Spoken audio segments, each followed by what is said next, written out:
Hello, everyone. Thank you for being here, taking the time and devoting some of your precious time actually to us and to our conference. My name is Georgi Penev. I'm the director of Bulgarian Fintech Association, and today I'll be your host and moderator for the whole event. Why we are all here today? We are all here because of the fintech sector, obviously, the industry in Bulgaria, and one of our cornerstone events called Bulgaria on the European fintech map. With this event, we release the so-called annual fintech report, where we showcase the achievement of our sector. But before we proceed with the conference, I just wanted to express my gratitude, my personal gratitude, to the Ministry of Finance of Republic of Bulgaria, Financial Supervision Commission of Bulgaria, and all of the other players, including the European Commission, European Bank for Reconstruction and Development, and all of these players that joined our efforts towards the development of the fintech in Southeastern Europe. Lastly, I want to once again express a huge thank you to all of you guys who are interested in the topic. Being here and having all of you on today's conference meaning a lot to us. It means that we are on the right path, and hopefully we will achieve the results that we are aiming for. In the end, I wish you all to have great time and, of course, enjoy the conference. So how this event will go and what we will see throughout this really lengthy day from our side. So the event and today's agenda is split to three different parts. In the very beginning, we start with keynote speeches coming from the public sector of both Bulgaria and, of course, the European Union. And here we have the European Commission joining us. Then we continue with the presentation of the annual fintech reports, the one that we released today. And right after that, we continue with a series of panels on couple of most of the most important parts in the reports. Namely, here we have the fintech education discussion. Another one is the talent pool, and in specific women in fintech discussion that we will have, and many others. During the event, the audience can ask any questions, comments on the right-hand side, somewhere there, whether it's the Zoom or it's on YouTube or whatever you're watching us from. And one last thing, just keep in mind that we are being recorded, and this session is live streamed. So you can either watch us on Facebook, LinkedIn, YouTube, you name it, when we are there. So in specific, the agenda today. So we have couple of really important things to share and really to present to you guys. So I now want to turn on the slideshow and the presentation that we prepared, just to show you how we're gonna go today. What are the main topics? Okay, let's go to the first slide, or the second.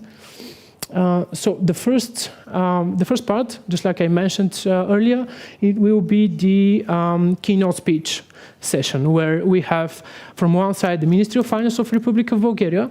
On another side, we have our foreign partners, the European Commission, joining with Matthias Levin, who is part and the deputy of head of unit of the so-called DigiFISMA, the digital finance unit within the European Commission.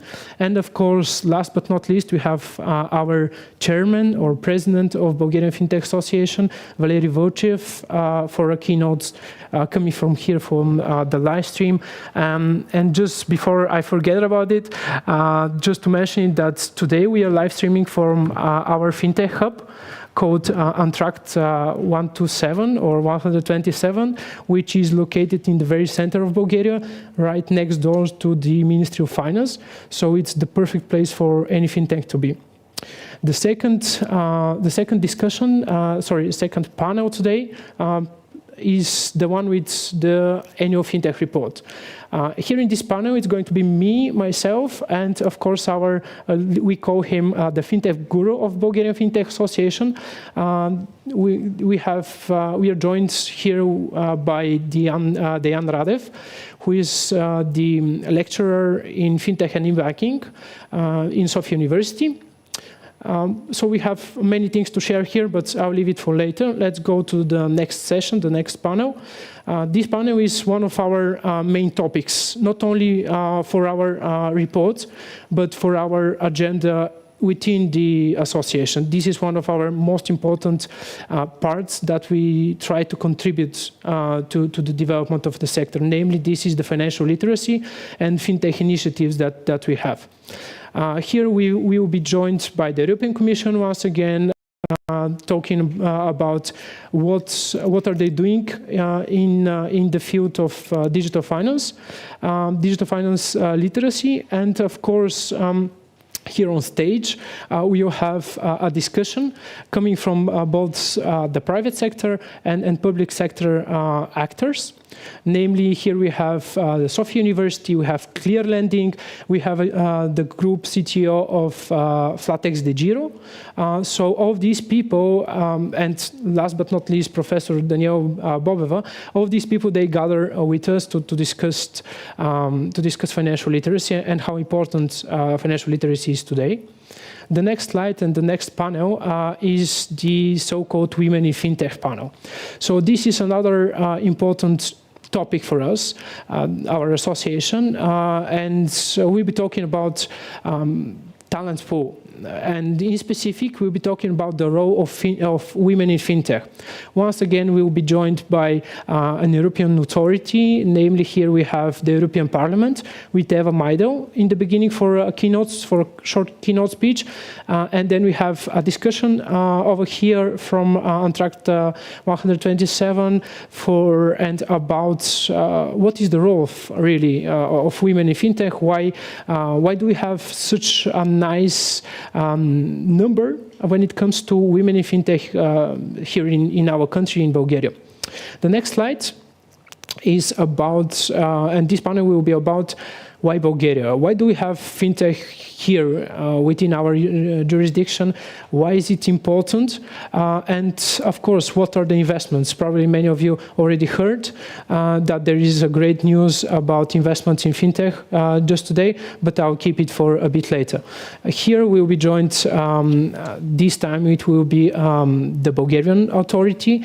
Namely, here we have the agency, the investment agency of Bulgaria, or Invest Bulgaria agency, with their executive director. We also have the mayor of the deputy mayor of Sofia joining us for the whole discussion.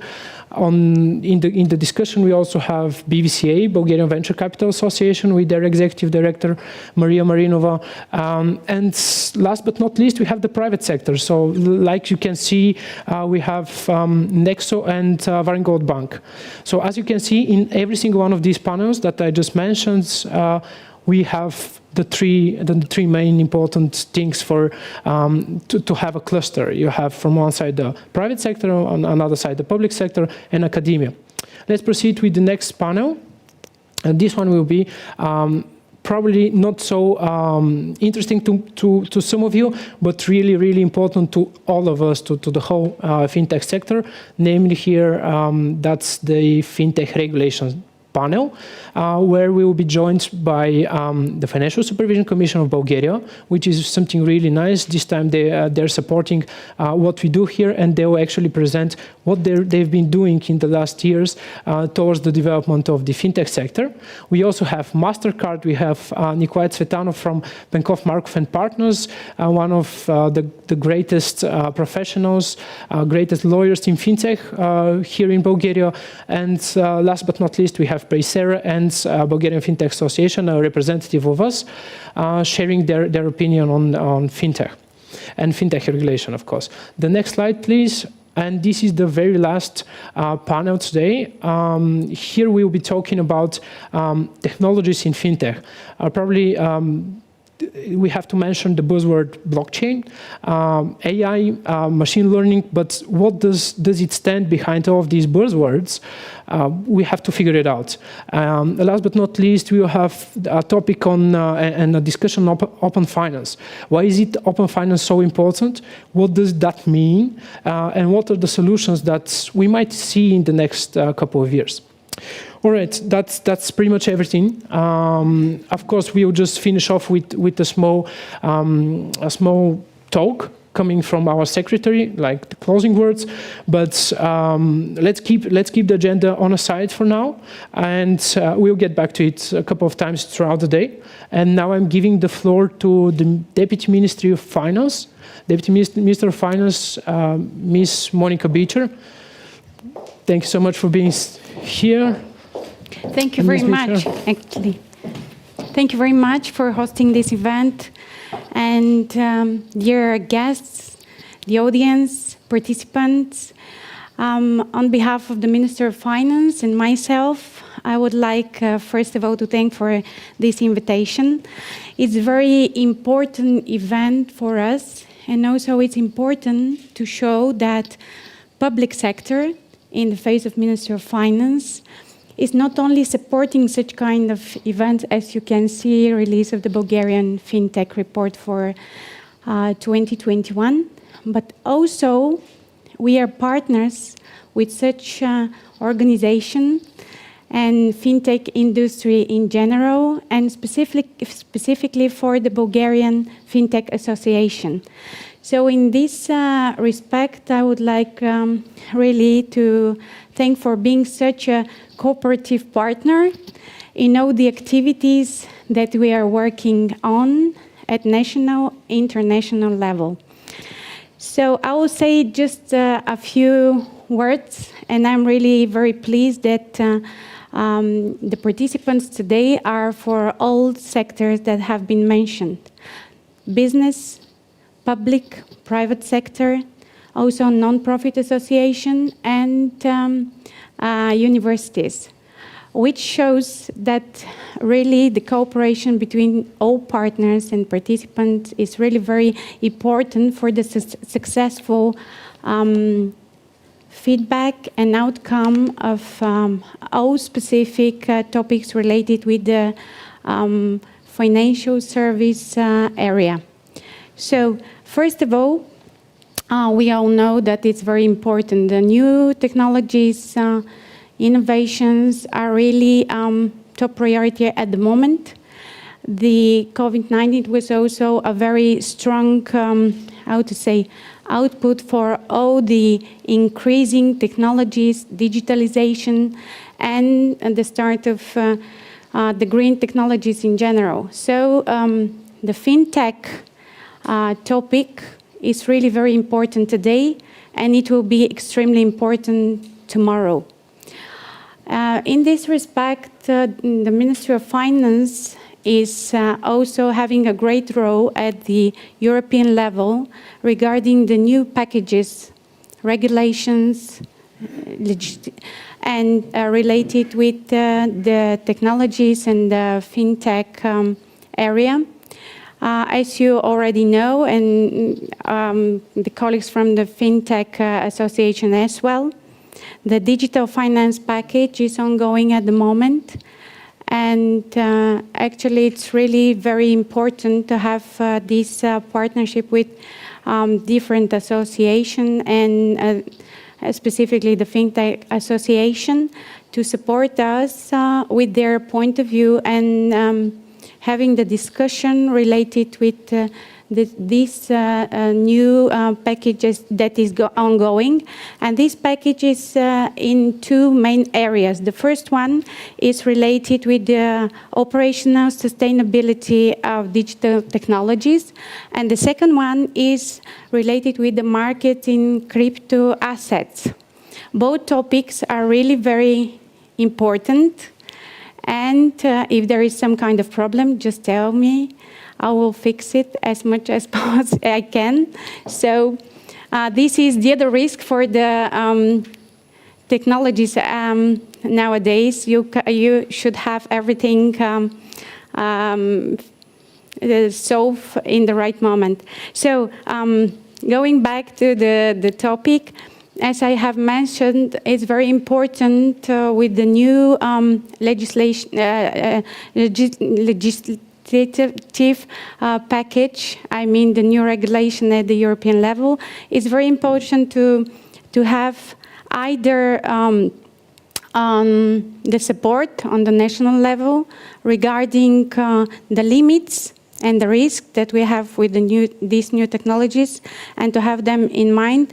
And secondly, to have the necessary supervision in this area. For the first one, we have all the players on the market which are included in this new package. And the aim is not only the players which are not included in the area, but also the ones that are excluded to be in the area, and in addition to that, to have the necessary supervision of all the players in order to have control of the whole field. The second one, and it's a really very challenging field, but it's getting more and more interest. It's related with the markets with the crypto assets.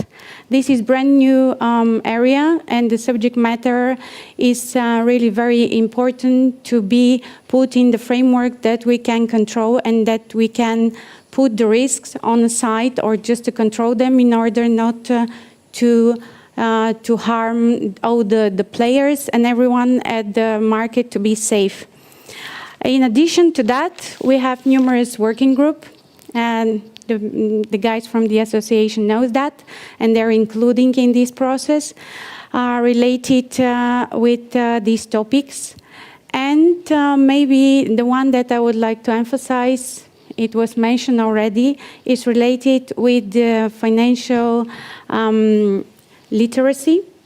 We have elaborated our national strategy related with this financial literacy.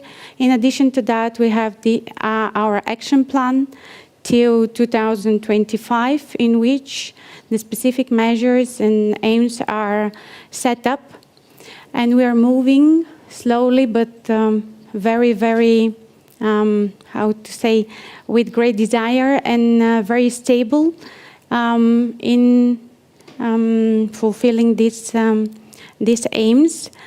We have our connection with the digitalization, and it's important these two topics to be related, and it's included in our national strategy and the action plan for this. So we are moving ahead also in addition to this topic. We are moving ahead with one really very important project with us, with the OECD. 7 countries are including, which shows that Ministry of Finance and Bulgaria in general is in the core countries which are dealing with this specific topic with financial literacy. Tomorrow and the day after tomorrow, we have our event under this project, which is really very important. And thank you for being part also of this project. And thank you for being really active participant in all the processes related with the digitalization, with the financial services, and all the topics related with the financial markets and regulation of the whole framework. Just to conclude, because I know that timing is very important also in such an event, is just to wish luck and to have a productive agenda today. It looks really very hopeful, having in mind all the participants today. And I really believe that the feedback of today's event will be a start of new ideas and new, how to say, viewpoints that we will be able to discuss in future on behalf of the Minister of Finance. Thank you very much once again, and I hope this will be just the beginning of something really very important for the future. Thank you. Shall I go? Yes, thank you so much. Okay, thank you. Thank you for being here. Thank you for all the support and, of course, of the projects that we are part of. So we'll continue our work, that's for sure. And just wanted to point it out that it is really important. It is really important to have the Ministry of Finance on our side, because that's the only way to go forward, actually. So we have Matthias Levin from the European Commission joined today. Matthias, can you hear us? I can hear you very well. Can you hear me? Yes, perfectly. So there you go. The floor is all yours. Okay, thank you very much, and good morning, everybody. And apologies for not being with you in person, but speaking from Brussels, and I hope that is a sufficiently good substitute. What I thought could be useful today is to place this day's event a little bit in a broader context and provide a little bit of a European perspective on how we see digital policies and the broader strategies and policies that we aim to kind of put in motion at the European level, because we think that could be kind of an interesting background for the kind of fintech scenes which are developing at national level as well, to be a little bit aware of the kind of forces that are in motion at European level and the policies that we are putting in place to kind of nudge and shape those forces. So a little bit of a policy perspective from a Commission's viewpoint. So of course, digital transformation, very broad, affecting all sectors of the economy, including financial sectors, fintech firms. Sorry for interrupting you, Matthias. Yeah. Your camera is not on. I tried to put it on, but it did not That's totally want fine. to. No because worries. the host has stopped it. I don't know if there's something you can do your side, perhaps. We'll do our best, yeah. Okay, just flag and then I'll try again. Then. So anyway, digital finance, important part, but of course it's part of kind of a broader digital agenda at European level as well, which is aimed to make Europe fit for the digital age. And I think this was kind of set out very clearly by the Commission President about a year ago in the State of Union speech, where she kind of coined the term Europe's digital decade. And where she kind of put it very clearly that Europe must now lead the way in digital. Otherwise, we will have to follow the way of others who will set the standards for us.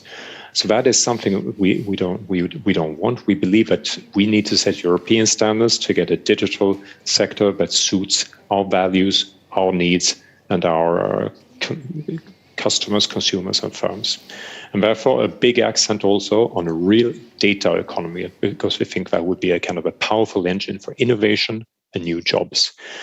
And therefore, but from European level, we would like to put an emphasis on common data spaces. So that's very much the kind of the big policy items. Europe leading the way in digital in order not to only rely upon others, and to kind of emphasize the digital as a kind of a vector and engine for innovation and jobs.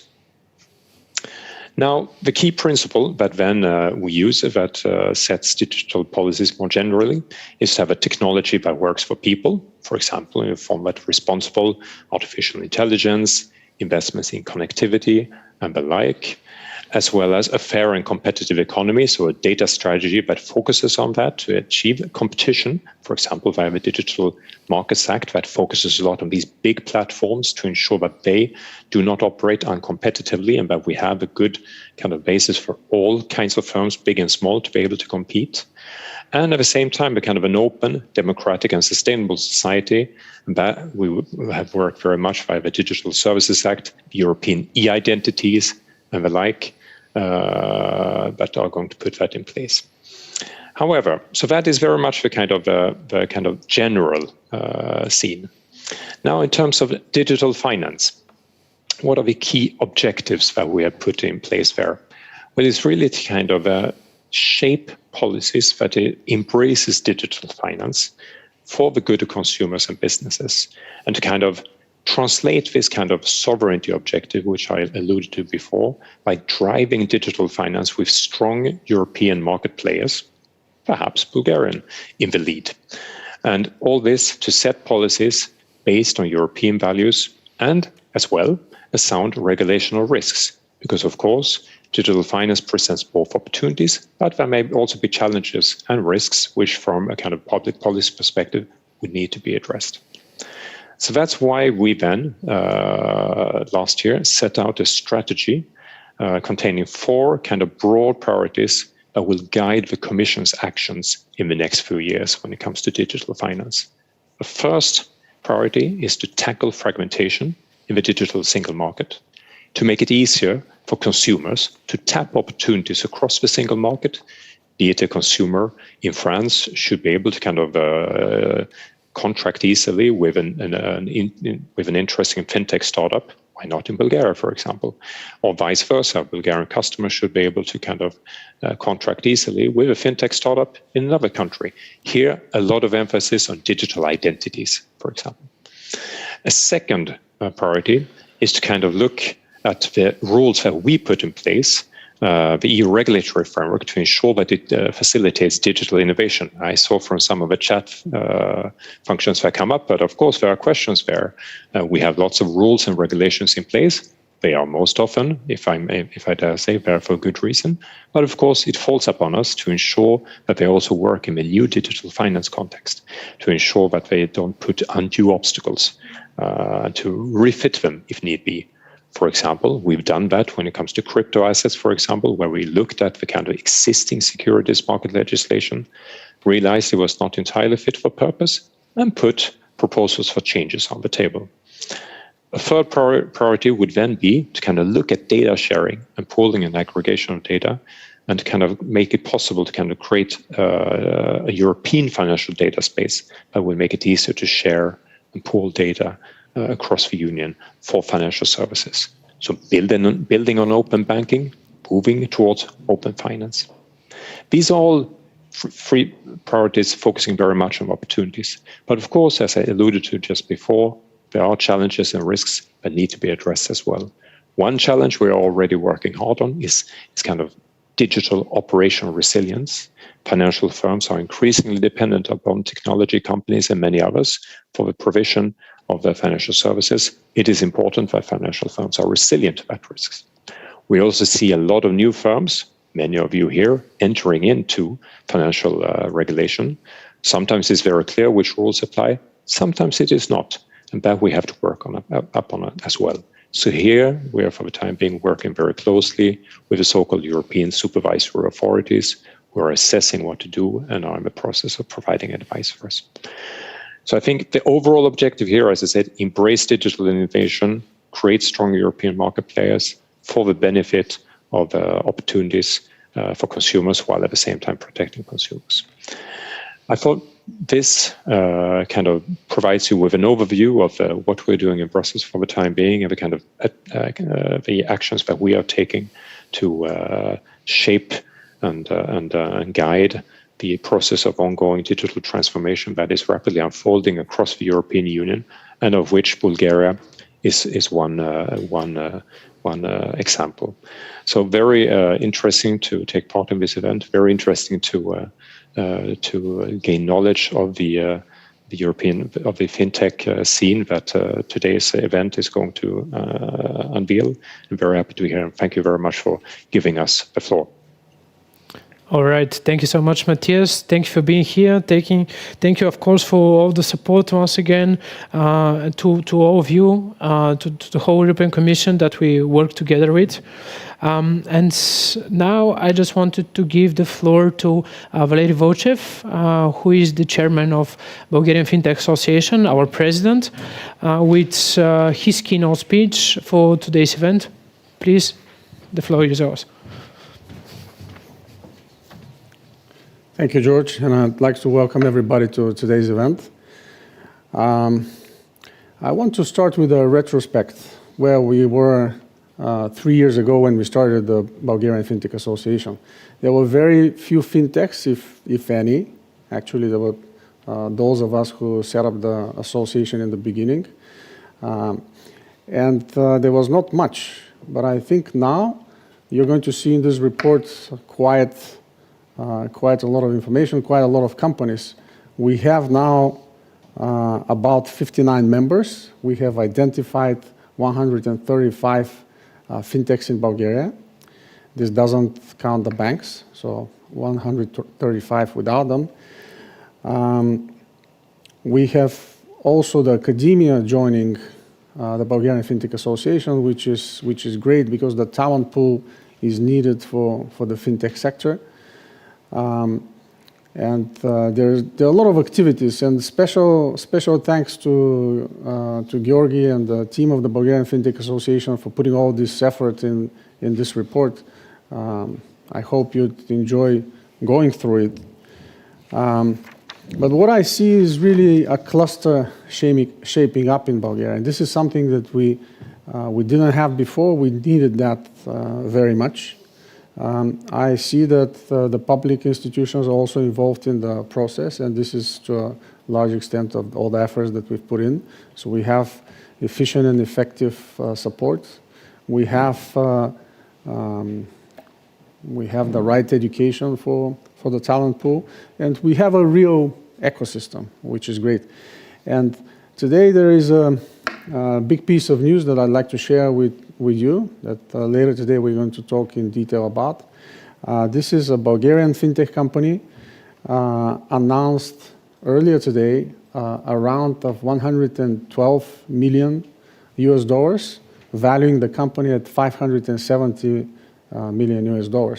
And this is record-breaking not only for Bulgaria. This is the second largest Series B for a B2B company in the whole of Central and Eastern Europe, and this is the third largest Series B in the whole of Europe. So this is a special moment in the history of Bulgarian fintech. I hope there will be more coming up. I think there are a couple of other players. Some of them are members of the association, others not, but I hope that soon we're going to have a billion-dollar company coming out of Bulgaria and really to become the center of fintech for the whole of Central and Eastern Europe. I think this can be a reality soon. Thank you, everybody. Enjoy the presentations later on. Thank you so much, Valery. It's always a pleasure having you. And thank you for giving me actually the carte blanche for having all of these nice things that we do in the association and calling ourselves, in the end of the day, a proper cluster organization, uniting in one place academia, private sector, and public sector. All right, so that was the first part of our conference with the keynote speeches. Now we have a short break, and then we proceed with the most important piece of the whole conference, the release of annual FinTech Report 2021. Stay tuned, and see you back in 5 minutes.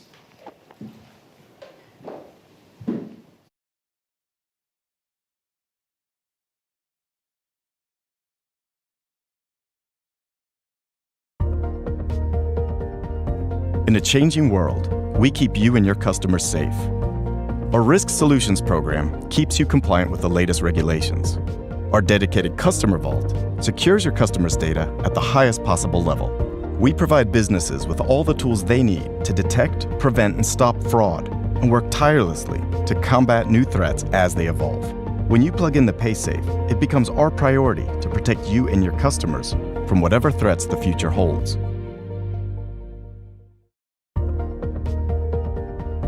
In a changing world, we keep you and your customers safe. Our Risk Solutions program keeps you compliant with the latest regulations. Our dedicated Customer Vault secures your customers' data at the highest possible level. We provide businesses with all the tools they need to detect, prevent, and stop fraud, and work tirelessly to combat new threats as they evolve. When you plug in the PaySafe, it becomes our priority to protect you and your customers from whatever threats the future holds.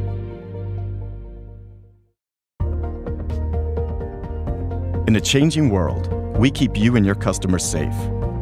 Our Risk Solutions program keeps you compliant with the latest regulations. Our dedicated Customer Vault secures your customers' data at the highest possible level. We provide businesses with all the tools they need to detect, prevent, and stop fraud, and work tirelessly to combat new threats as they evolve. When you plug in the PaySafe, it becomes our priority to protect you and your customers from whatever threats the future holds.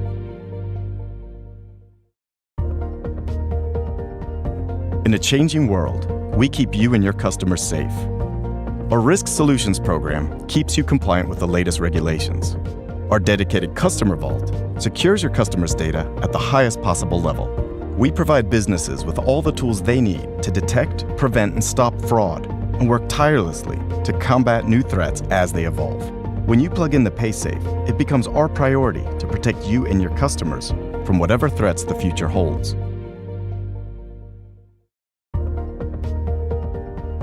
In a changing world, we keep you and your customers safe.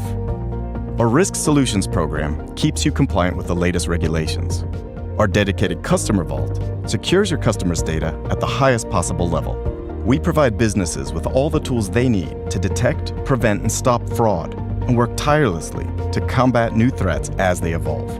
When you plug in the PaySafe, it becomes our priority to protect you and your customers from whatever threats the future holds.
Welcome back to our conference, Bulgaria on the European FinTech Map.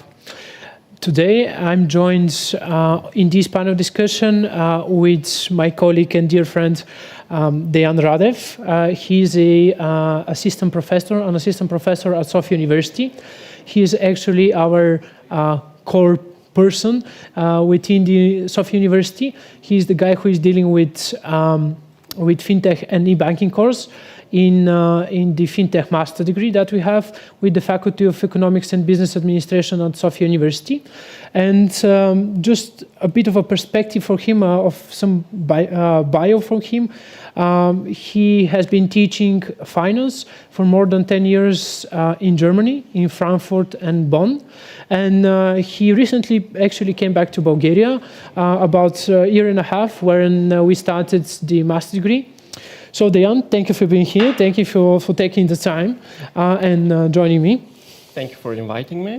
He's actually the main person behind the so-called financial analysis that we do with within our report. And he's the, let's say, it's the professional sides when we are talking about finances. But before we start the discussion here with him, I just wanted to give you another perspective on who we are, what we do, and then only then to deep dive in the report. Namely, we will cover first who we are, then the mapping that we have prepared and created with Innovative Sofia, and then we move forward to the financial analysis and this annual FinTech report that we released today. So, just like I mentioned already, Bulgarian Fintech Association is a cluster organization gathering in one place public, private, and academia sectors. We, at this very moment, we have 59 member companies, including 2 universities, and excluding their employees, we represent more than 7,400 employed in the digital finance sector. We are also a co-founder of the European Digital Finance Association and an affiliate member to the International Financial Education Network, to OECD. And the very last thing that I just mentioned is related to the FinTech education sides of our work within the association that we will discuss a bit later. This is what we do. Really, we have 5 main points to tackle and to work as a cluster organization. From like the very first point is to bring together of the fintech community in Bulgaria in one place, to make them talk business, to form new partnerships and so on, and only then to start discussing on regulation, both on national and supranational level, and that's actually our second goal about representing the industry's interests before regulators. Once again, on both national and supranational level, meaning before the Bulgarian national authorities and the European ones. Then we've been showcasing fintechs in front of our partners, whether they're from Abu Dhabi, Dubai, or anywhere in the world, because they're all interested in our ecosystem. This is what we give them, our members, to really to have this opportunity to talk and to meet with the global fintech. Last but not least, by importance is, of course, to establish our country as a leading fintech hub, of course, including the work on promoting fintech education. We also have another project in attracting Bulgarian diaspora, but we will leave it for a bit later because we still have to work on it and to give proper results on it, but we are on it, that's for sure. So why Bulgaria? Why actually do we have fintech at the first place? You see some of the main metrics here. But according to us, it's all about quality of IT personnel. Okay, we also have really nice infrastructure with the fastest mobile internet speed in Europe, really nice business climate with only 10% of corporate income tax. But what is in our heart and what we do believe is the most important is the quality of IT personnel. Namely, here we have 2 main metrics. We have been ranked 12th among the countries with the best developers in the world, and we are first in Europe when it comes to IT certified specialists per capita. So these are the prerequisites, the conditions, why do we have fintech at all. And now we start with the report. This is the report on the right side. You see it. We are still about to publish the physical one, the physical report. You can have the digital one already on from our website. It's already there, so you can download it for free. So this is what on the left with the list. This is what you will find within the report, and actually most of these topics will be covered on today's conference. We have first of all a mapping of our ecosystem. We have another fintech market analysis, all of these initiatives and key stakeholders for the financial education section. We also cover we call it Southeast Europe fintech landscape, or we put Bulgaria on the map and compare it to all of our neighbors, Greece, North Macedonia, Serbia, all of these neighboring countries of ours. Then we have another really important topic on fintech destination. Why Bulgaria is considered fintech destination, and who actually are these key stakeholders that could help a foreign company to come to Bulgaria. Namely, here we have Invest Bulgaria agency and some other players that are having articles. The next thing is about the next panel and the next session in the report is about fintech investments, who has done what in the last couple of years, and of course we cover regulation part that we have discussed later today. In the very end of the report, we cover the technologies in fintech. Namely, here we have artificial intelligence, machine learning, open finance. Why these things are so important to our industry. And in the end, what we want to do and what we want to achieve is to present the development of our industry, of our sector. So before we continue with the discussion with Jan here, I just wanted to show you, just to give you a glimpse on the first, what is actually a fintech. And probably most of you already know this, but just to point it out and to stress it out in the very beginning. We have from one side finance and technology that's gathering together, forming all sorts of business models. Here you see a taxonomy coming from the University of Cambridge and their Center for Alternative Finance. And this is a flywheel with all the business models that are potentially out there creating, innovating the finance sector.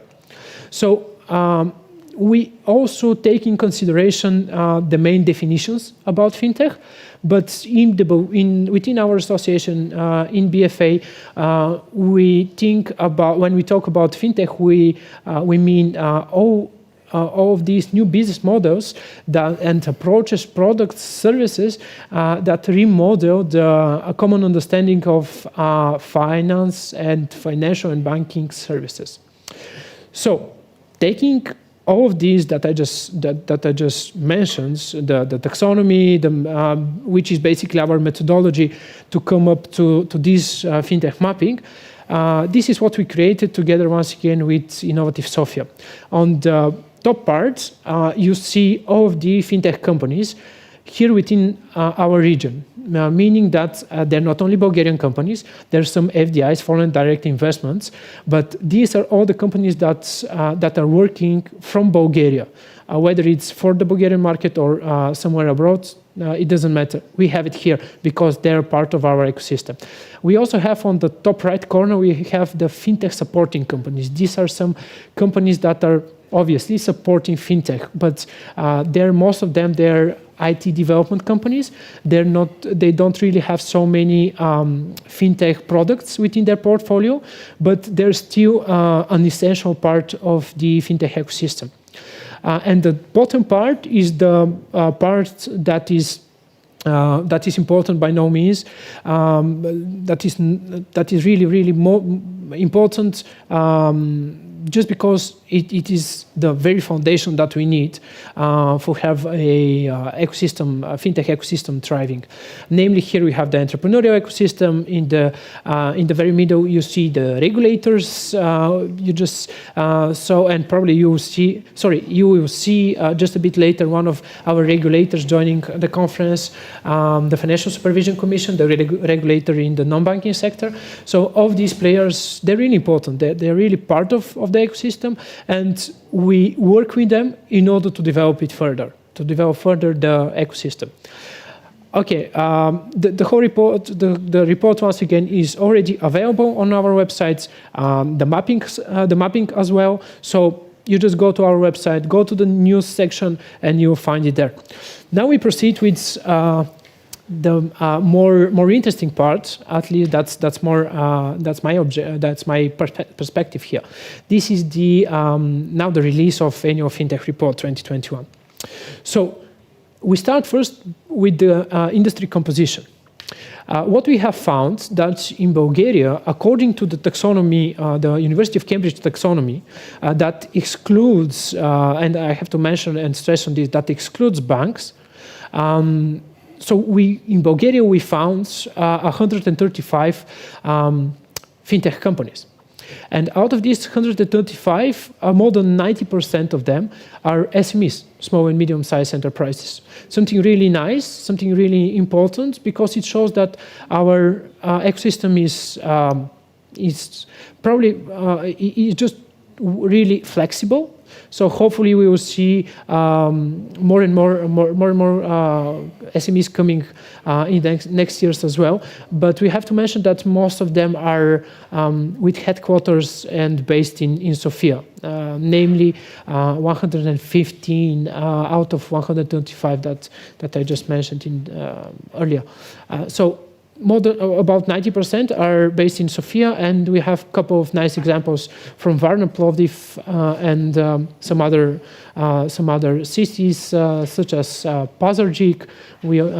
I believe there was another one.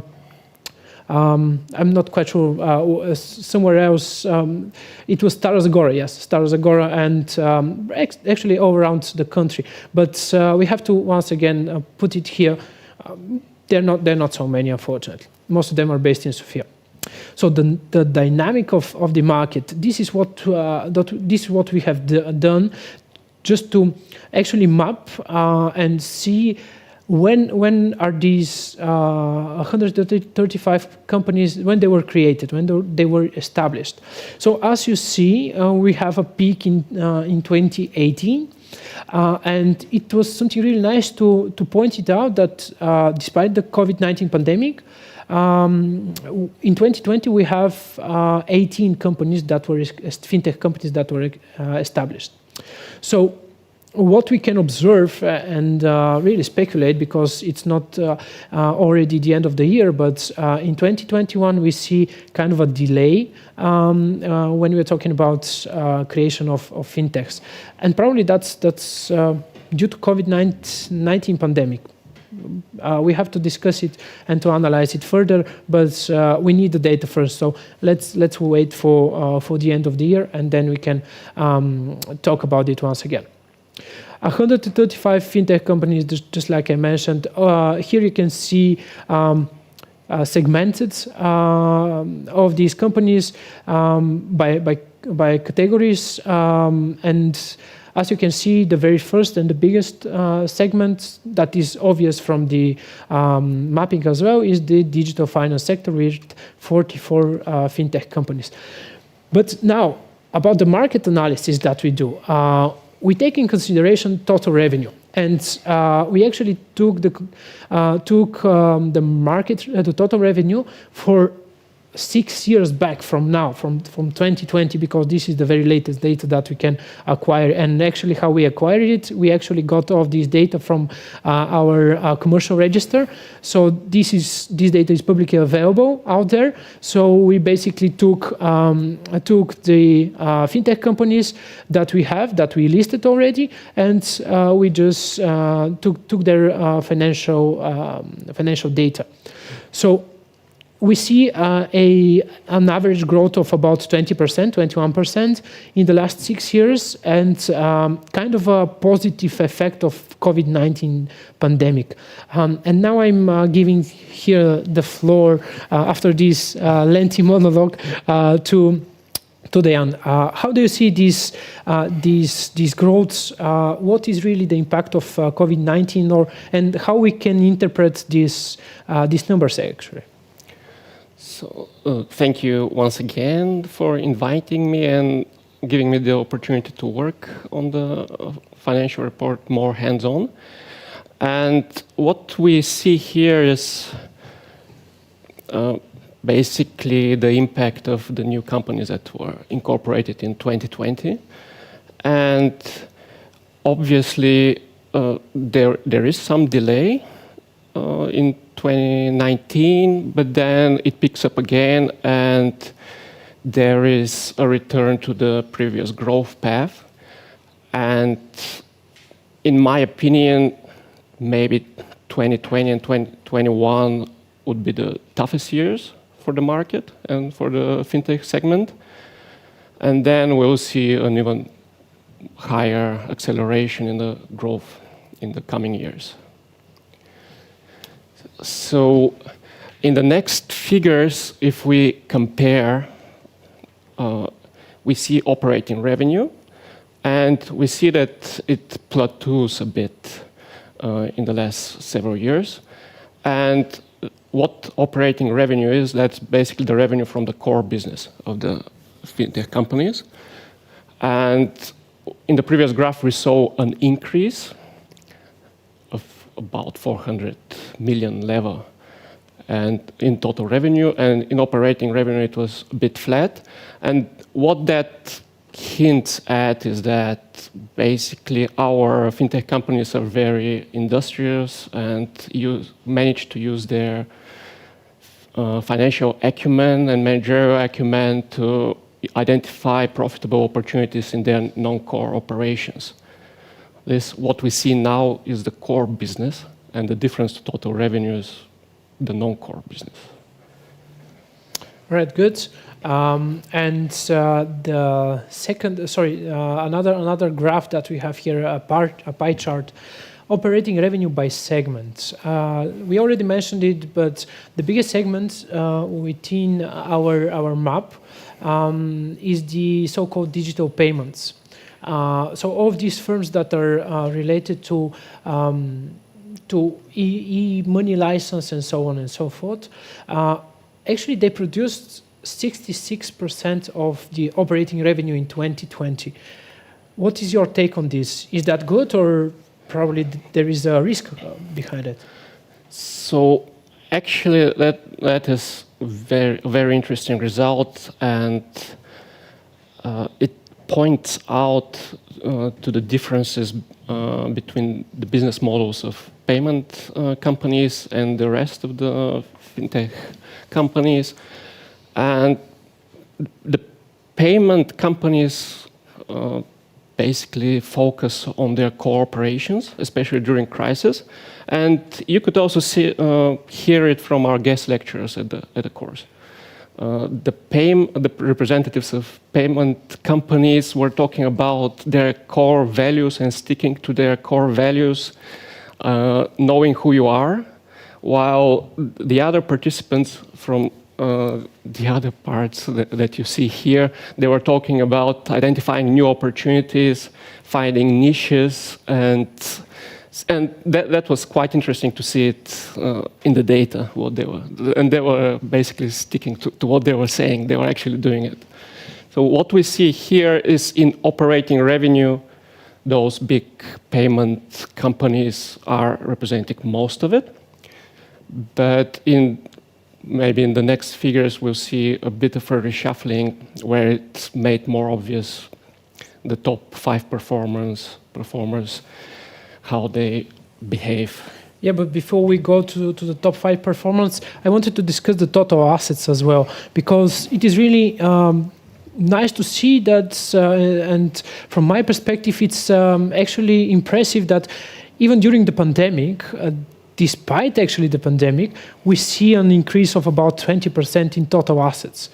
And of course, if we compare this to 2015, the total assets that we see, it doubles actually. But why do you think the total assets are increasing even during the pandemic? So the more obvious reason is that quite a few new companies were established, so they added up to the total assets in the segment. But also many of the established, and we'll see it in the next panels later on in the day, many of the established players received venture capital or other capital injections. And what we actually can deduce from this graph is that investors believe in the fintech companies, either in new projects that entrepreneurs are presenting and suggesting to them, or they continue to support the more established players. Great. Now we move forward to the best performers. And here we have 2 graphs. The first one is the fintech companies, the top 5 fintech companies by total revenue. and we also have top 5 fintech companies by operating revenue for 2020 once again. So namely here we have in both graphs on the very first place Datex, then we have the second is PaySafe, and then we have a slight change, MyPOS and Experian, and Easy Payments is on the 4th place when talking about total revenue, and you see the rest. But how can you comment on this? What is your take on that? So that goes back to my argument about the core and non-core business. The graph to the right shows that the biggest fintech company, Datex, remains on the top compared to, it remains on the top to the left. Then we continue with a big player in the payments segment and a big international player on the credit scoring and support for credit institutions. And if we compare both graphs and the bars that are for those 3 companies, we see that there is not such a big difference between the total revenue and the operating revenue. And that means that during, that's 2020, during the crisis, they really focused and they had really robust business. While MyPOS and EasyPay, you see that in the case of MyPOS, it increased maybe by 50–70% from operating to total revenue. So they have huge non-core operations, which goes back to my argument about financial decisions, managerial decisions to take advantage during the crisis. But it also points out to maybe new venues of operations, and some of those operations might divest and boost again the number of new companies. And another thing that we should mention here is that it's a bit difficult to pin down what the core business in Bulgaria is of a company. We had discussions even how to define what fintech is. They were listed in different segments, but they were obviously financial technological companies. So if those definitions change, I guess it has to be in the law, I think it will be, those figures will be closer to the one on the left. Right, so many things are about to change in the next years. And now we have another great graphic. It's about the top 5 most dynamic fintechs. We see an average of their revenue, operating revenue of about 30%.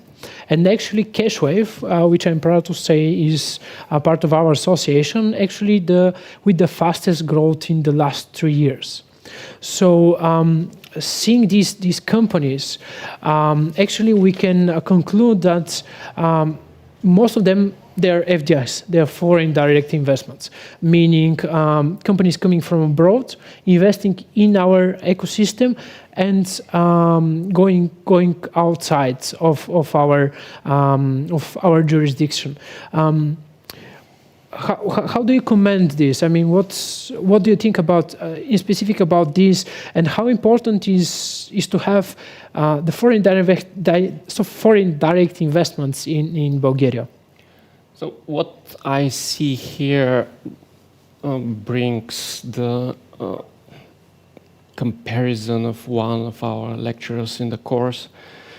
He was explaining how the payments segment became so important historically in Bulgaria. And basically those foreign investors entered the market because they outsourced their technical support here.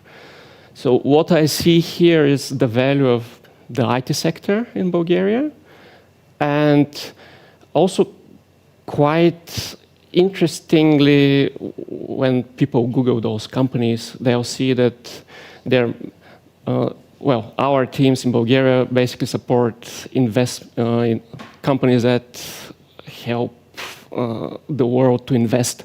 And what we see for 2020, this spike, that continued growth, it reflects the fact that many people with savings during the crisis realize that they have to put them in some safe assets. They have to start reading about investing and start investing.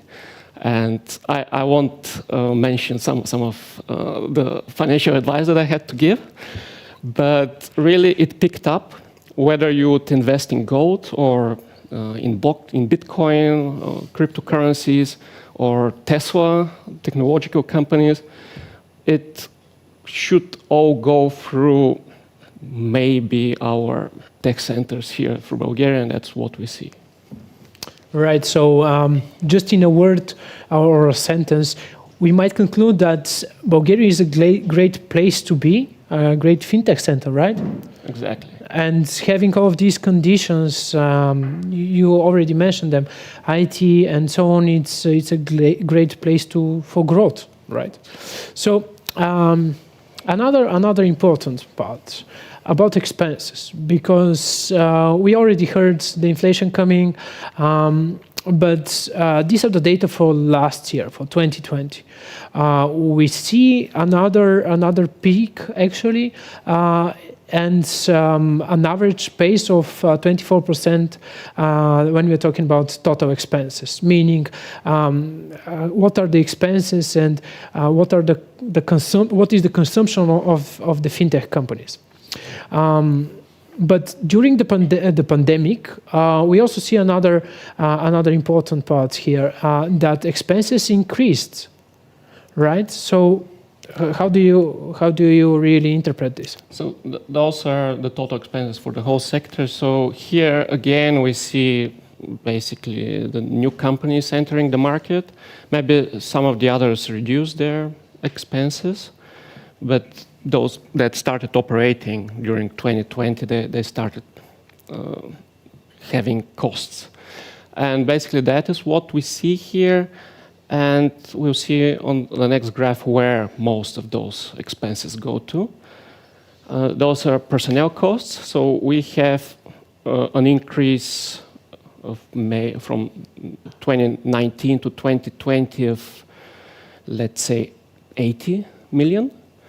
And the increase in total expenses from the previous graph were 120. So 66% of those 120 million were for personnel. And obviously those new companies were hiring new personnel. They had to endow them with capital, but maybe most of those costs will plateau at some point when the onboarding process finishes in most of those companies. And yes, we'll see in other graphs a bit more on that. Mm-hmm. So when talking about personnel, we have to mention also the workforce. I mean, how many people are working within this sector, within the industry? So what we see here is that about 9,000 people are employed in the digital finance sector of Bulgaria, and there is a steady growth of 14% per year on average.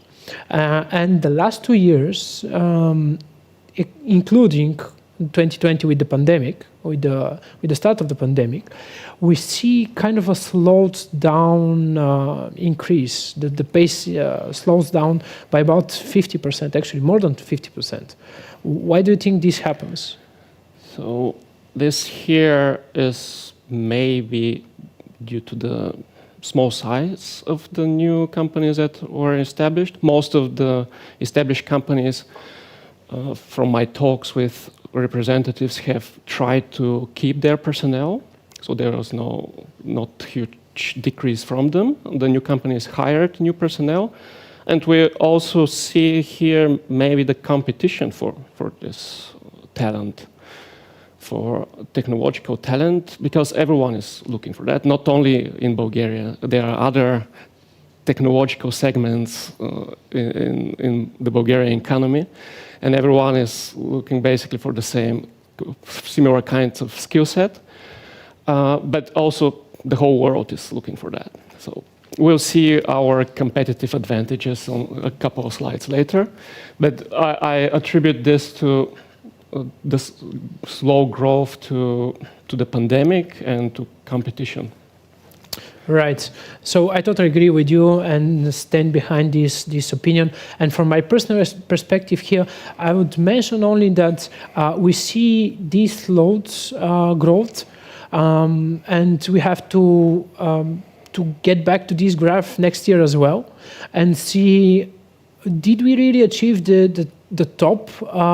Did we achieve the peak that we can achieve within our ecosystem, within our jurisdiction? Are we already running out of IT personnel, and not only IT, because you'll see what are the other positions employed in the sector? But this is an open question that we will hopefully answer next year and the years to come.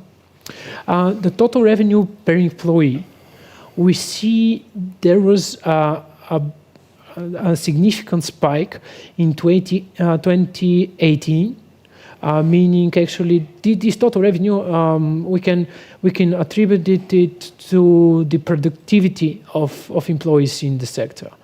But Dejan, how do you find these numbers? So, as you said, that is a crude proxy about the productivity per employee. And we can mention the crisis here, but I think what's more relevant is that huge number of companies that were, again, I mentioned it, established during 2020, and they hired 450, 500 new people, and those people had to be onboarded. So obviously they have not yet reached their full revenue potential. I expect this to rise, maybe higher than the peak, but 123,000 per year per employee, it looks good, even if it stays at that level. Definitely, that's correct. Okay, another great finding, I would say. So during the year, in 2021, we conducted a market research, a market analysis with a survey, not only in our association, but for the whole ecosystem. So based on 21 replies from fintech representatives, meaning that about 1/5 of the whole ecosystem, 1/6 of the whole ecosystem answered, and based on their replies, based on their HR replies, it turns out that the average fintech gross salary is two times and a half the average Bulgarian gross salary. Dejan, why do you think we have such great numbers? Well, again, we talk about a very highly skilled personnel here, obviously higher than the average for the country, and it's nice to see that this personnel is being remunerated. So the fintech companies are valuing and obviously trying to keep that personnel. In the report, you will see the dynamics since 2015, how quickly the salaries have increased. We also saw it in other graphs, previous graphs, that most of the costs during the crisis were to remunerate employees, especially I already mentioned the competition for this highly skilled labor. And so I see here the convergence because of competition, convergence to Western European salaries. And here we have to mention the gross salary is, okay, let's say 2,000 euro. The net salary is 1,500, 600. If we compare to the big financial centers, London, Paris, Frankfurt, in Bulgaria, that kind of money buys you 4 times more. So the purchasing power is 4 times higher in Bulgaria. And in Sofia, if you have 1,600 net, In Frankfurt, you should have more than 6,000 net. And I've lived there 10 years. I can tell you that very few people earn 6,000 net in Frankfurt. And yeah, that if you look at the absolute numbers, we still have to catch up. But if you put it in perspective, you talked about the infrastructure, the conditions here, the fact that we're much to the south of London and Frankfurt.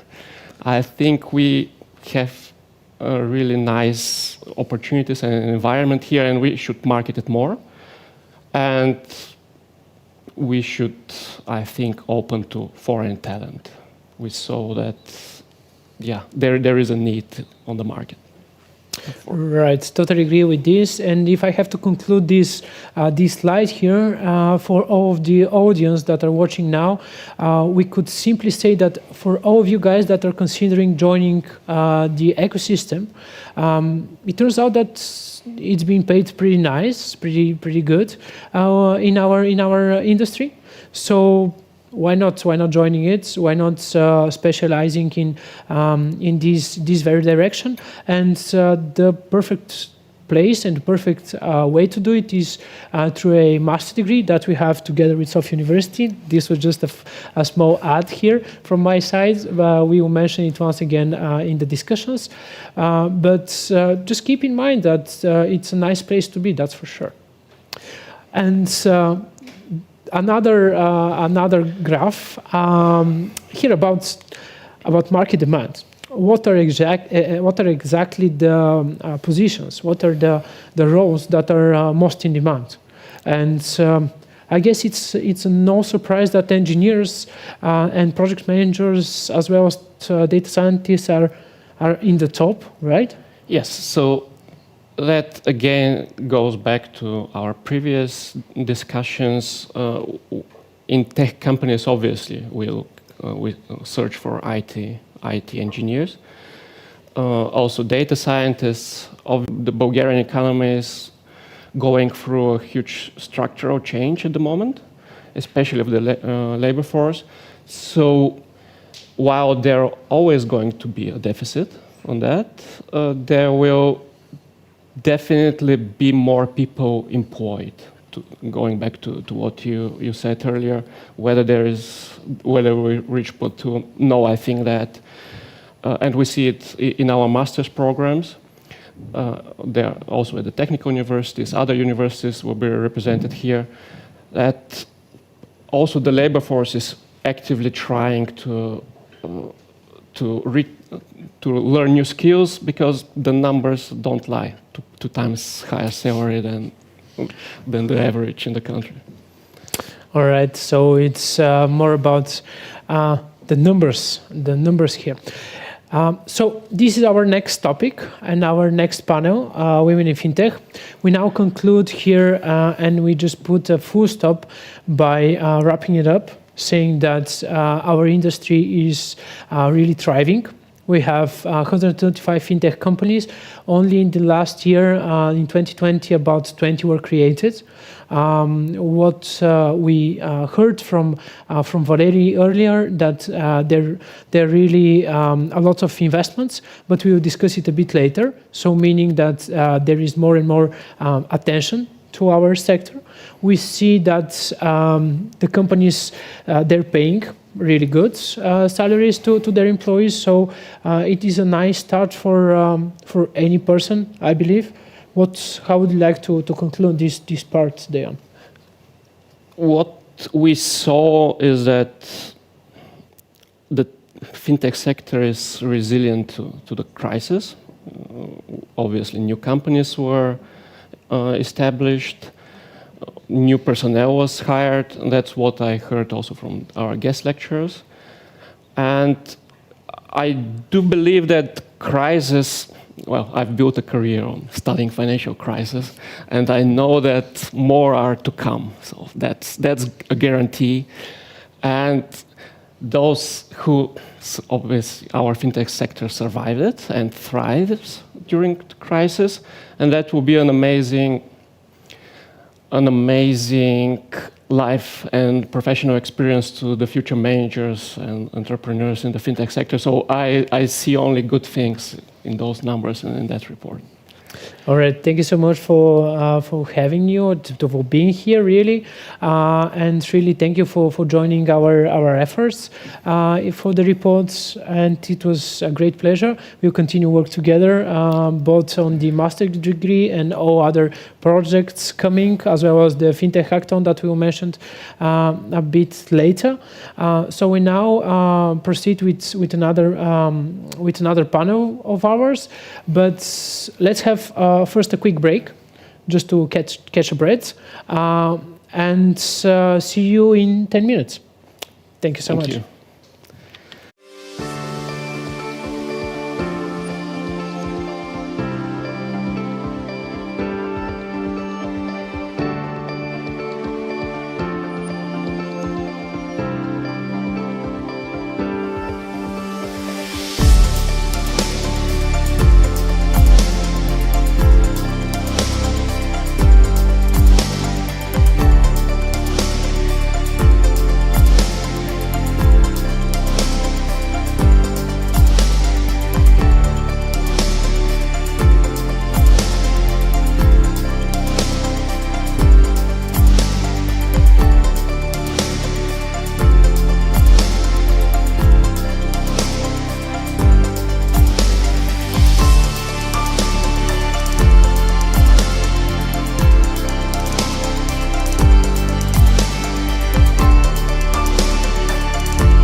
Hello, everybody. Welcome back. We continue now with a panel on fintech education. Sorry for earlier. It's not women in fintech that we'll be talking now. It's about really financial literacy and education. So on today's discussion, we have Professor Daniela Bobova from University of Insurance Entrepreneurship Innovation. WUZF, yeah, WUZF in short. This university is based in Sofia. On the call, actually, on the other side, from Brussels, we have Ludmila Paskov from the European Commission, as well as Stefan Simang from Flatex de Giro. We also have on the call our great partner, Božidar Nedev, assistant professor at Sofia University, part of faculty. He's part of the Faculty of Economics and Business Administration. And here, together with me on the scene, we have also Loic from Clear Lending, a peer-to-peer, one of the most prominent peer-to-peer lending companies in our country. So welcome all of you guys. I suggest we proceed with Ludmila first and with her keynote speech on financial education. Are you there, Ludmila? Can you hear us? All right, so we might have some technical issues with her joining this session, so we will come back to her a bit later. I wanted to start off this panel with actually just giving the floor to Professor Bobova, who is one of the most important people when we're talking about personal finance. So she actually started lecturing personal finance several years ago. And here I wanted to stress and to ask her what has changed for these years, and where exactly is fintech when we are talking about education? First of all, I would like to thank you for this invitation. Thanks to the Bulgarian Fintech Association, which does a great job in disseminating information about the fintech sector in Bulgaria, not only, and for encouraging the cooperation between the universities and the fintech sector, which is crucial for me for the success of both sides. So once again, thank you very much, and I hope we'll be cooperating in the future. Actually, what changed in so this is a transformation of my teaching lessons on personal finance. Also, I started in addition to the personal finance fintech course in 2 universities so far, in WUZF and also Plovdiv University. So already I have experience of 2 semesters, 120 people already. The experiment is that we started with students at the last semester who graduate in accounting and finance, the 2 different bachelor degrees. And I have great experience, not very positive, unfortunately. And I would like to share this experience.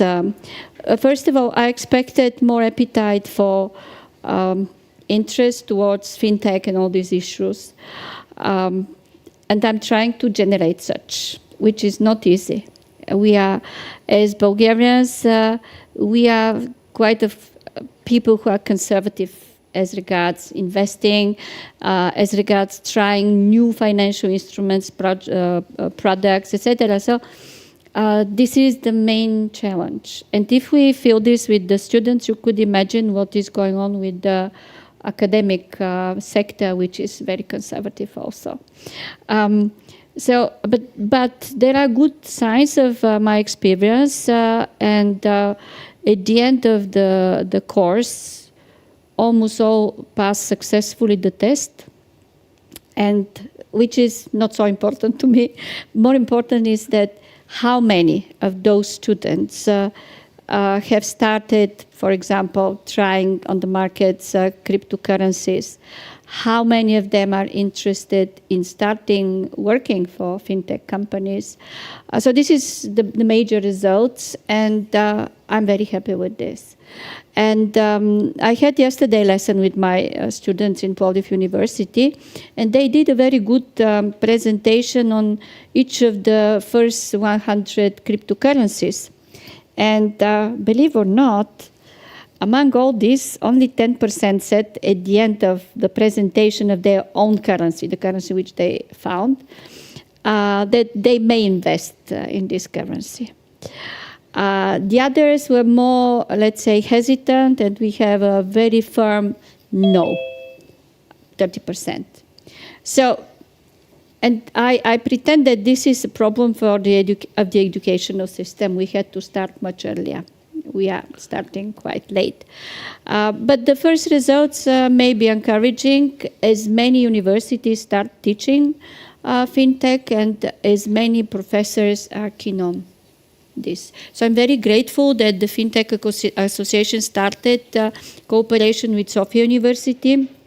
I believe with Buzova also we may start, also with Plovdiv University and some other universities that are very open for this. Trust me, it is very difficult now to include in the program, in the educational program of a university, a new subject like fintech, for example. It's very difficult to do marketing for new master degree. There is a big competition. The number of Bulgarian students decrease while the universities are increasing and their staff is increasing. So we have a lot of competition, and it is very difficult to start new subjects. But I believe that sooner or later will be more in this business. Right. All right. I'm stopping you here only to give the floor to, and we'll go back to the discussion, only to give the floor to Ludmila from Brussels, Ludmila Paskov. Can you hear us now? Okay. I see Stefan. Ludmila, you there? All right. Probably just another technical issue. We will just have her hopefully on board anytime soon, and we will continue as well the panel discussion and what we have prepared here. All right, I see you now, Ludmila. Hello, do you hear me? Yes, loud and clear. Yeah, please go ahead. Sorry for these technical problems in this digital era. Thank you very much. Thank you for inviting me to this event and to this conference. Thank you to Fintech Bulgaria for their efforts and for their continued support to our work. I'm very pleased to be at this panel today on the financial education, on the digital financial education, and what the Commission is doing about it.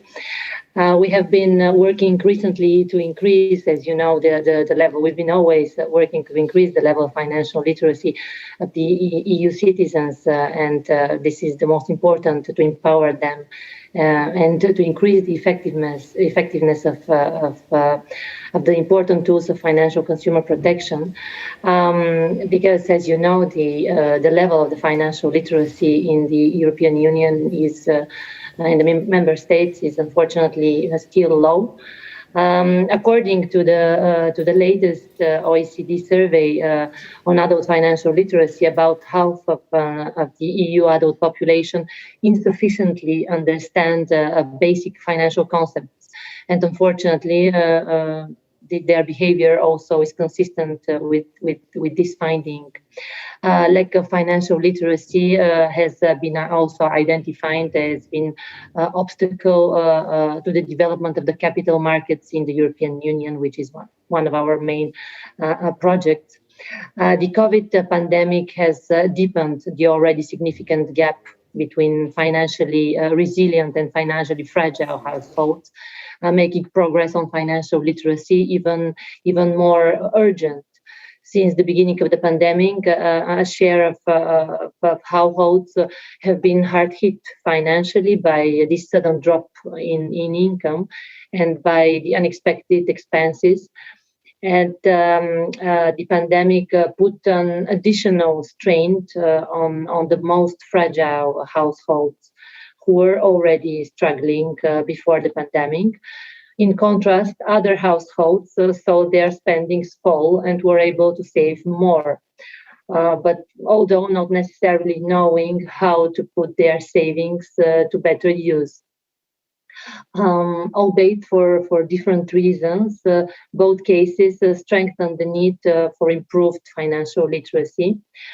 We observe that opportunities to access and use the financial services and to develop the related knowledge and skills are also unequally distributed in society.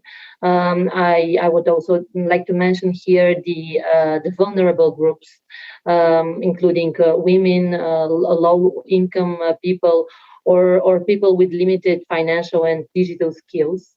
Like, for example, the elderly, our parents, may find it difficult to benefit from the opportunities offered by digital financial services, or might have difficulties to understanding and using sustainable financial products. That's why we must ensure that these new market developments contribute to increasing financial inclusion rather than further deepening the gap in financial literacy and financial resilience. I will briefly mention the short overview on and state of play of the financial literacy at European level. I would like to remind, probably most of you know, that actually the education is a national competence according to Article 165 of the Treaty of the Functioning of the European Union. And as a part of education, improving financial literacy falls mainly under the responsibility of the member states. According to the treaty, EU shall only contribute to the development of quality education by encouraging cooperation between member states and, if necessary, by supporting and supplementing their actions, while fully respecting the responsibility of the member states. Therefore, the Commission's role as regards financial education is limited to promotion, coordination, and support for member states' efforts. And that's what we are doing, actually. The Commission is working to add provisions to support, to promote financial education into Union's legislation.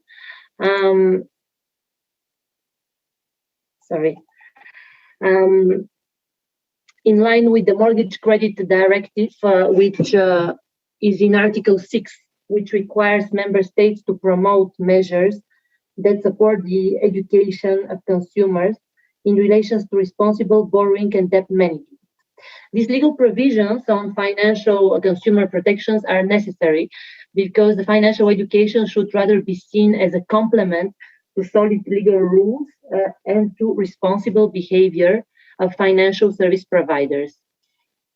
The role of the European Commission on financial literacy is quite important, however, and there are a number of work streams that the financial education coordination in the European Commission is carrying out. Within the Commission, via our informal Commission Financial Education Network, we are working with many colleagues from 12 or 13 different DGs and the European Banking Authority. We also work with the member states, where the Commission provides content to national financial education programs that we are performing through the government expert group on retail financial services. We also work with outside experts, notably with the OECD, the International Network on Financial Education, the International Federation of Financial Museums, the Finance Watch, Better Finance, and other organizations.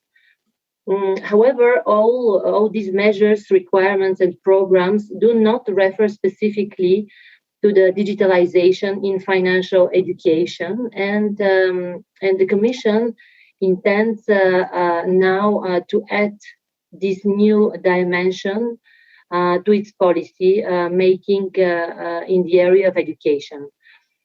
I wanted also to add that in the Capital Markets Union Action Plan in September 2020, two actions were announced aiming at increasing the financial literacy of the individuals. First, the Commission will conduct a feasibility assessment for the development of a dedicated EU financial competence framework. And second, the Commission will aim at extending the principle of the already mentioned Article 6 of the Mortgage Credit Directive to other financial services acts, in full respect, of course, of the principle of subsidiarity. In our digital finance strategy, we also announced our commitment to fight financial exclusion by funding financial literacy programs focusing on digitalization to be implemented by member states, for example, with the Structural Reform Support Service. This responds to the need for the Commission to put a strong focus in its strategy for the next 5 years on enabling not just new financial service providers, but also the end users, meaning the consumers and the retail investors.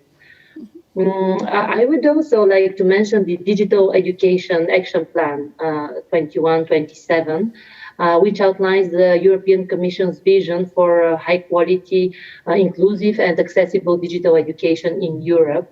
It is a call for action for strong cooperation at European level, first to learn from the COVID-19 crisis, and also to make the education and training systems fit for the digital age, with two strategic priorities: fostering the development of high-performing digital education ecosystem that we already mentioned here, and enhancing digital skills and competencies for the digital transformation. Last but not least, very important, I would like to mention the financial literacy competence framework that the European Commission and OECD are working on together on developing a financial competence framework for adults, followed by a framework for young people. It is all about creating standards that are commonly used and recognized across the EU. For example, for European languages, frameworks, skills, and it will aim to provide common EU terminology and a common reference framework. With this, I would like to finish, and I'm ready to take your questions or to give you further information in details on what the Commission is doing, and to wish good luck to your event. Thank you very much. All right. Thank you so much, Ludmila. Thank you for this speech and your support, actually, coming from the European Commission on this topic, both for our ecosystem and in general for the fintech ecosystem in Europe. I'm now moving to the private sector representatives here in our panel. Just right after Ludmila's talk and these nicely sounded words that we heard from her, but I'll try to provoke Loic and Stefan.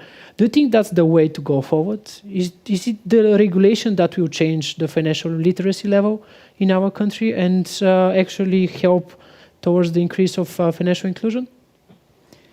Well, I think regulation should not be the only way to achieve a better financial literacy in a country. First, clearly the state has a strategy to implement. This is on its way. I see that at the level of the universities, there are a lot of ready actions to bring the fintech, the new technology in the education. I think it should go a step before in the primary and the secondary education, because with a digital transformation, people, they have access younger to more products worldwide. So it is creating opportunities, but it is also creating a risk of misunderstanding or misusing the product. So I think, yes, regulation can help to avoid players to do things which are abusive. It should also drive strong changes in the education system to start earlier education, and not just on the theory, or not just on finance, which has been so far mainly focused on business finance. It has to tackle topics like personal finance, how to educate young people from a very early age, basic notions about money, how to manage a budget, what to check when you have to make a financial decision and to take a product. And this has to start earlier because the world is changing. So the state, the regulation, the education system, and also I think that the fintech companies, they have their share of responsibility in helping the society facing this transformation, because we all have interest in making it work. You have more clients, definitely. We have more clients. If people are more aware and are better able to take rational financial decision, it means that the regulation could be lighter, really still to protect, as this would explain, fragile people not to make bad decisions. But if most of the population is aware and able to make rational decisions, you don't need to be so strict with the regulation, which open doors for the business and for solution. So it's a win-win in many different directions. And back to the fintech companies, I think they have different things they can do. First, they need to ensure the awareness of their customers. So by providing very transparent conditions on the product, to be sure that their customers, they understand what's behind. They have to behave like ethical players. That's a very fundamental thing. And the other dimension they can help and contribute is in their product to think about again, young people. How to make the product available even with demo or game version at an earlier stage for the young people to start to be used to real products when we will have the right and the possibility to use them. And I can give you some very concrete examples. We have seen that some of the tools we have available for free on financial education, they are used by some schools in secondary schools here in the country. Some teachers, they built in their program personal finance, how to manage a budget. They gave to some of their students, people, articles about personal finance that they have to analyze and to make to make an exercise on it. So that's very positive when we see that we can contribute to raising the financial literacy of everyone at every age and in every segment of a population. So back to your question, no, it's not just a topic of regulation. It's really a combination of actions in the same direction from many stakeholders in the financial literacy. All right. Yeah, I totally agree with you. Now I wanted to give another perspective, because here we heard a perspective coming from a fintech SME. Clear Lending is still a company that is in its really way to go forward and bigger. But I wanted to give the floor and the words to Stefan from Frankfurt and their company Flatex DiGiro. They have an office only in Bulgaria, is about 250 people as far as I know.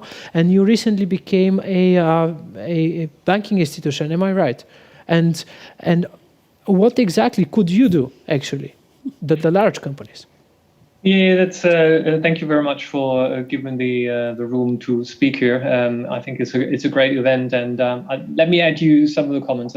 First of all, I want to touch on Ludmila's presentation. I think it clearly outlines the playing field that we have to work through.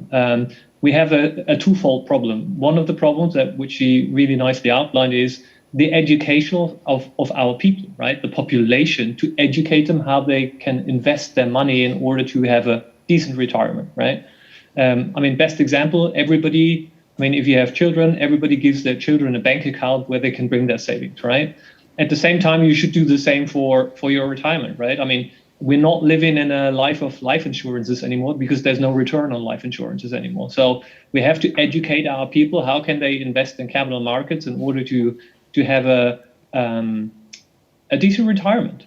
The second problem is the fintech in itself, right? How many of our better educated graduates from high school that then go to university want to enter the fintech world, right? And so you were asking how we came about, first of all, becoming a bank. That was throughout the acquisition of DEGIRO from FlatEx, we became this great company right now, which is the biggest independent online broker in Europe. And what we are actually doing is we're trying to retailize the capital market. We try to give everybody easy access to capital markets. This is the fintech story, right? I mean, we have an online brokerage business since, I think, 2006. We have an easy app that everybody's able to use. Do I see everybody easily being able to use it? No, because I mean, that's where we're coming back to my first part of my question. My speech. Not everybody is comprehending how capital markets work. What is a share? What is an exchange tradable fund? I mean, all these things we have to educate our children on, but as well as I said, to the students that finally decided to study fintech. We as a company, FlatEx DEGIRO, we actually had have a cooperation with the Frankfurt School of Finance, which is a private university in Frankfurt, where we actually invoked a study program called Digital Innovation and Finance in order to educate exactly the new and coming talents that should work in the fintech world, that understands the gap that we have to fill in order to make it publicly known what you have to do in order to invest in capital markets and make it easy, right? Convenience is everything. I mean, if you burden people with let's say an application where he or she has to decide, okay, I'm going to buy this kind of asset class, and then I have to go to this exchange, and probably I have to kind of like tick these risk boxes, you're going to lose them, right? Investing needs to be very, very easy. Because as Ludmila quite nicely in her essay, as well as in her speech, pointed out, how do you motivate the lower educated people to invest their money into a decent structure that gives them a reasonable return on investment? And that's exactly the art that we have to make happen, right? It is of utmost importance to bring this knowledge to everybody so that they can take care for their financial well-being. I think this is imperative, and it has nothing to do with rules and regulation. Is first of all, as I said, that's the first part, the burden of ourselves. We have to teach our children and make sure they go to the right schools and have the right incentives to think about it. And secondly, we have to educate the people that we want to use in order to bridge the gap between the products and the services that we provide and the people that we have to bring them to in a certain way. And this is the art. It's truly an art, and that is more than just regulation and imposing things on people. Right. Thank you so much. Now, because Bujdar, he's been waiting over there for quite a time. Thank you, really, Stefan. You raised so many questions here, but I'm posing a totally different question to, not so totally different, but still different to Bujdar Nedev, who is he's a PhD and assistant professor actually at Sofia University in the Faculty of Economics and Business Administration. And let's start talking about fintech, in specific about fintech, and how exactly is fintech incorporated in your curriculum in the Faculty of Economics and Business Administration, Bujdar? Hello, everyone. Do you hear me well? Yes, loud and clear. Thank you very much. So, at first, I would like to express my gratitude for the invitation and the opportunity to be a part of this really beneficial discussion about fintech and technologies. So actually, at the Faculty of Economics and Business Administration, we try to be as flexible as possible according to the guidelines of the Bulgarian university legislation. So we have incorporated a master degree program in finance, investments, and so it has been launched with the coordination of the Bulgarian Fintech Association, and I would like also to express my appreciation to Georgi Penev, who has really supported us with a lot of advices and coordination. So actually we have tried to launch a multi-interdisciplinary master program to better account for the contemporary developments on the labor market. So actually nowadays we are observing a market where you should have competency not only in a very narrow field, but you should cover not only finance, but accounting, fintech, also some software programming skills. This is what we tried to establish. And actually, I hope that it is a product that could be able to compete with not only with Bulgarian universities, but also with some Western universities. Here also we offer a specific discipline in fintech and e-banking with assistant professor Diana Radev. We are introducing a new course in blockchain and cryptocurrencies. We expect it to start from the summer semester from middle February 2022. And actually we are constantly trying to upgrade what we are offering because world is really vastly changing. So we also offer courses in alternative investments, in digital business. Our lecturers are not only do not only represent the academic world, but also they are appreciated experts in their field.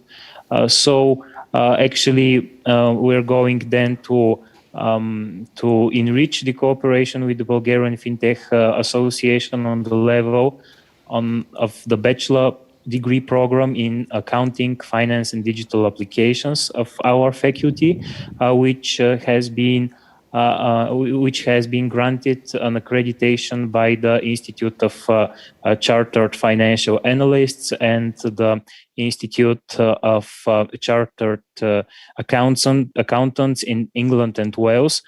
So it's taught completely in English, and again, we are trying to do our best to increase the opportunities for Bulgarian students to stay in Bulgarian and not to go abroad to complete their education, because here there are a lot of opportunities that are really, really of a great advantage. Right. Thank you so much, Bujdar. It's always a pleasure to have you on board. So just because we already mentioned fintech, but okay, fintech it's related to finance and technology. You mentioned programming languages, or I heard programming languages when you were talking about fintech, and that you incorporate that kind of courses. But what exactly is the difference? This is a question to Professor Bobeva. What exactly is the difference between teaching fintech and just teaching finance? Or is it one thing now? Or Great question. Thank you. Actually, technologies change entire finance. And we, the people who are grown up and starting teaching 20, 30 years ago in finance, we should understand that there is no finance without technologies nowadays.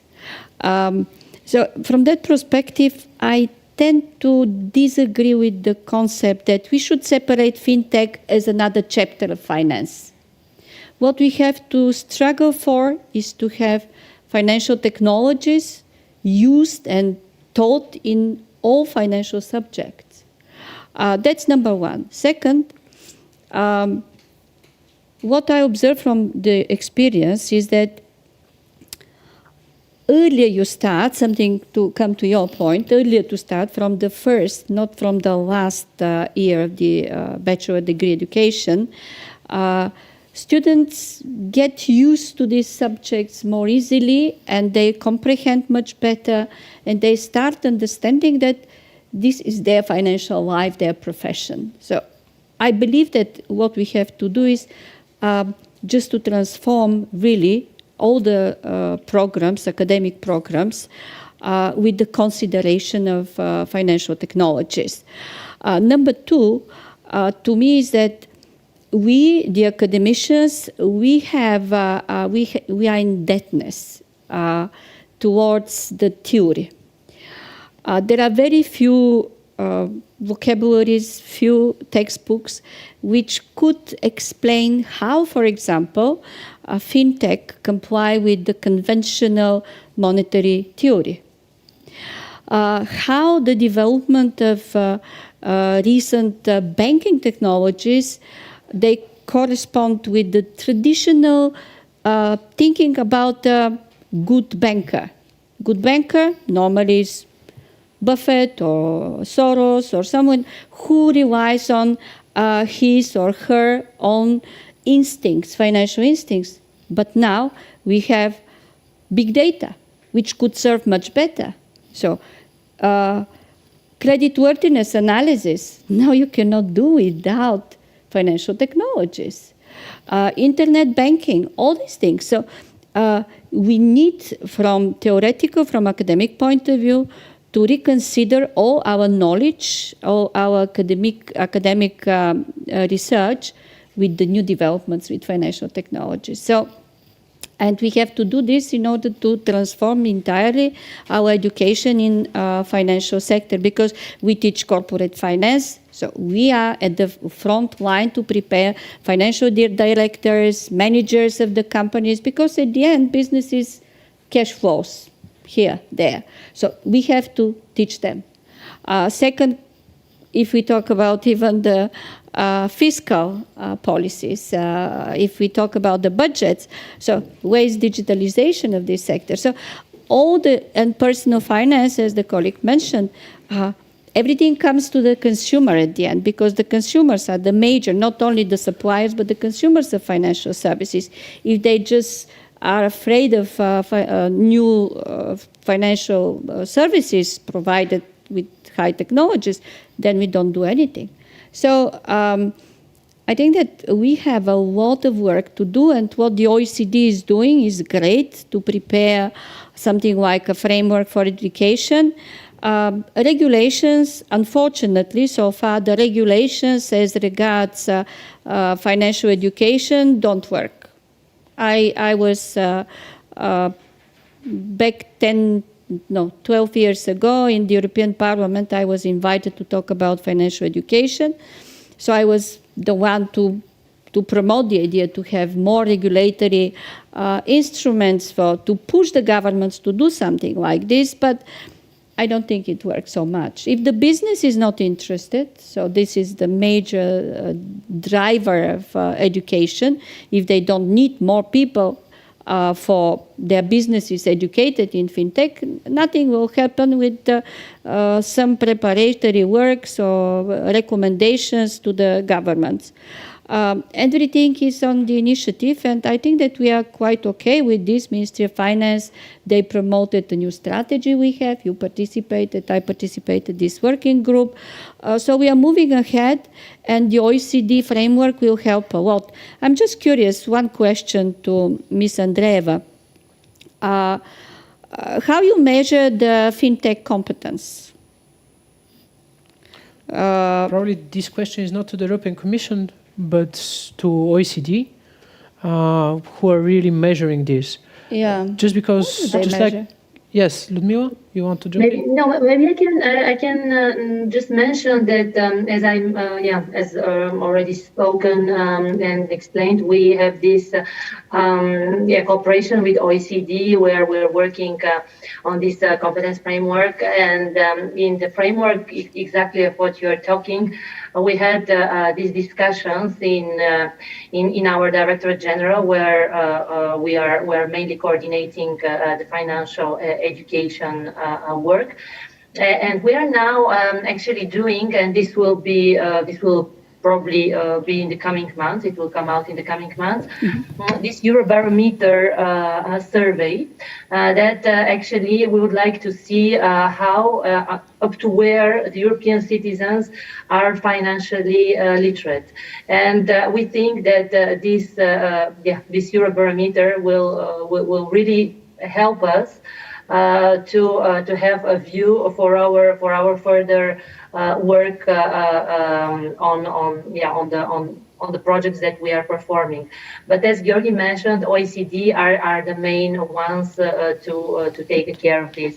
But I will be really glad to share with you the results of this Eurobarometer, because we really targeted it to our needs, as to the needs of our legislation. So we're waiting for the results, and probably it will confirm our findings, the ones that I already mentioned in my speech. Okay, thank you. That's nice. And probably just a word from my side, because just like Professor Bobeva said, BFA, Bulgarian Fintech Association, is part of a working group within the Ministry of Finance on this specific topic on financial literacy. So in regards to this work that we do and being part of this project, myself, I'm involved in financial literacy. So I do know that OECD put specific focus on fintech, and in specific here, I wanted to raise these PISA exams that they give to PISA surveys, actually, that they give to young people. So within this survey, for the new ones, the new version that we will see next year in 2022, I believe, there is a specific focus on fintech in the section of financial landscape. So they ask, in concrete, they ask questions like, do you use online shopping? Do you have a credit card? Do you have a virtual bank account? And so on and so forth. So these kind of questions, of course, many others, but next time we will simply invite OECD. Actually, we did invite them, but unfortunately, it wasn't working for them, this schedule. So next time when we have them on board, we'll ask these very questions. I'm more than thrilled to hear that the European Commission are now working towards the research and the analysis of the financial literacy level in Europe. So it would be really nice to see where Bulgaria is standing, how and compared to our neighboring countries. But that's another story.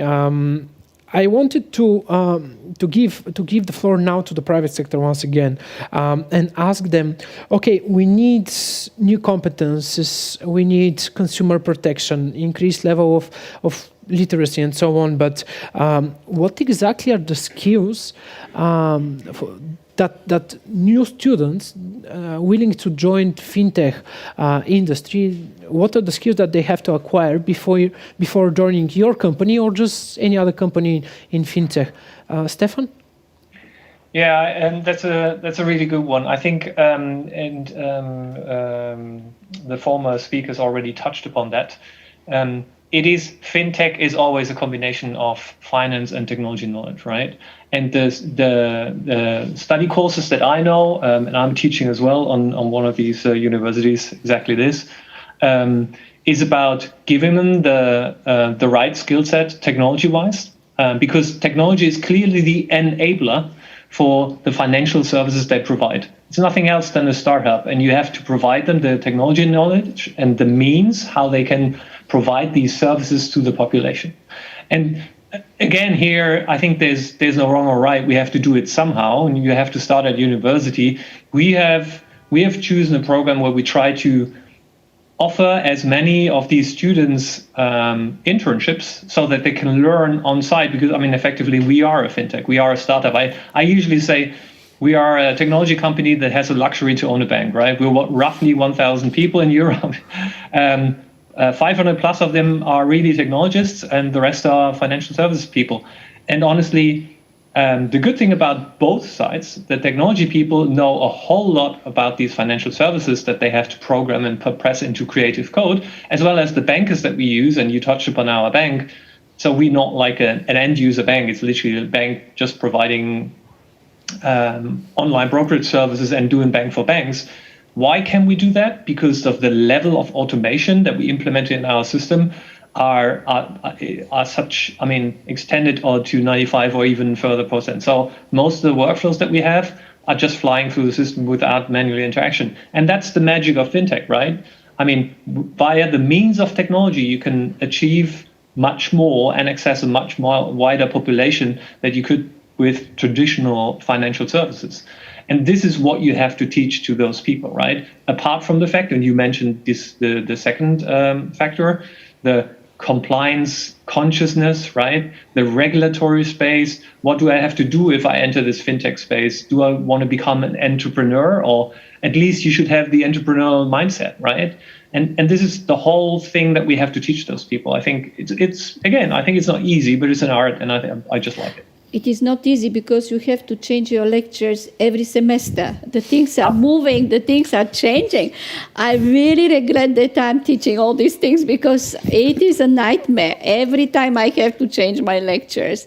On that point, very interesting question, which is a little bit not in the topic, but how do you feel this move that most of the fintech companies that started with payment services providers, they moved to become more virtual banks, acquiring banking licenses. So I changed my lectures on that as well.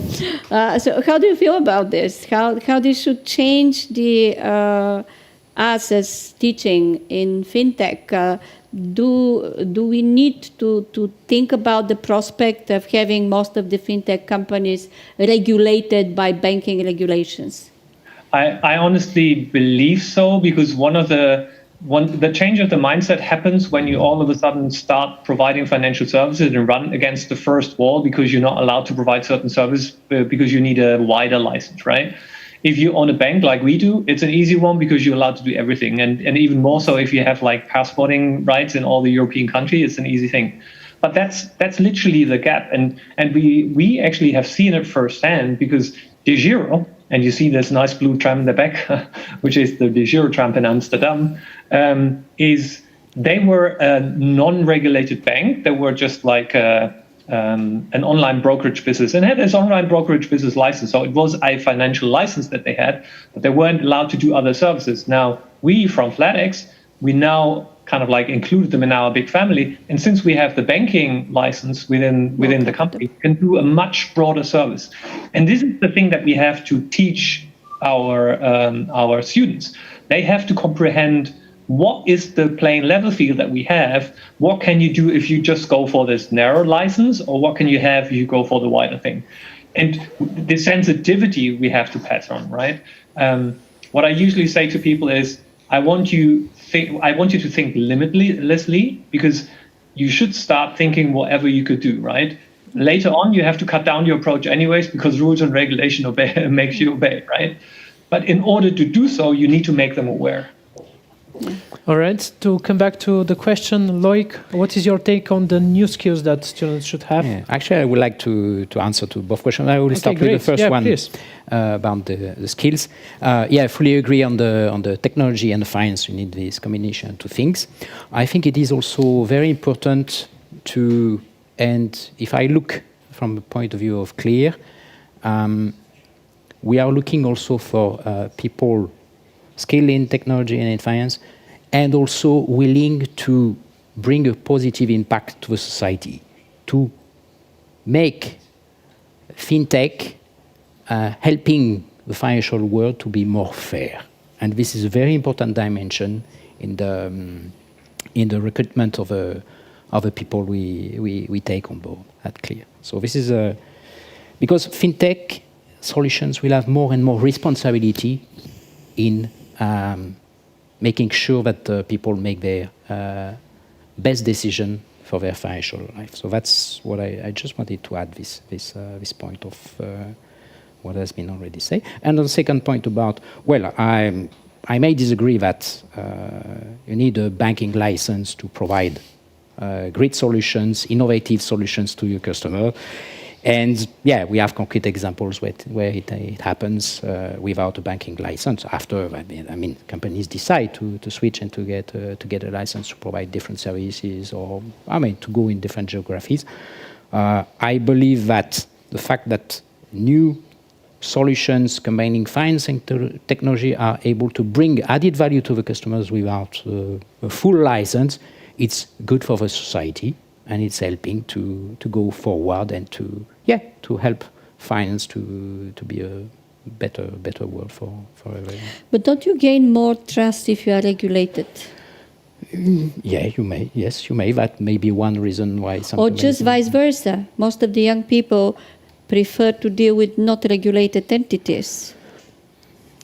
That's another question, probably, and there is another perspective whether young people really care about that kind of licenses and so on and so forth. But that's a great consumer topic. Protection is important. Yeah, that's you correct. don't have such protection if you are not fully regulated. I totally agree. I totally understand it. There is another question whether the rest of the community really understands it, whether they value this, and so on. But let's stick to the financial education and give an opportunity for Božidar on our call here. And a question to you, Božidar: how do you see the future of fintech lecturing in your faculty, and what is the role actually of the private sector?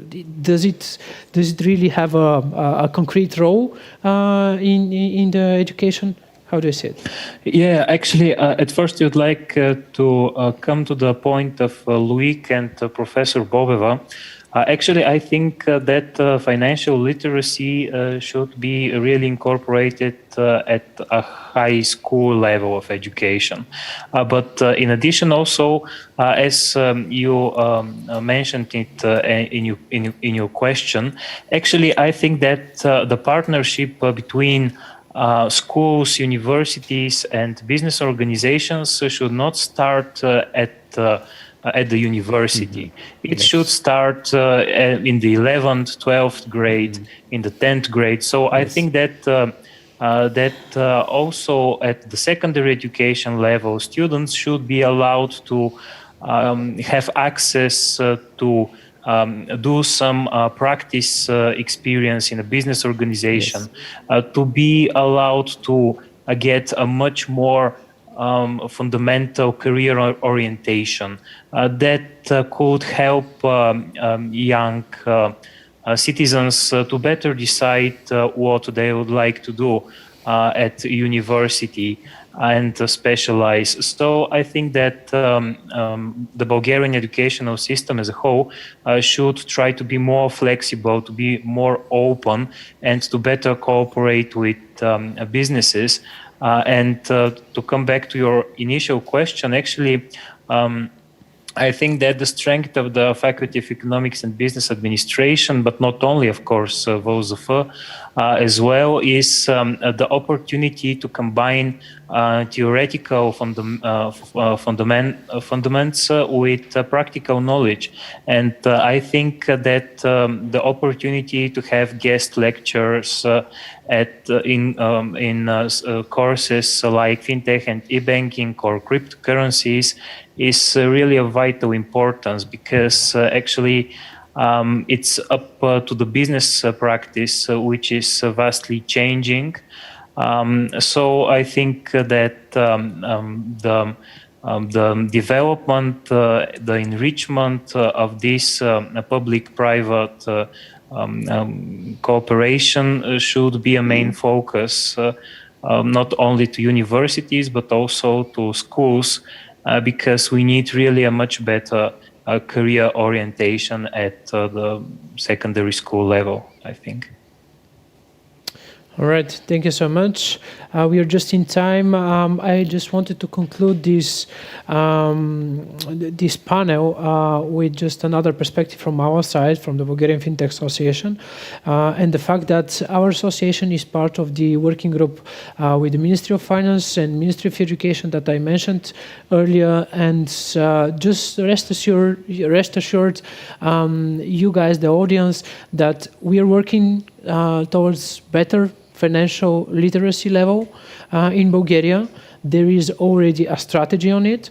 From our perspective, our association is trying everything possible to incorporate within this strategy fintech as not only a word, but really a broad understanding of new cryptocurrencies, crypto assets, as they call them.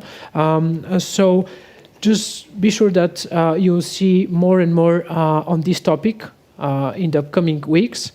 And to wrap it up, I believe that we can all really conclude and get around a couple of sentences about financial literacy. Some of these things were mentioned.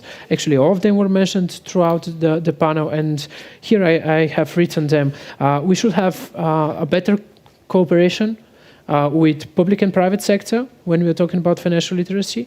There should be technology that our youngsters teach, because this technology is an essential part of fintech.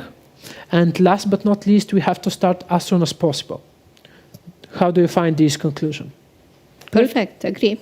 You're going to work for it? Vote. Yeah. There we go. We are All aligned. right. So we have, I believe, 100% approval on this. And just like I mentioned, we'll continue working it as hard as we can.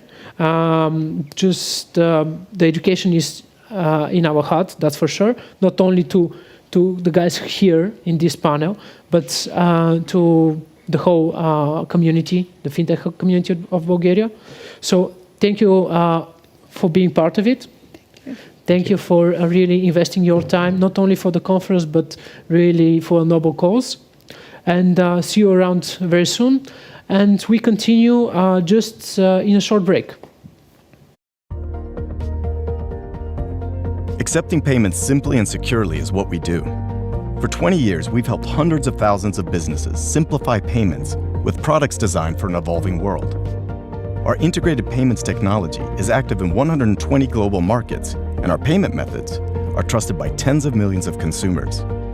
So whatever your model, size, or sector, plug into PaySafe to grow your business with confidence.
Welcome back, everybody. We are now with our panel called Women in Fintech. We start with a small just presentation of who we have here and what do we have as instruments for this panel.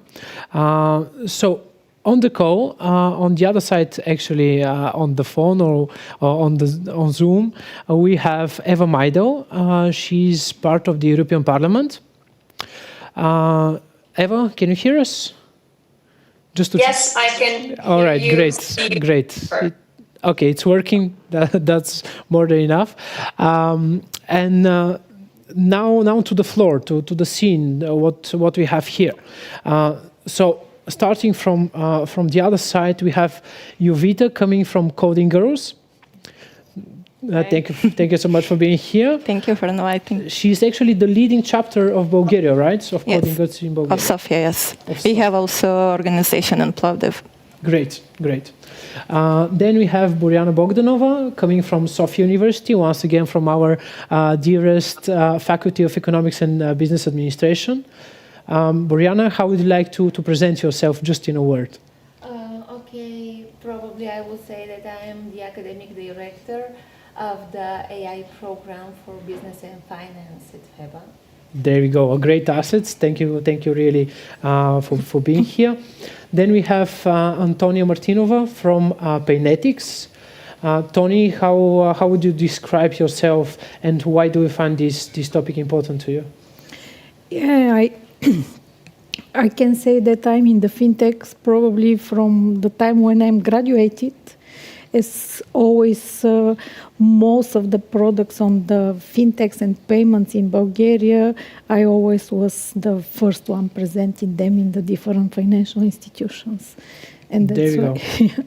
So you have some wisdom behind you, I believe. And of course, we have Vasilena Goranova from PaySafe. Thank you so much, Vasilena, for being here. Thank you for supporting this panel and really supporting so heavily the whole, I would say, movement of women in fintech in Bulgaria. So how would you present yourself and how do you find women in your heart? First of all, thank you very much for the invitation and for the opportunity to be here today with all of these amazing ladies and, of course, Bulgarian Fintech Association. And thank you for including the topic Women in Fintech in the annual Fintech report, because it's not only a fancy and trendy topic, but it's also an important one. I'm part of PaySafe, as you said. I'm manager compliance risk assessments and also chapter lead for Bulgaria PaySafe network for women. Great. Thank you so much. Thank you all guys for being here, all ladies for being here. So now moving to Brussels with Eva. Eva, the floor is yours.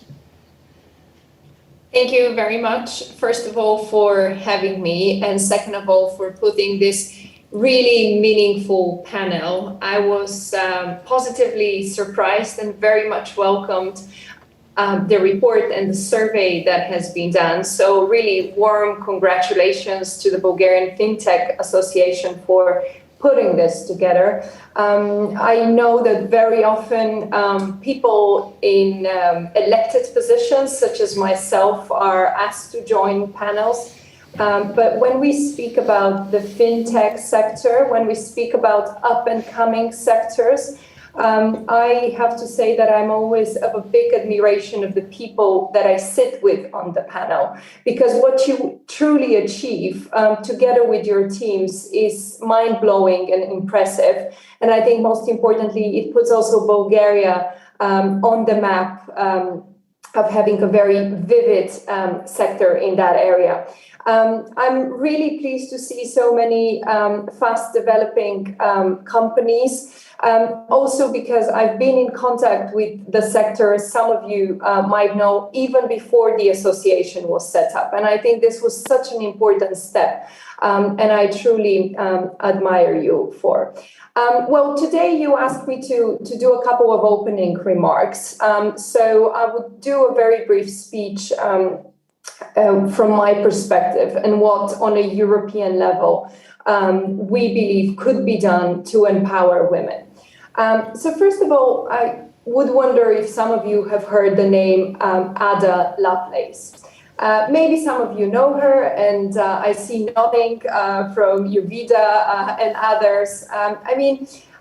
Ada is a very well-known British 19th century lady. What she did is she wrote the first computer program, but interestingly enough, for a computing machine which was never built during her lifetime due to the lack of funding.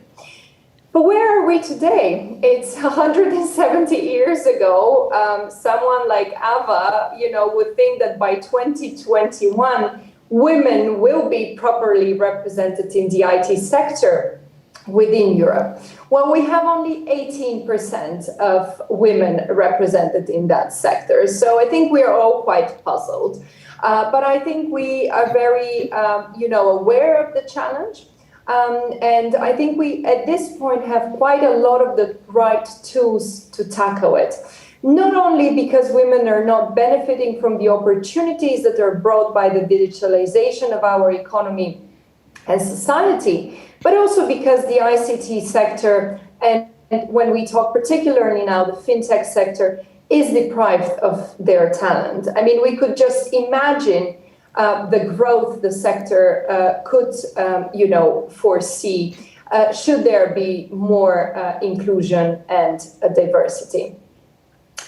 Regardless, of the gender imbalance in the digital sector, I think when we particularly speak about opportunities for women to enter jobs, that these are jobs that are mainly high paid than those in traditional female sectors. And I think this would also help reduce this persistent gender-based pay gap across Europe that we witness, and it's so difficult to balance or to overcome.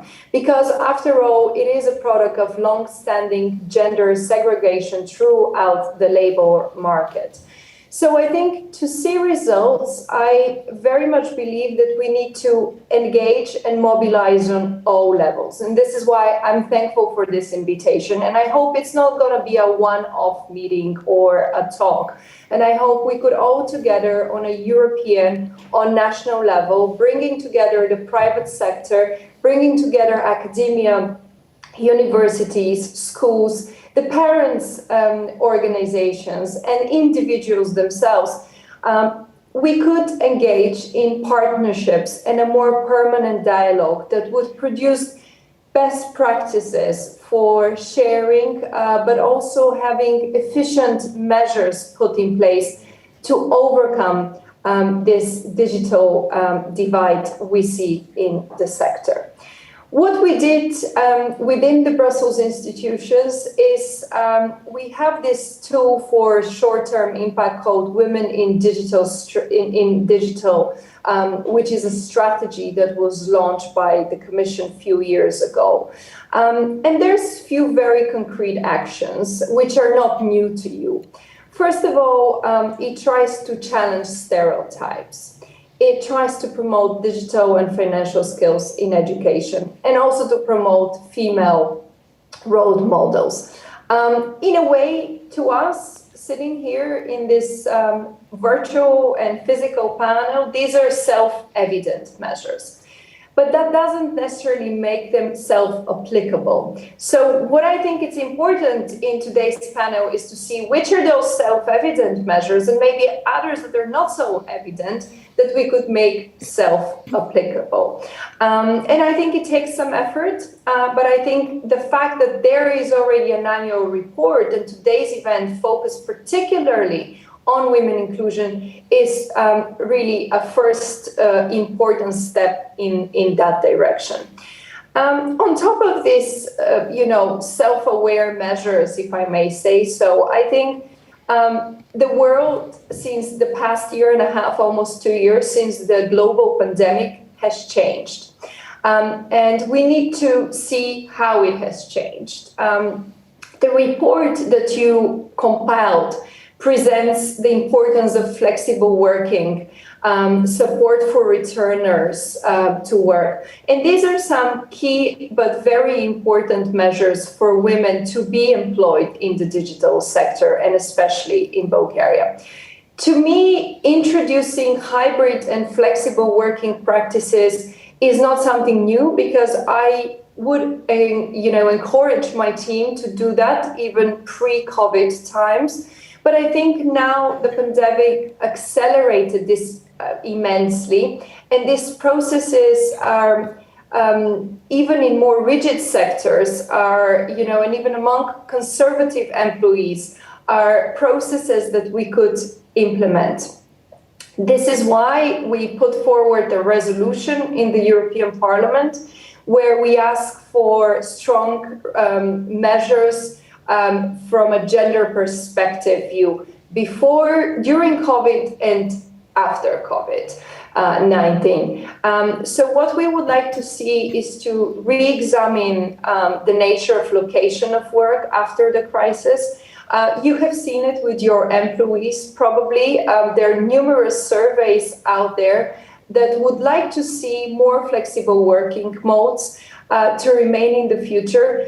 In this way, we could not just reduce health risk, but we could really retain the bright and the best by giving them opportunities for better work-life balance, especially for parents, but not only.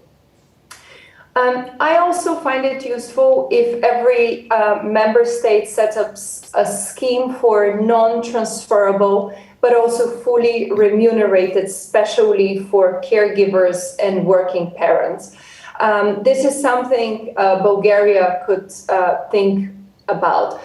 But also to turn, I think, special attention to single parents. A large majority of single parents, close to 90%, are women, and examining and sharing best practice to soften their specific situation, I think, is very important. I'm concluding, and as I said earlier, I think these measures, again, I want to emphasize, they might sometimes be, self-evident, but they're not necessarily self-adoptable, and they're not necessarily self-applicable. And many of those measures are in the hands of national authorities and national competences. So I think it's really important that the private sector, the public sector, the civil sector should send a strong message to responsible national policy makers. And I'm happy to play my part in that as well, because we need this sort of cross-sectorial coalition that could be initiated by the Bulgarian Fintech Association. There are numerous civil organizations, but also private business organizations like the Bulgarian Council of Women in Business and others, which I think will be ready to set the tone by acknowledging the problem, by gathering sectorial data and addressing it head on like we do today. And I think today we are raising this issue, pinpointing some potential measures to improve the participation of women talent in the economy, and that could be a very good basis for a future coalition in quotations. I think we are today one step really closer to what the next Ada Lovelace could discover. And I think by giving the right opportunities that every woman, that every girl deserves, is the right step ahead. And I'm very happy and open to be a partner in that. Thank you, and I wish really every success to this panel and to the whole conference. Thank you so much, Eva. Thank you for the inspiring speech. And just based on what you just said with the self-evident measures, we now continue with this panel a bit differently than before. And I'm giving the floor to Vasilena from PaySafe, who will present to you what exactly could be the measures in a well-developed fintech towards the promotion of women in fintech. Please. Thank you, Georgi. Thank you, Eva. I would like to echo everything what you said. And I will go one step further with the diversity and inclusion. And we'll share with you some slides in order to share how we are promoting the diversity and inclusion culture and topic in PaySafe. I suppose you can see the first slide. So this is basically the title, Women in Fintech. However, the topic about women in fintech is part of the bigger picture, the bigger topic, diversity and inclusion in fintech specifically. First of all, how we understand diversity and inclusion in PaySafe. For us, diversity and inclusion is one of our 4 corporate responsibility pillars, and it's a crucial component of doing the business the right way. For me personally, diversity and inclusion is what makes the difference. A company which has a right diversity and inclusion program, which is communicated in the right way, is really a company which makes the difference and a company which sets the example. Going to the next slide, here are some bullet points about the diversity and inclusion program in PaySafe. And of course, everything starts with tone from the top. Tone from the top is a very important topic because it sets the example. But it's not only setting the example, it's also setting the expectations from the management and setting the opportunities for the employees. I'm really happy to work in a company where the tone from the top is very well acknowledged, but not only, we have regular tone from the top communications, meetings, and maybe more important is that the tone from the top is going in the right way to the employees. So the communication is done by the right way. One of the examples is, of course, the diversity and inclusion policies we have in our company. We have a framework of different diversity and inclusion policies. And this is also a very important topic because it's not enough only to have one diversity and inclusion policy, which to be read by the employees, let's say, when they're starting their new job in a company. This document should be used on a daily basis because the purpose of diversity and inclusion policies is to set values. And values are the principles how we behave. And we behave every day, right? So these values should be followed up every day. As simple as that. The second bullet point is with respect to how this diversity and inclusion communication is applied and how the message goes to the employees. We at PaySafe have different networks. We have Women at PaySafe Network, Black at PaySafe Network, LGBTQ Network, and Families Network. The aim of Women at PaySafe Network is to provide a safe place where women could speak and could be heard. And of course, we have many different events on a monthly basis. We have webinars with external speakers, webinars with internal speakers, as well as mutual events with all of the other groups. We also have our different mentoring programs. And the purpose of all this is, first of all, to share the best practices, and second of all, to see what employees need, what are the employees' needs. And in this regard is the last bullet point about the feedback and the importance of the feedback. I'm a real believer that it is very important to know how to give and also how to receive feedback. Of course, there are many different ways to do this, depending on the purpose, depending on the audience. However, the importance of feedback is really great one. And one of the ways we are doing this in PaySafe is by our Glean surveys. We are having ongoing Glean surveys in order to know how the employees are feeling, should we do something better, where are we at the picture. Another way of giving and receiving feedback is also the different initiatives we have in the groups. So, for example, at Women in the PaySafe Network, before our initiatives, we are going to employees and asking them what they want to see, what they want to hear from this initiative in order really to have value for them. And for example, for this panel today we made a webinar, I think it was maybe 3 or 4 weeks ago. And this is what we asked our colleagues. What you want to hear from this webinar with the Bulgarian Fintech Association today? Do you have any specific questions? Do you have any issues? What are your expectations from this webinar? And here I think is the right time to start the discussion with all of the ladies, because I believe and I hope that we are going to find the answers of these questions. And this was my last slide. Thank you. Thank you so much, Vasilena. So it was really great to have such a perspective in this panel, but we have to point out that this is a perspective coming from a really well-developed fintech company. In that regard, I would like to point and to pose a question to Tony, to Antonina, about how does really women in fintech topic looking like in Bulgaria for even SMEs in fintech? Is it any different to what Vasilena just said? Yes, I can say that for the SME, it's really hard how the women in the SME is accepted, especially in the entrepreneurial sector.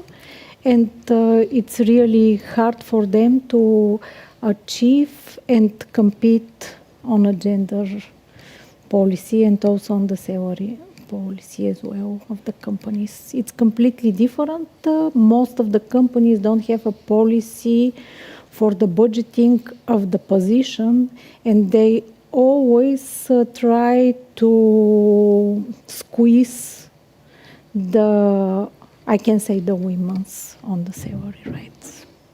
I understand. So that's really refreshing, I would say, to hear it, not in a positive way, unfortunately. But just to proceed with the discussion, I wanted to provoke here the audience, here on the scene, and of course behind the monitors. With the survey that we presented in the annual FinTech report.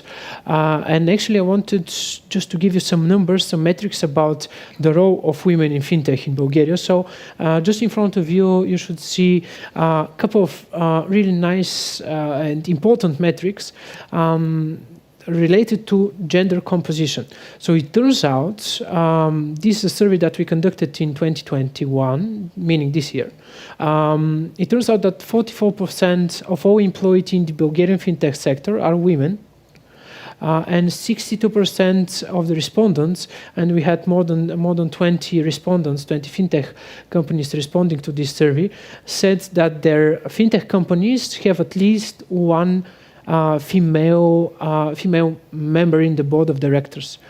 Jovita, how do you see these numbers? You come from you're not Bulgarian, right? No, I'm not. How do you see these numbers? Where exactly are you from?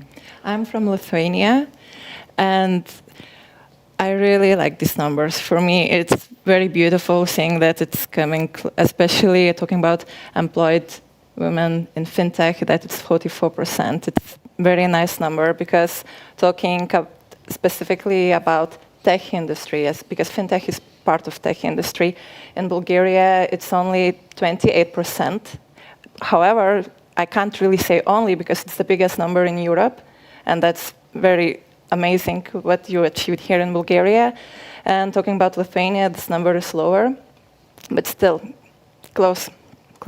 It's higher than average European number that was mentioned before, that it is 18%. So these numbers, 44%, I really like what I'm seeing.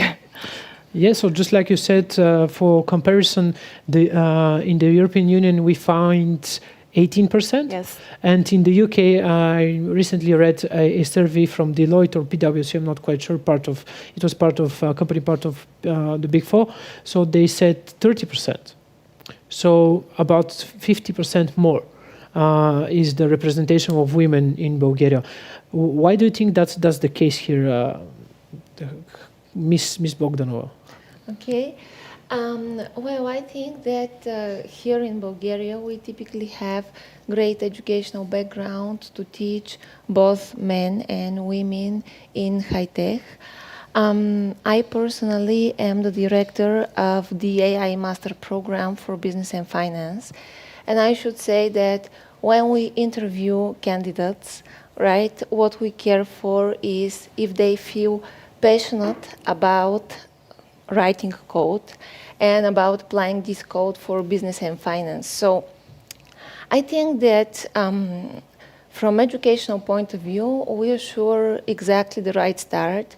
Our students work in teams, both I split them on purely random basis, I should say, with random number generators. So, and everyone is working with the rest of the group on equal basis. So you just stand up and say, I'm professional, all right? Or I'm here to become professional. So I would put my talents here, working on this project exactly as you. So, of course, men and women are different, and when women are writing code, we are much more emotional, but this has its pluses. On the other hand, men are much more rational, so they can organize the entire project well. So I should say that we have achieved this level of synergy rather than competition, and I'm pretty optimistic about this. That's really nice to hear it. I wanted to raise a challenge here. I'm not quite sure whether you see it, but this is a challenge related to equal pay. 30% of our respondents say that women receive worse salary, I mean lower salary to men. Do you really have this case with you in PaySafe, Vasilana? I'm happy to say that we don't, which is, I believe, really a great success, because we are looking for professionals and we don't divide them between women, men. So this is not the topic. However, this is an interesting percentage here, and yeah, equal. The pay should be equal. I mean, if you work with professionals, if you're a professional in your sphere, this means that you have to get the same money as the money that the other colleague, the colleague of yours, is getting. Doesn't matter whether you're a woman or you're a man. I mean, I think it's simple like this. All right. So the great clash here will be, I said it in the very beginning, with a well-developed country, well-developed fintech coming from the US, PaySafe, and the Bulgarian example. Once again, over to you, Antonina. You're the CEO of Paynetics, right? Yeah. Do you really see this equal pay challenge within your fintech? Yes. In Paynetics, yes, I see the equal challenge, and we even don't have our diversity policy still, as we are 60 people still, but we already expanded in different regions in Europe, and we see the diversity there. In Bulgaria, we never, when we have open position, we not choose the position based on is this a woman or man. We always choose, as Vasilena says, based on the professionals, and I can say that even in Paynetics, we have 60% of the employees are women. Right. Yeah. So I understand, and just wanted to raise this, that 25% of the respondents say that, or they don't really know, they don't really believe that in Bulgaria we have so many women in fintech, like that we are even better than the rest of the European Union. Do you think that's a case, Boriana? Have you seen it? Like that we do not appreciate what we have? Well, that's a very complicated question. And the best I can do here is just express my personal opinion. It depends on where you are, at which structure you are, and it depends very much on the environment. So I think the issue is on company level, so how each company performs, how each company evaluates let's say, this wealth of diversity that is present here at Spot, and how it utilizes it. Mm-hmm. All right. Now a specific question and a specific slide created for Jovita. I'm not quite sure whether you can see this pie chart, but what it says, this is a composition of what are the roles of these women, the 44% that we mentioned. in fintech. So I'm not quite sure if I can point it out somewhere there or on top of it with the gray, or in gray, it's only 10% of the employees in the sector are working with software development. So what are the measures and what can we do in order to increase this? Because from the very beginning of the conference, we said fintech is technology. So if we want to continue working and developing this sector, we should have more and more engineers there. What are the measures that you would like to propose? There are plenty of measures that you could take. Like personally, I'm as well a software engineer, and I could say from my perspective, when I just was considering this field, I really had totally different understanding how tech world looks. And that image was very unattractive and it was very wrong. It's not what the reality is. So first of all, we should really present tech world in the right way, how this for like really that it offers great benefits, that you will have safe, secure job, that you will work in, the newest and most modern offices, that your employer will always take care of you. And these things, they're somewhere gone, and what we're shown that, tech is for boys, it's not woman friendly, it's a bro culture, and it's not the case. So first, marketing of the tech world is wrong, in my opinion.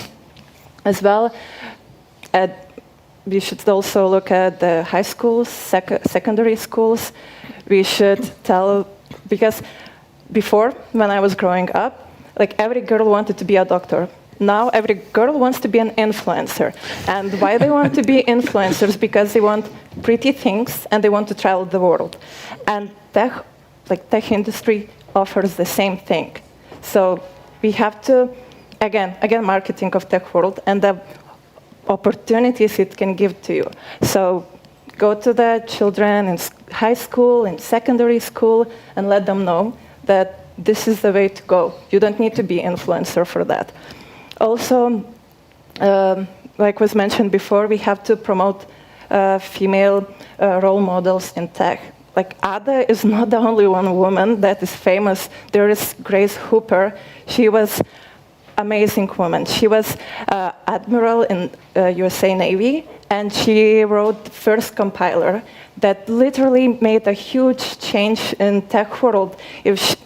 Then when the booming of software engineering happened, and it's again woman as well. Everyone probably heard about cracking Enigma machine, and behind that there was also a woman, Joan Clark, but everyone hears only about Alan Turing.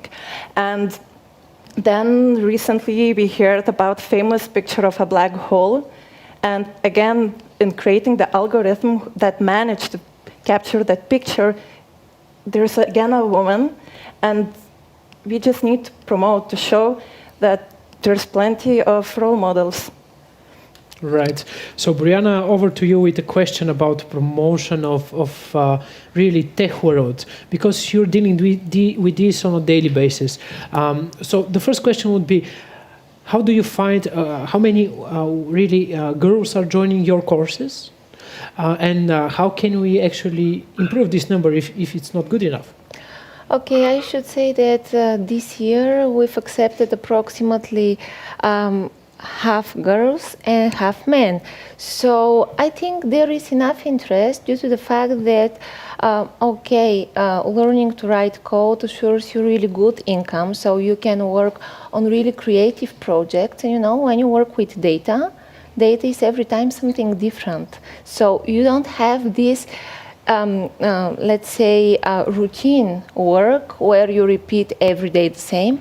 Every time you start a new project, you face new data, new challenges, some of them never solved so far. And I think that girls really feel that this is exciting, because we like to create. So our force is for sure creation. And when it's about creativity, combining data and coding, just give us hours and we would do wonders. Yeah. Okay, it's really nice to hear that. So another story coming from our survey. 85 of the respondents state that there is a clear career development path for all genders in their organization. I believe this would be the case in PaySafe, right? Yes, absolutely. And here we are coming again to the topic of diversity and inclusion, that diversity should be promoted not only on the stage of hiring, but also during your career progression in one company, during your development. And if you have a strong diversity and inclusion culture, policies, program, then this percentage, I think, will go higher and higher, because the things are connected, right? Right. And how about the SMEs, Bulgarian SMEs? I can give an example exactly from the company recently happened. One of the team leaders left us, and then we decided not to hire a new one, but just to give the rights of the people that has been below him. And we put on competition one woman and man. We choose the woman, and the woman has been chosen not by me, but C-level who is man exactly, and then the man who hasn't been chosen left us. But really she deserved this position with the professionalism that she has. So it's all about what you can do, on your expertise, on what kind of a professional you are. Just because it was raised by Antonio as well, on this culture, how important is really to have culture inside of a company? I mean, gender diversity culture, really to have a thriving fintech. Whoever could answer this difficult question. Vasilena? I already started with this in the beginning exactly because it is really very important, and I really hope that this percentage, this 14%, will go higher with time.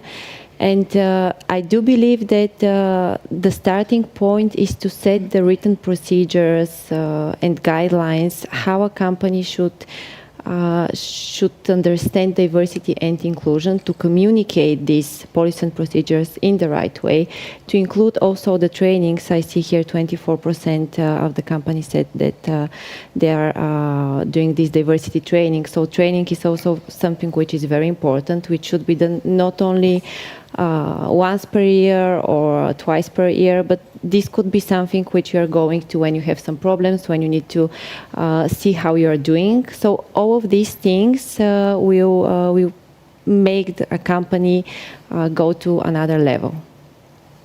I understand. All right. And can I yes, please go ahead.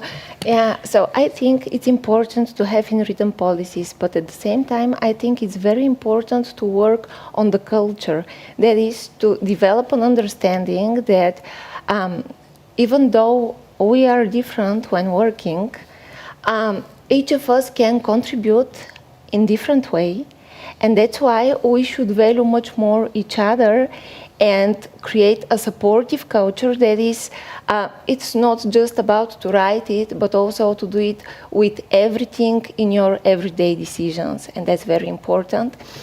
So I should say I'm very thankful to the organization where I work, because I have been supported through my entire life, mostly by men, so thank you to all the men.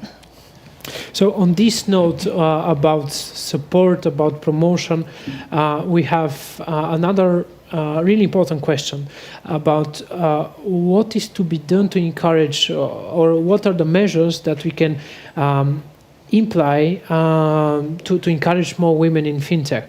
So 81%, as you can see on the screen, 81% say schools to encourage studies in fintech and fintech technology, science, and so on, and that kind of subjects. And 67% say to promote more female role models, coaches, mentors, members, and so on. Jovita, you mentioned influencers. Yes. Where are we standing here? Where are you standing here? I mean, you said that probably influencers is not the best possible position or role in. It's not for everyone. Just let's put it like that, because you have to be super creative. Your content has to be really great, so you could be an influencer. So you would have followers and so on, and not everyone can do it. And tech is the easier way. Right. So I believe it's all about being and transposing meaningful things, meaningful, questions to raise meaningful questions and so on. But the top three measures, and this would be the concluding slides with some concluding questions here. What are the measures that every single company, no matter how well developed it is, could apply on a daily basis? Probably starting from Antonia, the three measures here, just to point it out, three measures coming from the Bulgarian fintech community. They say flexible working to allow more time with the family or with family, help with childcare. On the second point, and the third one would be better support for returners from maternity leave. Yeah. What are we missing here? I don't think we are missing here, and as Eva started in the beginning, COVID already teach us how to work distantly and how to value the flexibility and the timing that the woman really needs to have. We have two examples in our company. One is the Chief Risk and Compliance Officer. She twice returned from maternity leave on the 4th month, which for Bulgaria is not always the case. We have now another woman in the company. She is also in the compliance area. She get her baby in August, and she returning now. But we really need flexibility, and again, backing to Eva's speech. Also, a lot of singles parents are the women, and they really need support from the employers on the flexible working time in order to value, and they really give a lot from their side, especially if they cannot work exactly during the working hours. And in the fintech, we don't need always these working hours from 9 to 5. If they have work to do, they can do later when they have enough care for their children. Right. But I don't think we're missing something here. Vasilena, from your perspective, I believe your country, why I call it a country every single time, it's a fintech for now. So probably all of these measures are already applied in your fintech. But what would you say, what is missing, or what is the most innovative thing that you see in Paysafe? First of all, I would say that flexibility for me personally is really the most important measure here, because this allows employees to find the right balance between working life and life outside working hours. So this is really the most important measure which should be applied. We are applying this at Paysafe, and I'm really grateful for this, because I'm a mother of twins, and I do need my time from time to time with my kids, and this flexibility allows me to feel balanced, to feel confident, and to feel comfortable when doing my job, and to be 100% when I'm doing my job. Another thing I want to mention here is with respect to the third measure, better support for returners.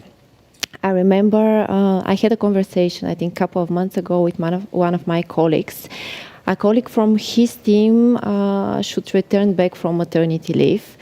And we were discussing what will be the best scenario so for her to feel comfortable and confident.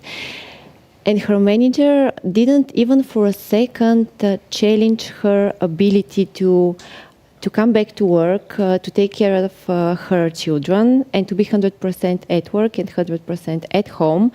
His only priority was how to make this woman to feel comfortable, to be confident, to be sure that she can do the job in the best way she can.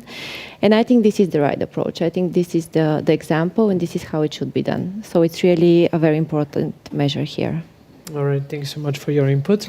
And Boriana and Jovita, just in a couple of sentences on these about measures. What are the measures? Probably with Jovita. So I agree on all the measures, but I think there is one missing measure, especially for the young professionals like me, for example. There is such a thing as imposter syndrome. It's a chronic self-doubt when you constantly feel as a fraud that you're not good enough. And this is a real problem that usually, by the way, women are the ones that are suffering from it, especially young professionals. And I have it myself. I'm trying to fight it. But it's very important to educate on this topic, that the reflection that you think that you see, that you know you're lacking skills, your achievements are not that great, you have to learn to understand that this is not real reflection of who you are, what your skills are. And exactly this imposter syndrome can be so strong that you can just quit. You might be at university on the right path, but you will just drop out because you had the feeling that I will not be able to be as good as another person. And you could be as good as that person. It's just things that you mentally have to deal with. And I think this is very important measure to take into account. Right. And Boriana, over to you. Well, I agree with all the measures discussed here. I think all of them are important. Also, the suggestion of Jovita is great. I have something else to add. I think that there should be a way to encourage women to take more creative tasks, to work on projects, so don't be afraid. You have all the abilities to do that. And I should say the following. When my daughter was baby, in the Saturdays and Sundays, I was doing exactly this, working on scientific projects. So if you give the woman a project and she's flexible, of course, this is probably part of the flexibility, but it also has to do with the creation, with our creativity. So if some measures to encourage working on project basis are introduced, and a strong emphasis on creative tasks is put, I think this would also encourage more women to grow faster and also become heads of departments and create their own products, right? So, and I wish this to all the women that are listening to us right now. All right. Thank you so much for this great discussion. Thank you for your input. What I believe that we can conclude, and just to wrap it up, around a couple of things that I have written here. So, and I believe that you, because you already said it, that you can all agree on it. So, first thing would be that diversity and inclusion should be part of corporate policy, no matter how well developed fintech companies, how big it is, and so on and so forth. It just has to be there. Of course, taking in consideration how big a company is, but still, it should be there. The second thing would be tech world should be more attractive to women. It's not only a boys' world, so it's just a matter of, I believe, marketing and stronger communication in that sense. And the third thing would be to work together on not only the remuneration of women, but for their sound psychological state of mind. Right? You agree with this? All right. And you agree on working on it? Absolutely. We do it. There you go. We have it. Another great discussion. Thank you guys for tuning in. It was a great pleasure for me being around these professionals. And We just have another break, and we'll be back just in a couple of minutes. Thank you once again. Thank you.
All right, welcome back, everybody. We are now be talking about investments in fintech, another really important part of our report. Here we will touch base on the most important and the biggest investments, really capital that goes to fintechs.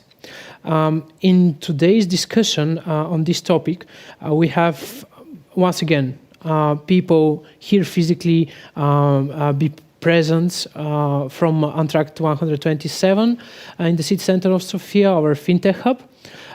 Namely, we have Gencho Kerezov, the mayor, the deputy mayor of Sofia municipality, and we have Maria Marinova, the executive director of BVCA, or Bulgarian Venture Capital and Equity Funds Association. On the call, on the other way of Zoom, we have Stamen Yanev from Invest Bulgaria agency and George Manov or Georgi Manov from Nexo. So once again, in one panel, we have public and private sectors talking in specific on a topic really interesting to our ecosystem. So I start off with this finding. One of our market analysis presented in the report, and these are the main metrics when it comes to fintech investments. Or namely, here we've seen in the last 2 years, in 2020 and this year 2021, just above 32 million euros invested in Bulgarian fintech companies. We have 5 active investors in fintech from Bulgarian investors, who invested more than 6 million euros in, I believe, more than 10 fintech SMEs. But before we talk about this, about investments, what we achieved, I wanted to first talk a bit more.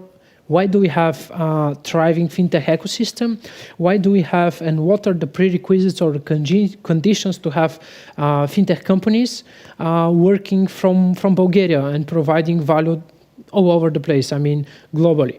So here we have, once again, Gencho Kerezov and Stamen Yanev. These are the public sector representatives. I would like to start with Gencho. So how do you find this? How do you find that Bulgaria is an attractive place for fintech? Why do you think that's the case? Well, thank you for the invitation. First, it's a real pleasure to be in a panel like that and to discuss the fintech ecosystem, because this is really the future for the Bulgarian business and the Bulgarian startup ecosystem. This is for sure. Firstly, we have a very strong financial sector overall. Here in Bulgaria, we have a very stable financial system. Tax-wise, bank-wise, also the insurance sector is really strong. So it only makes sense that the entire digitalization of all sectors is that is getting stronger and stronger is also involved into this financial sector. So the prerequisite for a strong fintech sector is a strong financial sector, is what I believe. On the technology side, we have we really have great conditions in Bulgaria. We have very strong education, both in the national universities and the private universities like Software University and similar schools like that, that really produce high quality IT specialists in the country. We have very strong programs in Sofia University also, for example. We have a booming software ecosystem overall, which allows for very good professionals to be trained on the workplace, into the workforce. And it only makes sense that the growing capacity of IT specialists, both from the education and from the business experience side, is a good prerequisite for having a strong fintech specialists as well.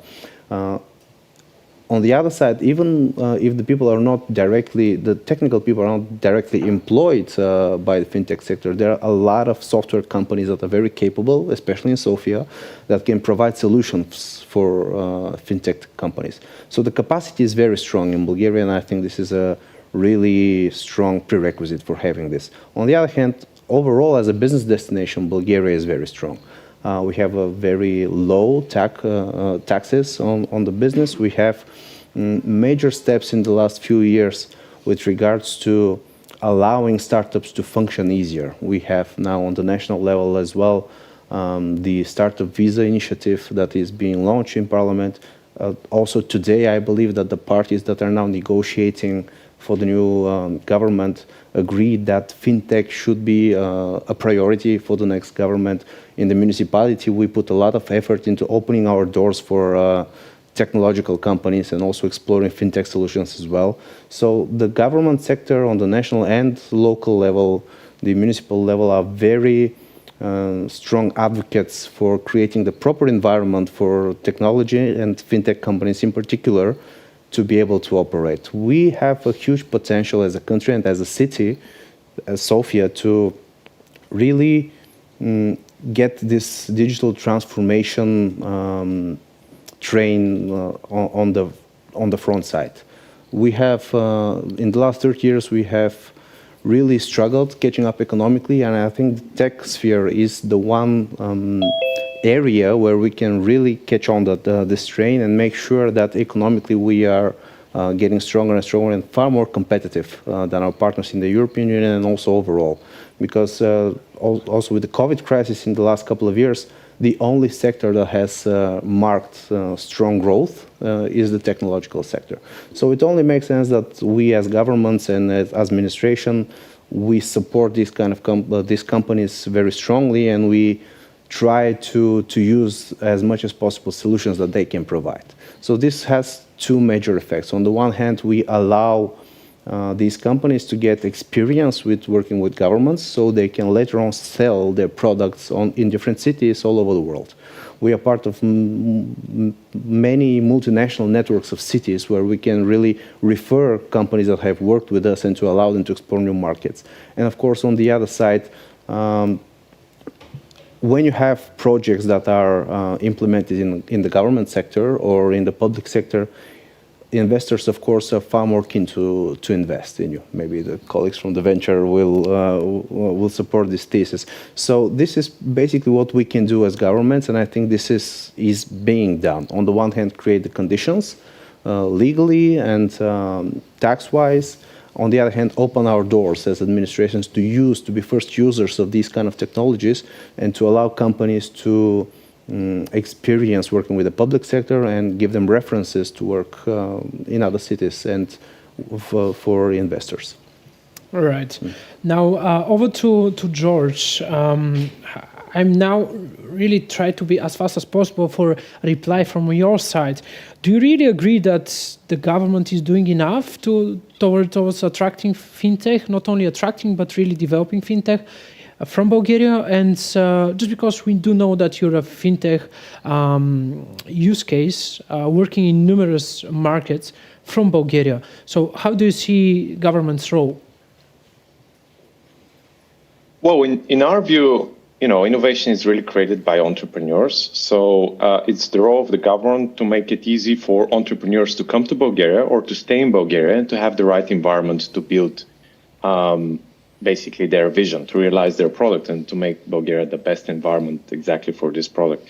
Now, in our case, obviously, we're focused on delivering our product globally. And as a company that has managed to build an innovative cutting-edge product in the digital asset space and having, established ourselves as one of the leading institutions actually globally when it comes to digital assets, we have managed to attract many people from outside the country to actually come back to Bulgaria. And this is something on which I want to build on top of what was already mentioned, and actually that on the fact that we have a very large and high quality human resources, not only in Bulgaria, but also we have a ton of people, Bulgarians out there, who have been building amazing careers in other parts of the world, and many of whom are looking for ways to come back.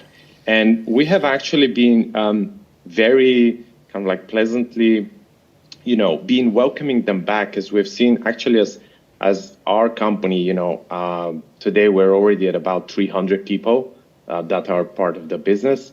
And we have anywhere from 10 to 20% who've actually been very experienced professionals that have come from West Europe, from the US, from the financial capitals in Asia, coming back to work for a company like ours where they see a huge potential. Just recently, we got a person who had been working for Wells Fargo and Bank of America for like 20 years or so, and he saw that huge potential now, seeing a successful Bulgarian fintech that is itself managing billions of dollars based out of Bulgaria. And he said, like, yeah, I may be a little naive, but I want to use my experience to come back and build something locally. And so in that sense, I really believe that just making it as easy as possible and as frictionless as possible for entrepreneurs to realize their vision really builds this groundwork that enables large companies to be built and eventually also results in the attraction or the the return of numerous Bulgarian expats out there in the world. Right. Thank you so much for your input. Now over to Stamen Yanev. Mr. Yanev, do you hear us? All right. I guess. Yeah. All right. Yeah, I do hear you. Great. Thank you for being here. Thank you really for taking part in this journey. And there is one question to you related, not specifically to fintech, but what exactly is the government, in specific your agency, doing towards attracting FDIs? And if there are any potential fintech investors, what do they should know about you? What do you do, and so on? Yeah, I guess first of all, let me congratulate you for this great organization and having this important event related to the fintech industry. Definitely, this is something that it was mentioned by our distinguished panelists that it is an important and key factor for development of our industry. I would say that fintech is something like high tech of the high tech, considering that it is combination between the financial type of instrument and also ICT type of instrument. So having in mind that we're among the top three among the countries in Europe with IT specialists per capita, this creates a very good environment for every potential investor.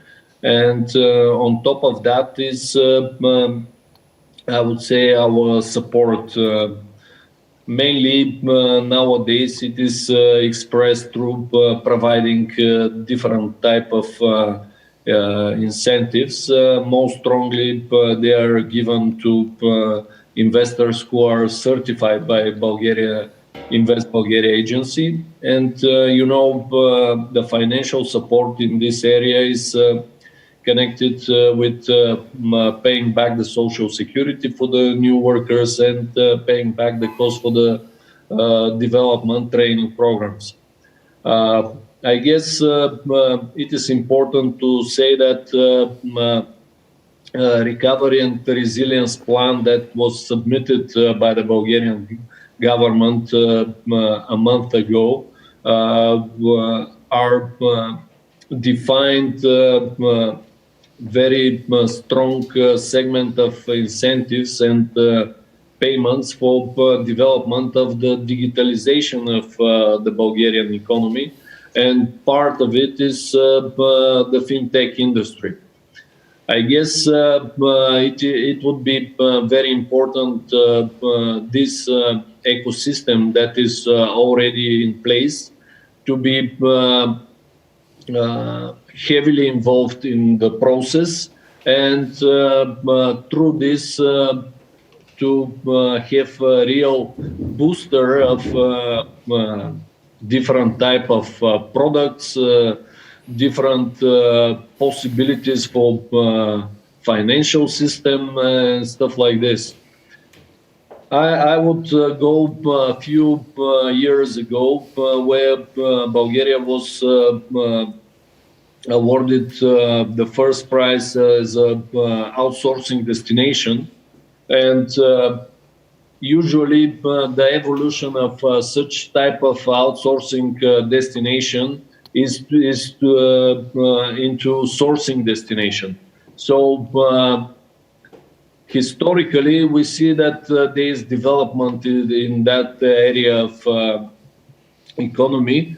And nowadays, we could see the fruits of this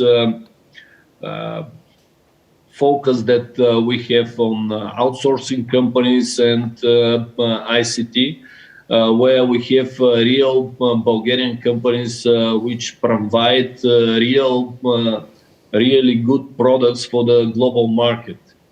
And I see all these startup companies as real projects that also private equity funds, I guess our colleague who is in that industry would have enough projects to be financed by the private equity funds, developing different type of projects which are financed by financial instruments or with grant programs by the Bulgarian government.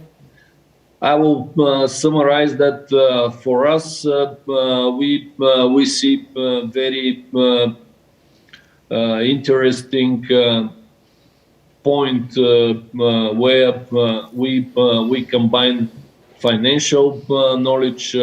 You know, more than 2,000 students are graduating in the studies of economy and finance, and actually 5,000 and 2,000 computer science. So this synergy, as we usually say, creates the value added to our economy, where we can really be among the top countries and really to consider creating the regional hub for Eastern Europe, where all these high-tech companies are created, developed, and turned into real unicorns that could boost also other economies. So really focus on that.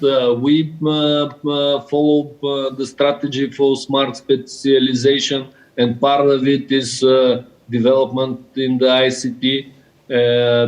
And on top of that is the priority of current and most probably of the future government to have a boost of this type of IT companies here in Bulgaria. All right, thank you so much, Mr. Yanev. I'm now moving forward to our investors' perspective. And here I would like to give the floor and, if possible, just to turn on the presentation once again and give the floor to Maria, expressing what are really VCs doing towards fintech in Bulgaria and what are the tendencies. And just before I give her the word, wanted to mention that we are now joined by Sergei Panteleev from Varengod Bank, the Sofia branch. He is the CEO of the Sofia branch. So we have this amazing opportunity to have an investor in fintech. So we will give him the floor just any second. Maria, over to you now. Thank you. Glad to be here. And just before I comment on that, a few comments on the colleagues that spoke earlier. Indeed, we see more and more great example, not only in fintech, but overall Bulgarian companies and a great development of our ecosystem. Our outsourcing has been pointed out, but also R&D and more sophisticated work in Bulgaria. And I'm happy to see that our members are very crucial part of this process. We see that for the past 10 years and more, Bulgarian private equity and venture capital funds have been investing in the Bulgarian champions, and not only companies in Bulgaria and startups, but also within the region. As you very well know, they've been looking towards the region since day one. So it is great to see that both in the public and the private sector, those companies and startups have been recognized.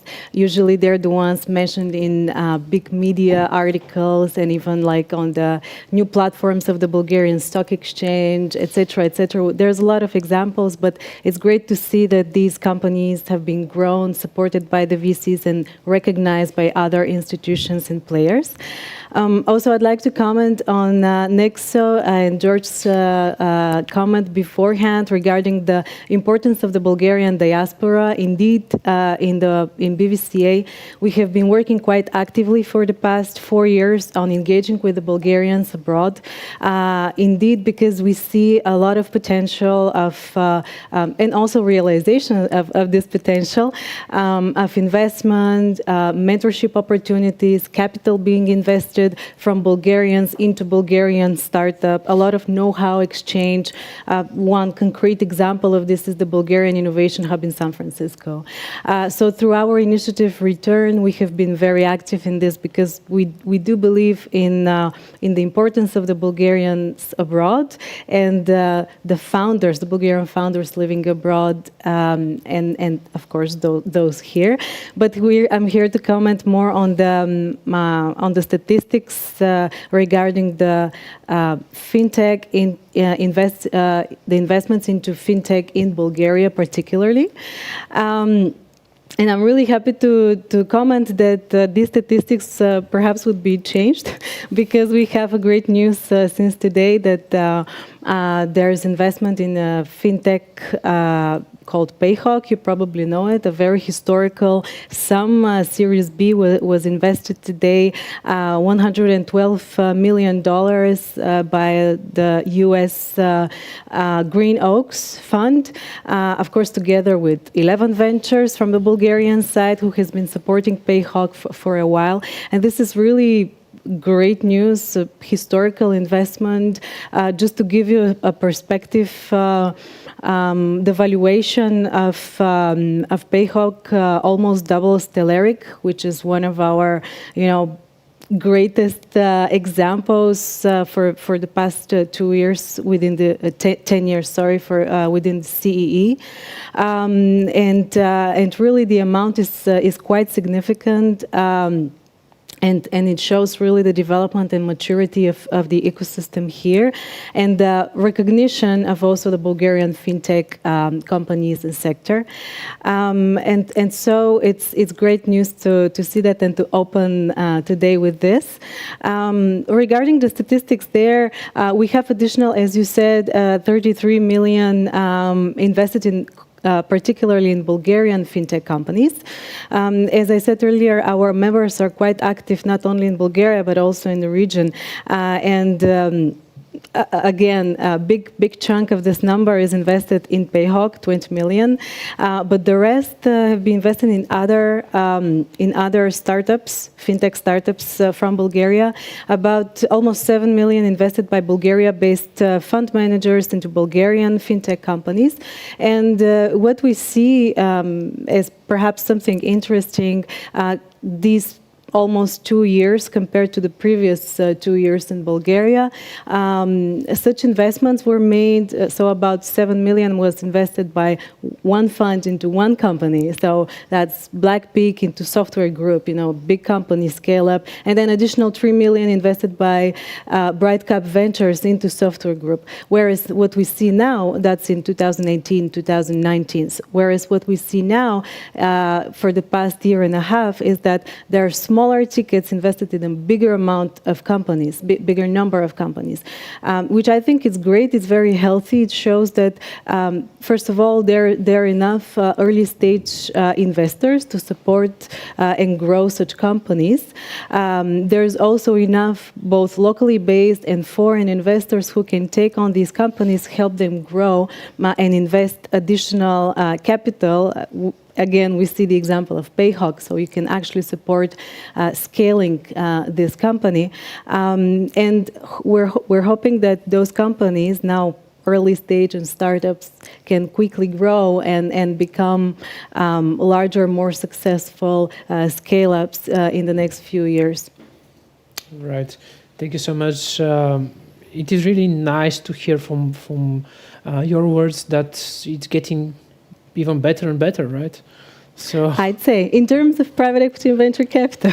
Yeah, of course. But this gives another perspective on the fintech ecosystem, because in the end, these investments, they are with a longer term, let's say 3-5 years. So we'll see even bigger growth within the sector. Yeah, and if I may add, as you know, this is not only investing capital into those companies, but also knowledge, know-how, connections. We mentioned the Bulgarian diaspora being part of it, but as I said, we have Bulgaria-based funds investing in regional companies, Romanian Fintech OS, for example. We're speaking about Fintech here. So this means that these people also have the expertise to help grow such companies, and they have the expertise in Fintech as well, which shows the maturity and the good potential that we have to influence the region as well. Okay, so with this, I want to give the words to Sergei to really explain to us why exactly a German company would invest in a Bulgarian fintech startup. I think we just heard the answers. I remember when we were planning to do that, and we actually opened the branch back in 2018. It was totally different landscape from today. I am extremely proud being a Bulgarian to what we just heard today. From everyone here, thanks to you also guys getting us here, but especially on the part that we have semi-unicorn, let's put it this way, And this is only in 3 years. Only in 3 years. And of course, it was hell a lot of a job before that. A lot of people did a lot of great things. And these were these small steps, these incremental add-ons that brought us here today. And we wanted to be part of this. We, at least myself, I'm sure, and the bank also, we see our ecosystem, I will not say a result, but kind of impacted by 3 dimensions. First is people. You spoke a lot today about the people, how much quality we have here per capita, but also we spoke about those who are returning back home. We see it also in our institution, which is great. We see a lot of women being included, in the fintech segment, and in general, we see how people really impacted the process on every level, from investor to the entrepreneurs, etc. The other dimension which is heavily impacting the story is access to capital. We just heard. In the beginning it was really wild, very difficult. Now there is tons of people who are doing that. And I think it was a learning curve, basically. And for us as a bankers, it's a natural step. When you see such a mature market with such mature players, definitely you need a dedicated bank. And Varengold is such an institute. We have gained a lot of experience in Western markets, which brings me to the third dimension. This is access to knowledge, or to know-how, if you want. So we are the easiest way to pass know-how through how do you fund such successful entity over there and just bring it here. We are already doing that. We have partnered with a company that just received funding from the VC this year. So it is just great, just showing how do we scale it. And we are also developing the so-called fronting, where fintechs, due to the regulation, in the second panel we'll talk about it a lot, how regulation impacts fintechs and their development.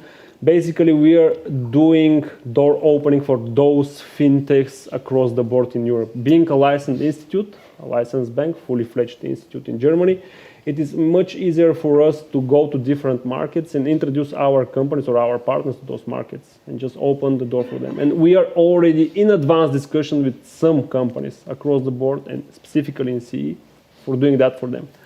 So just to wrap it up, you have the people, you have basically the capital, then you have the transfer, the very easy transfer of knowledge and know-how, and then you have the perfect mix.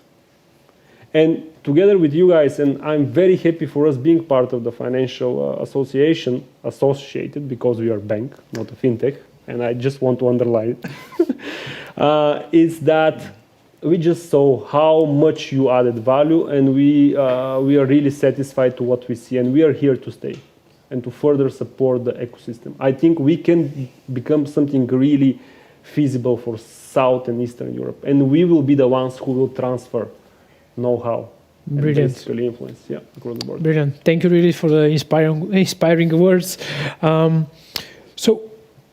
Okay, we see we have pretty much everything that is really needed. It's obvious because it's working. We have investments, but what can we do more? Gensho, that's a question to you. Well, from your perspective, yes, of course. From my perspective, the strongest next move that we can do as a city, as a country, and as an ecosystem is to lead the regional efforts in Southwestern Europe. I think we are reaching some maturity. Our ecosystem can now lead the integration of the business sector and the human capital of the Western Balkans and the neighboring countries, and attracting talented people from the Ukraine, from Moldova and countries like that, because we are now in a very interesting position. We continue to struggle to be on the back of the line in Europe. And when it comes to Eastern Europe, Poland is probably now the leading country with regards to decision-making and to technical innovation, to a lot of those things. Of course, from the big countries, Estonia, of course, is leading in terms of quality. But we now have the opportunity to lead the Southwestern efforts. So I think we should put more effort into integrating into our supply chain of technology, Serbia, Macedonia, Albania. We need to have our eyes onto these countries, share our experience with them, try to attract as much as possible talent from there, provide capital to talents from there, and to create a framework where if you live in countries like that, you can come to Bulgaria, you can join our startup ecosystem, you have the proper conditions to develop your business and to pay your taxes here in Sofia and Bulgaria, to add value here, and to give back to a system that allowed you to develop and to grow. All right. Nice. That's really nice overview, I would say, on what we can do. Stamenianev, over to you. Can you really talk on more measures? I mean, do we really need more measures, and how exactly should they look like? Can we expect something else, something more innovative coming anytime soon, or? I guess Gensho has started and opened the door for such discussion where we need additional measures, especially for such type of segment of economy which is very specific. Obviously, the talent, the people is in the center of development of such type of industry. And that's why we need to focus on development of the talent and people. We have obviously the system of so-called math schools, and in a way with some specialization in ICT. That's why that type of school should be further enlarged. I think under the recovery and resilience plans, there's going to be a lot of money. To the best of my knowledge, around $500 million level, which would be focused on development, on developing STEM centers within the schools. We are working also with the Ministry of Education, where specific where investors will provide the necessary know-how and knowledge how and in what type of sciences or curriculum should cover different people in order to provide the necessary people for specific industries, and I consider this type of industry as a very specific, and we need to focus on this type of measures. Of course, always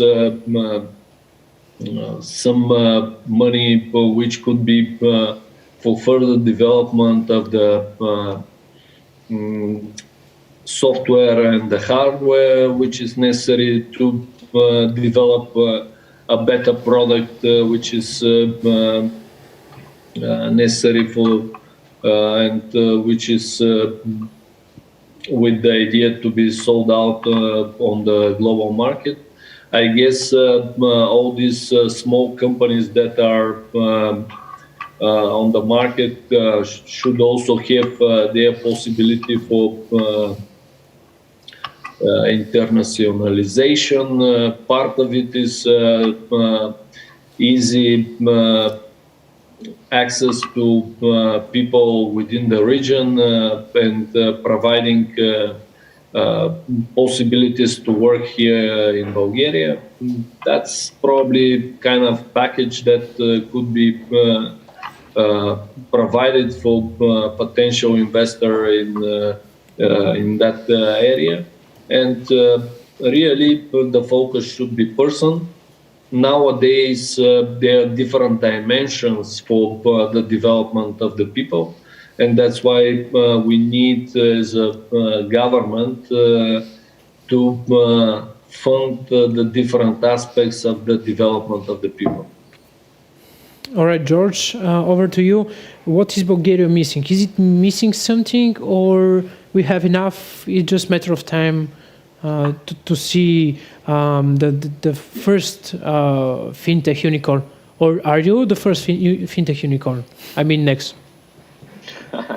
Well, I don't think Bulgaria is missing much, honestly. I think we have everything in place. We have had everything in place for quite some years already. I think Bulgaria as a whole has been an underdog in the whole European continent when it comes to tech companies, and now we're quickly catching up with examples like Payhawk and the product they're building, because obviously for us to catch up and stop being the underdog, we need to really transition from this level where we are just like mostly known for building outsourcing companies and really known for building product companies like Payhawk, like Nexo.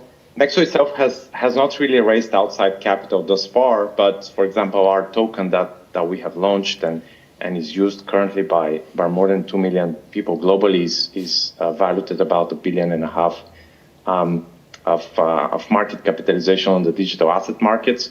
So yeah, on that side, you could say that the token is a unicorn being born in Bulgaria. But yes, I must stress that indeed I don't think we have anything lacking. People who have vision, who have ambition, who have the drive to build companies from here are doing it. We have some good examples, and I'm sure more will follow. And at the end of the day, this is really these companies, the product companies, the revenues that they generate are really what are leveling up the whole country as a whole, and the living standards. We're talking about, how do we if we have to kind of like widen the conversation outside of just fintech and one business and another, but really the conversation at the end of the day is like, how do we increase the standard of living? How do we make this country more attractive? How are more businesses born?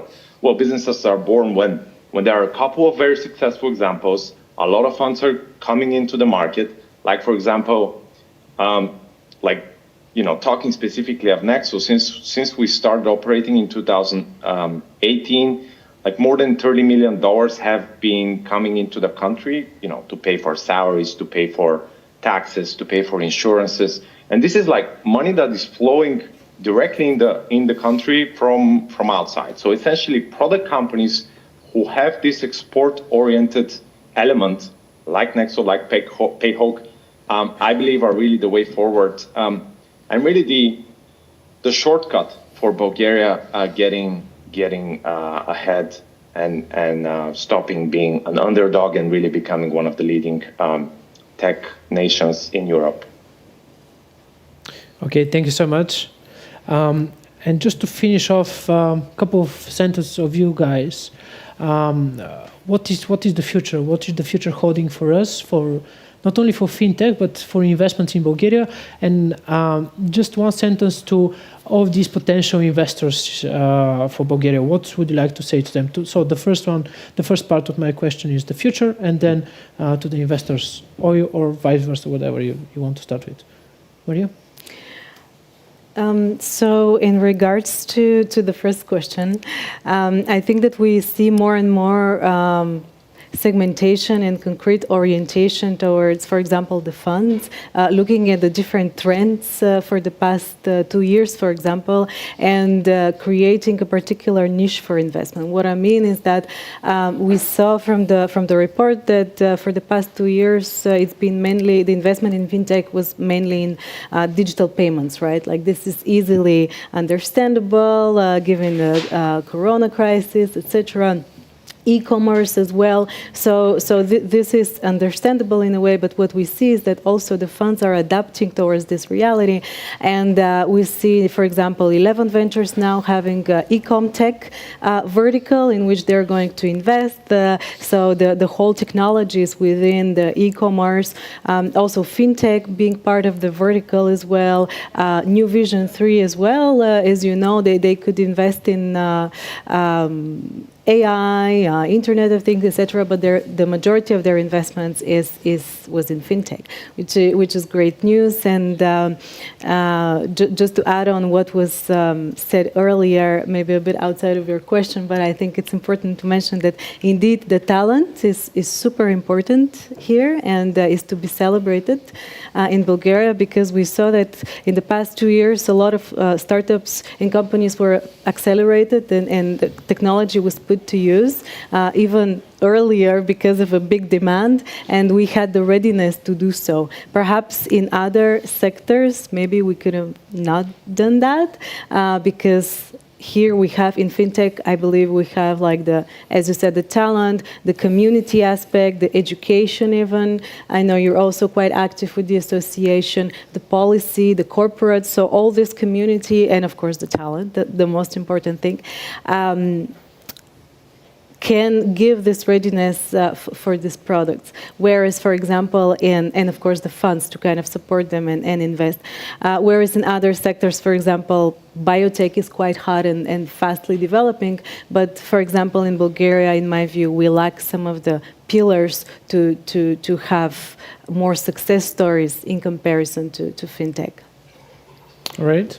Sergey, your take? Absolutely agree. And I think we should probably wrap it up the following way.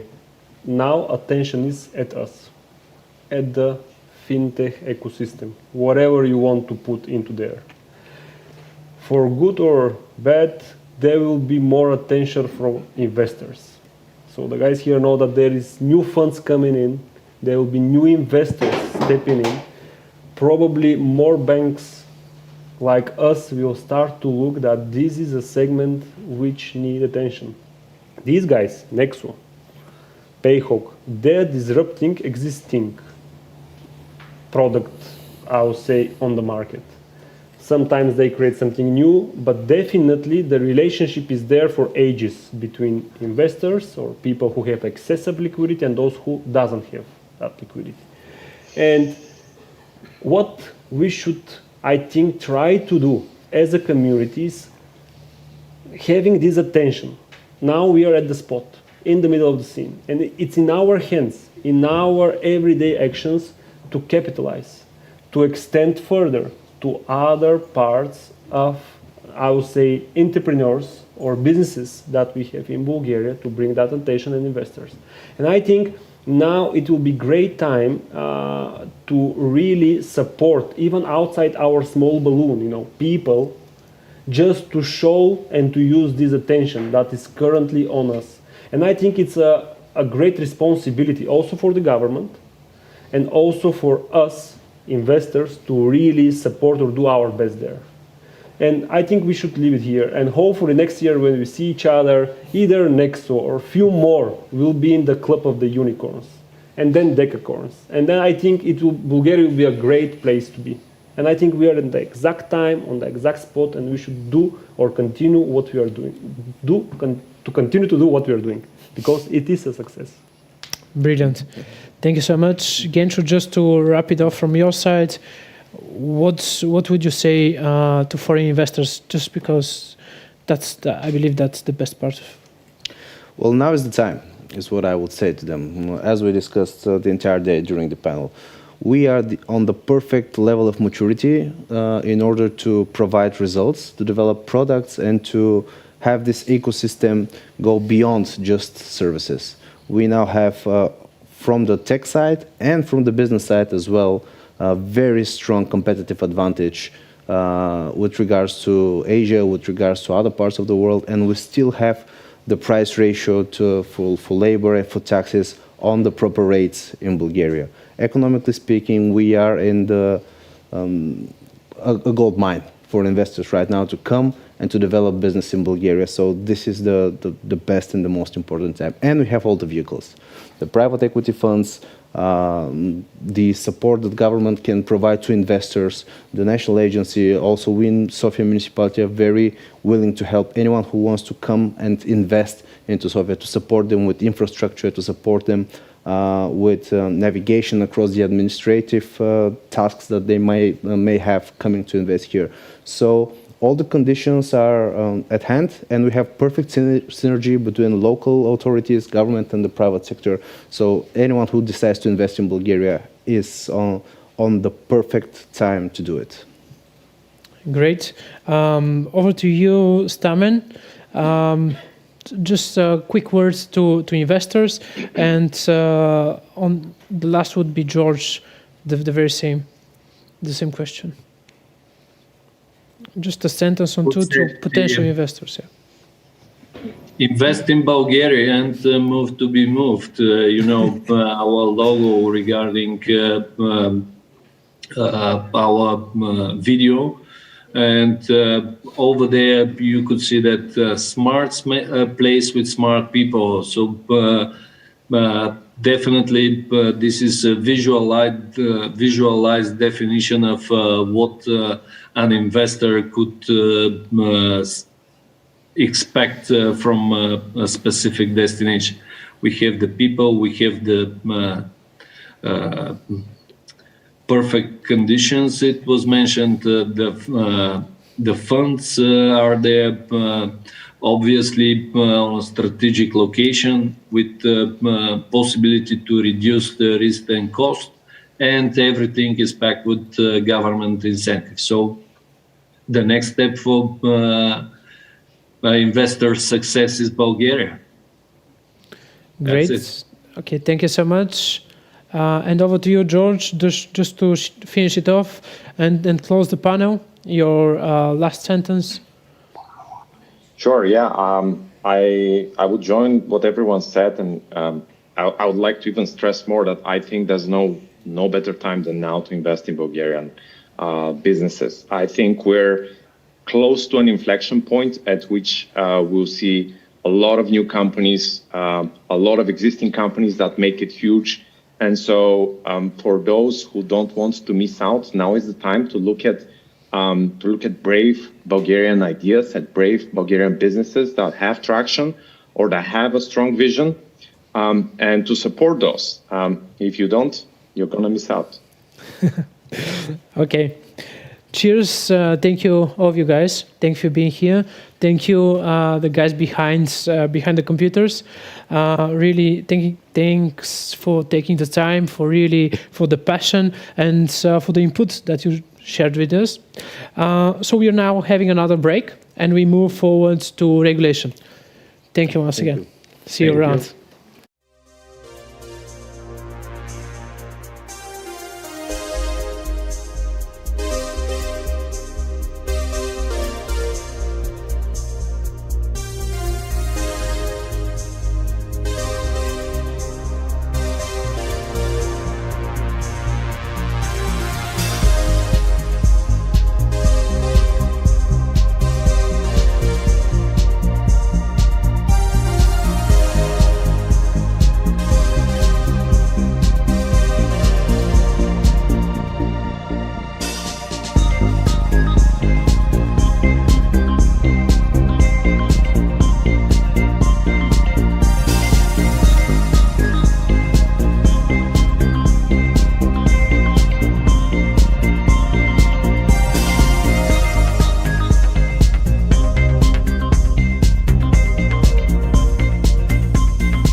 Welcome back, everybody. We now proceed with our regulation panel. And today, within this panel, I'm joined by some of the, let's say, most prominent and wise professionals, fintech professionals in Bulgaria. We are joined also from the public sector, from the Financial Supervision Commission of Bulgaria. Namely, we have with us Ms. Neda Măjo, who is a PhD and head of supervision of public companies in the Financial Supervision Commission of Bulgaria. We also have here both, once again, virtually and physically people from the private sector. We have Nikolai Tsvetanov on the outside of this call. We have him joined from their office at Penkov Markov and Partners, the lawyers probably with the greatest experience in fintech in Bulgaria. And here on the panel, we have Vanya Manova, who is the executive director of, managing director? Country manager of MasterCard. There you go. It's enough. Yeah, country manager of MasterCard. We also have the secretary of Bulgarian Fintech Association, Svetoslav Dimitrov, who is a experienced lawyer and with a lot of interest and experience in fintech regulation. And we are also joined by one of our board members of the association and the chairman of the board of directors of Paysera Bulgaria, Martin Bogdanov. Now I'm giving the floor first to the Financial Supervision Commission with their keynote speech to learn more actually how they're helping out our ecosystem and working towards the development of fintech. Thank you very much, George. Hello, everyone. Thank you once again for the invitation. I really do believe that this is the beginning of a very important tradition in Bulgaria. I will start with a presentation and will point out the most important things we try as a regulator to point out and help the ecosystem and business, fintech business in Bulgaria as a new pillar coming from the finance and technology. You should be now seeing a presentation on your desktops. I would like to point out a few points. Let's start with the fintech regulations with the key themes of 2021. Go further with the FSC strategy for development, the second one now, and go further with the EU digital finance package and how are we interacting in this ecosystem, in the EU ecosystem and further. I would like to start the presentation with the key themes and also point out the fact that we are now working with a background of the constantly offered innovative opportunities, which means that on the one hand, we have to be not ignoring the risk they carry, but on the same side, we have to take care as a regulator, finding a balance between promoting innovation and protecting consumers from the negative aspects and business disruptions. This is part of the speech of Mr. Petr Jelepov as member of the Financial Supervision Commission. And of course, I would like to note out the key themes of 2021-25, because we are now dealing with a new business model called Fintech, and it's not anymore 8038 when we were talking about the telegraph or the transatlantic cable, which means that we are now establishing, first of all, a strategic autonomy, which means that we have to face the disruptive international forces and strengthen a digital ecosystem. And the mantra in this regard means that we have to make open, strategic, let's say, communicative concept on the one hand, and on the second hand, here is the moment where the regulator has to intervene, because we're talking about a business model where the value proposition offers a lot. And it's something that it hasn't been seen before. In this regard, we will try, and we are trying to guarantee a level playing field, which means that this is very important, especially for the third countries in the EU. It's very important to require, and it requires a high sensitivity in the creation of the regulatory framework. Moving forward, I would like to say that EU is strengthening the tailwinds in this regard, which means that the EU-level supervision is planning the introduction of a single EU AML supervisor as the lead overseer, and on the other hand, which is a totally new concept, and on the other hand, the DORA Act, which we will talk a little bit later on. The competition and digital policy, I really do believe that these models will enhance and make possible that the economy will cooperate and will make, let's say, coordinated competition enforcement efforts that are promoting the EU digital ambitions that can be seen through the increasing linkage between the competition and digital legislation. Let's go back with the fact that the presentation of the new Commission of von der Leyen with the 6, let's say, priorities. The first one, of course, was the EU Green Deal, but the second one was trying to deal with the EU digital package. But where are we in the map? Where is Bulgaria in the map? And what are we trying to enhance in this regard? So far, we have launched 2 fintech strategies trying to support this ecosystem, starting from 2018-2020 and 2021-24. And in this regard, we have seen that in the EU, fintech policy approaches are consisting in sandbox regimes, innovation hubs, other approaches, and no sandbox, which is the majority. I would like to point out in this regard the innovation hub that the FSC is trying to let's say, enhance and present it even more in our society, because we really do believe that Bulgaria has a huge potential to make it and being a very innovative hub, also supporting the Sofia RegTech sandbox in our strategy. In this regard, I would like to point out 3 strategic goals which are very important. The first one is the financial literacy, for which I thank you very much, and it was very important to mention in few panels today, because of course we are talking not only about an innovative business model, but we are talking about a community-based model, as overseas point out very often. Of course, it's very important to point out also the dialogue within the framework of creating an ecosystem of connections within 2030. And at last but not least, it's the importance of development of cybersecurity. In this regard, I would like to present you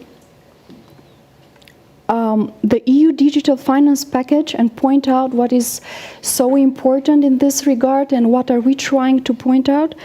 I believe that as part of the 6 policy, let's say, priorities of the EU, it is point out that the building an EU-wide comprehensive framework, it is very important because it will enable EU-wide interoperable identities in finance, which are very necessary, and also will promote open finance in business-to-business data sharing.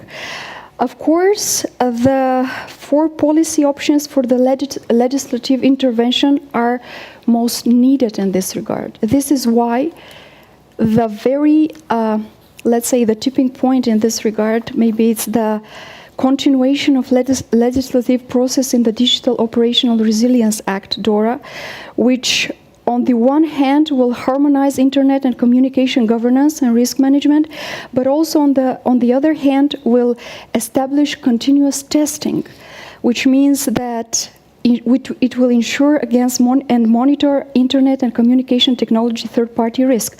I believe that this is the moment where we should focus on this bottom-up approach, because between the innovation and the, let's say, the fact that we're trying to deal with the future of finance, as Mr. Dombrovskis would say, that the future of finance is digital. So basically, between digital finance and the innovation, we have to find a very important moment of resilience, which means that the regulator is a must to participate in this model.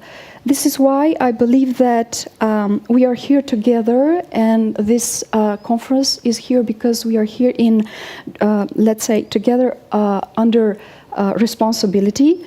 because we are building a new pillar which is very important and needed towards sustainable development. And this is maybe the most important role of the Financial Supervision Commission, offering financial stability in a long term. Thank you very much. Thank you very much. Really, your support from the Financial Supervision Commission is just really important to us, for the whole ecosystem. And just because this topic is really complicated, probably not all of the people in the audience are familiar with it. So I wanted to start off this discussion first with Nikolai Tsvetanov, who is on Zoom. Nikolai, can you hear us? There we go. All right. So just because we will mention throughout this discussion, we will mention innovation infrastructure a couple of times for sure. So could you please enlighten us on what exactly is innovation infrastructure? Why is it so important? And then we can move forward from here. So. Good afternoon to everybody. Thank you very much to the Bulgarian Fintech Association for the kind invitation and for recognizing me, of course, as somebody who is invited to say something on all the topics that you catch up on today. The innovation infrastructure topic we have been discussing internally also with the Fintech Association for a few years already, which is good, but has also some negatives. In Europe, back in 2018, both the European Commission and the European Banking Authority published their action plans, and on the other side of the ocean, the US Treasury Department did the same in quite exhaustive reports, in the focus of which, of course, were the innovation infrastructure models. And despite the differences in the local context and climate, these implemented some very common priorities. Central place in the reports had the sandboxes in the innovation hubs. The two mechanisms are aiming at testing in a very early stage, but respectively cheaper and very effective, some innovative services and products without these being subject to the otherwise applicable regulatory requirements. Through the innovation hubs, all services are, of course, tested for a limited period of time. But as I mentioned, there would be no requirements for licensing and the expensive compliance exercises. What is unfortunate, and I hope that we will have the opportunity to speak about that, is that to start with the sandboxes and the innovation hubs, we need to first fix some basic issues in the communication between the business and the authorities, which is maybe a precondition to then speak through the sandboxes and the innovation hubs about some much more fancy and complex matters like amendments in the framework based on what the business needs, based on, of course, innovations and so on and so on. On the other hand, the sandboxes are tools for the authorities to get better understanding as to what regulatory frameworks should be at hand in our ecosystem in order the innovation sector to flourish, and they should also again detect through this mechanism the weaknesses from the regulatory point of view. We should not be inventing the hot water. This is the innovation infrastructure that we need to simply implement. I mean, it already exists in other countries, respectively. Maybe Estonia is a good example. UK is also a good example. Switzerland is also a very good example. And because we claim to be top 3 fintech destination, we just need to move ahead with implementing and sufficiently working with one of those tools. Saying this, I must mention that the Financial Supervision Commission have already an operational innovation hub. But more or less, this is like an exception of the rule and not the rule itself. Since 2 years, we have announced the start of the Sofia RegTech Sandbox with the Ministry of Finance, and unfortunately, nothing has been done so far. So imagine what is the potential of our ecosystem if we start using the proper tools that the others are already using, and still they are behind us in the development of their ecosystem. So that's my opinion about the innovation. Thank you so much. Thanks so much, Nikolai. And just because I want to react here really fast, because I just learned some great news in between the panels in regards to innovation infrastructure in Bulgaria. So I would like to give the floor to Martin Bogdanov with the news, if we can say it like this. But just to put it in perspective, we just recently have elections in Bulgaria. I guess all of you guys in the audience, you know that. So we are now in this position when there is negotiations between a potential coalition for a future government. So during these talks, Martin, could you please proceed from here? What really happened? Where was the place of Fintech? Just to share with you that yes, I had discussion today with central bank, and there will be invitation from their side to join and to learn how other countries has done this, let's say, how the cooperation with the regulator could be done with the FinTech Association.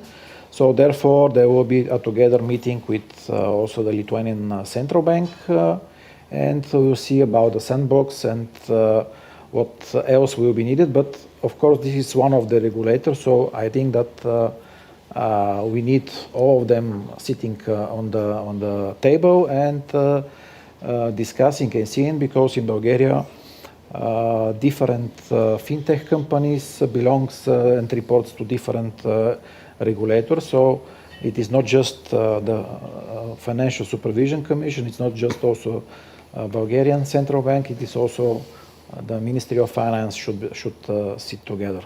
So this is shortly as an announcement, and we hope that this is the first move in the right direction to escalate and to accelerate this sandbox necessity and, of course, helping the fintech environment.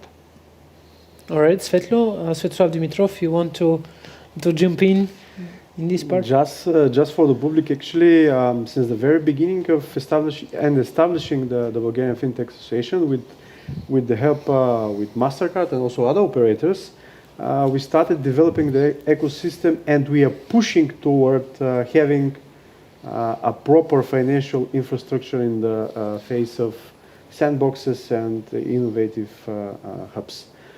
So today is a bit of day of glory for us, because it was done on the opposite way. It wasn't we invite the regulator to open the topic for the sandbox. It is the regulator which is inviting us to start talking about that topic.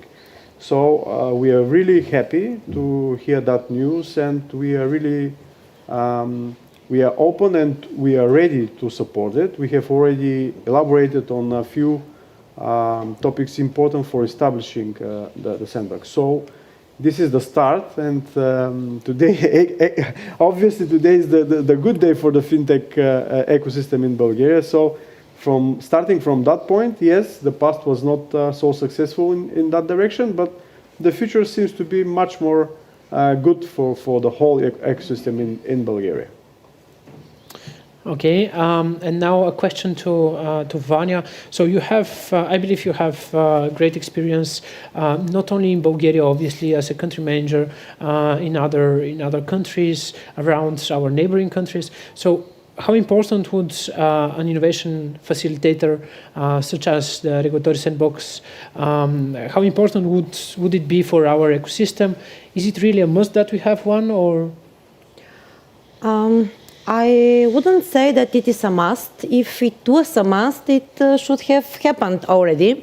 But it would definitely help to the ecosystem, and this is what we are observing on the other market. And this is and it is very simple. Why? Because the technology very often goes much faster than the regulation, and on the other hand, the regulators don't understand very often this technology. And this is normal, I would say. That's why here is the role of associations, of the business, of schemes like MasterCard, for instance, which in fact, we create a big part of this innovation. So we are the best one who can explain it to the regulator with all the, let's say, dependencies. So creating such a playground or sandbox, it will help definitely the regulator and the ecosystem to see how actually this technology, this innovation is functioning, and this would help them in a control environment to understand better, and not only in theory but also in practice, how it works. So then that's why, as Svetoslav mentioned, since the day one of the establishment of the Bulgarian Fintech Association, we raised this topic and we suggested this initiative. That's why 2 years before, when we heard the Minister of Finance announcing the creation of this sandbox, we were very, very happy and offered our support immediately. Let's hope that in Bulgaria we are saying better late than never. So I believe that this is the case now as well. Maybe from the perspective of the members of the Bulgarian Fintech Association, it's very important to say it very simple.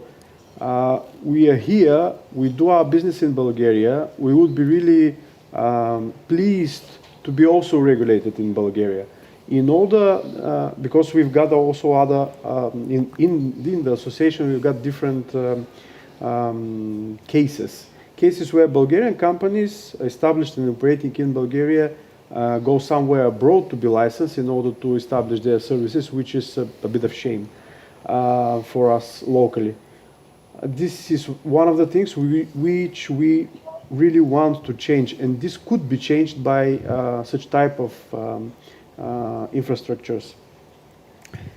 We're here, we do business here, we know our problems. This is the right mechanism, the regulators to understand it. And also from the regulators, all these issues, let's call them issues, which our members have to go to the parliament or in different regulators in order to be solved. Sometimes it's really easy something to be changed by a very small change of mindset, and this is what we need. We need to speak with the regulators. We need to be there to share views with them, because we don't know their views. They've got their view, which is for sure very important. So exchanging views and discussing the issues is the right way to go further. Here we pointed out Bulgaria on the fintech map. We raised the flag. Now we need something more, not just raising the flag, not just pointing out Bulgaria, but also helping Bulgarian ecosystem to explode. And this could be done with the help of the regulators. This is the important thing when we talk about financial infrastructure together with the government and the regulators. Okay, thank you so much, Svetoslav.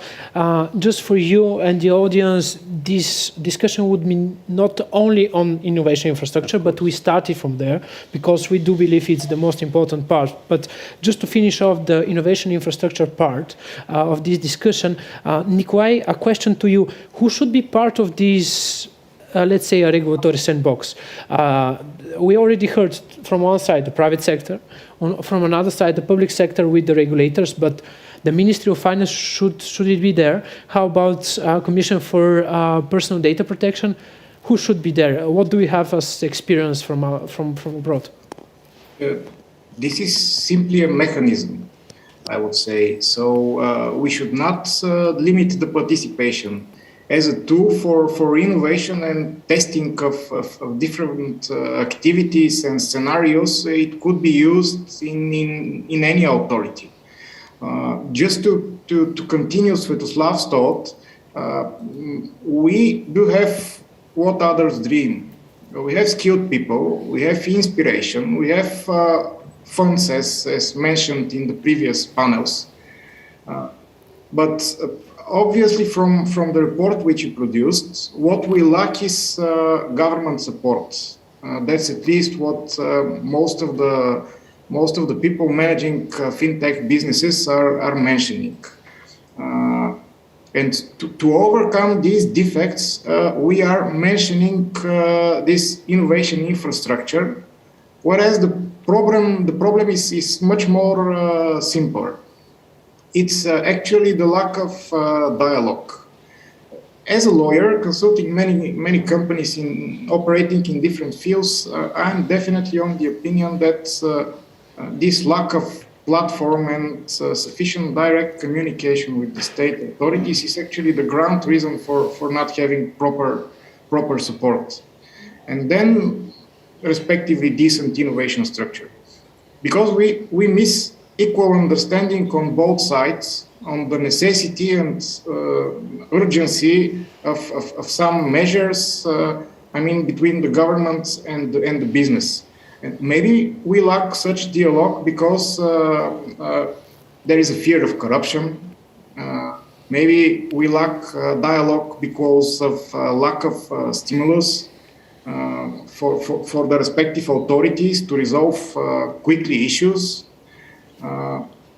And without maintaining this proper dialogue, you may simply not expect one to deeply understand the challenges and problems of the ecosystem. And this is the basic precondition, the first precondition for finding any solution and to overcome any problem or challenge, or even to start with drafting strategy for development of the business. If we have time, I may just simply tell you something that I discussed with a client. He has some businesses in many jurisdictions, amongst which UK. So when he applied for a license, we don't have to even mention the authority. He was called the first week face-to-face for an interview with the officers to share in person his experience in the field, strategy, business plan, viewpoint of the local market, even the place of his company on the market that he sees. He was asked to share any issues faced during the licensing process, also in different jurisdictions. So this shows actually the stimulus, the intention of the authorities to see and understand even the markets that they don't regulate, to buy know-how, to be better. I don't think that we have any similar platform, and that's why we are discussing sandbox mechanisms. That's why we are discussing innovation platforms and hubs, because we miss the dialogue. And when I say we, I mean the business. We are seeking for this platform to meet with the people at the authorities to explain about our services or the services that we want to license, to give them some solutions, important solutions for everybody, and especially for the ecosystem. So we are not the bad guys. We are actually, our intention is very pure, to do business and to do it successfully. But for this, we need to go hand in hand with the regulations. Can I also please go ahead. share one good example? Nikolai is fully right. But what I could share as a good example is that the program in the university, which is supported by Fintech Association, actually few of the students there were employee servants in the regulators, and that is the first thing which we saw as a movement in the right direction. Now in the next courses which are coming, we've got more people from the regulator. So they educate themselves, the regulators send them to educate themselves to understand us better. And this was also a success story, if we should share. This is a success story with the help of the Bulgarian Fintech Association, but not excluding the role of the regulators. There is an intention, this is what we see, the approach to be changed. We just want it a little bit faster. And now that news is a perfect news. This is the next step. And the third step is going to be working together. Listening to each other, speaking one and the same language is a very important thing. I believe that with all these educated people, we will speak one and the same language.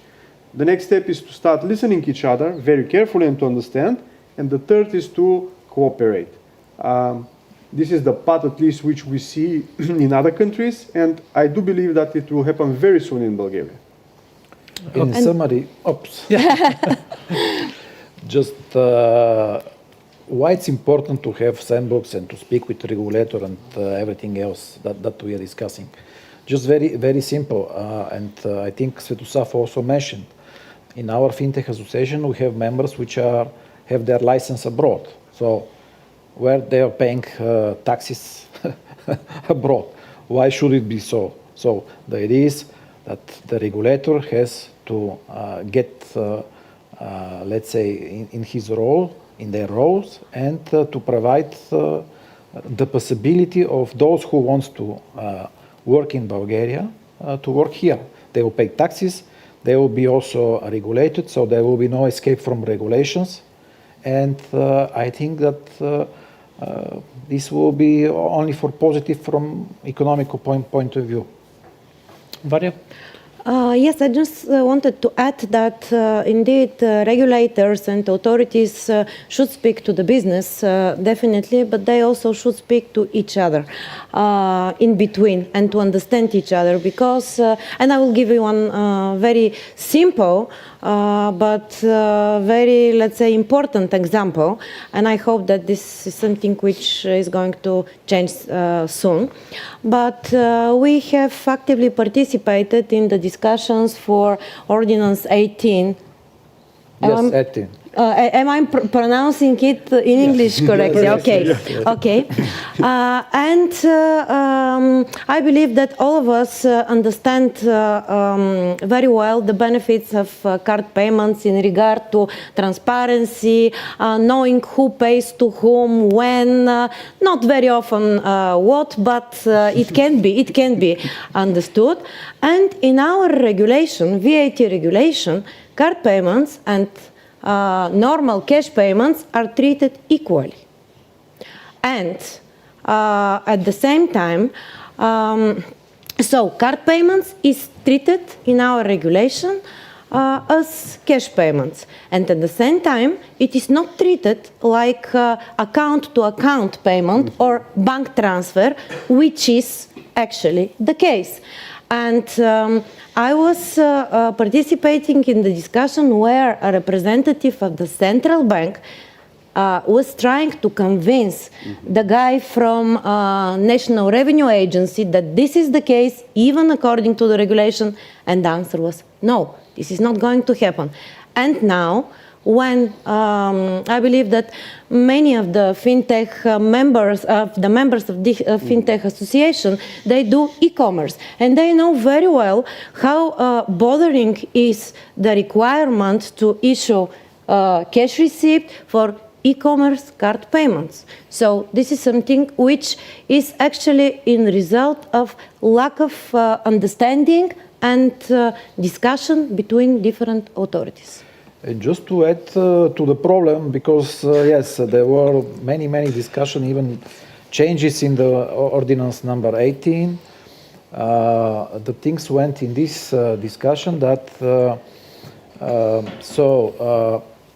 for having card payment, card non-present payment, if it should be correct, you have to fulfill many requirements of MasterCard, Visa for, let's say, very specific ones. So if you compare it with the cash payment or cash on delivery, where you can sell everything behind selling that this is a brand or official, let's say, importer of, I don't know, some very famous brand which is not checked. So we're speaking here that the one supports the, let's say, grey economy, while the card payment can be very easily checked, seeing who has paid to whom, and the transaction can be followed. So there is equal treatment of both payments in terms of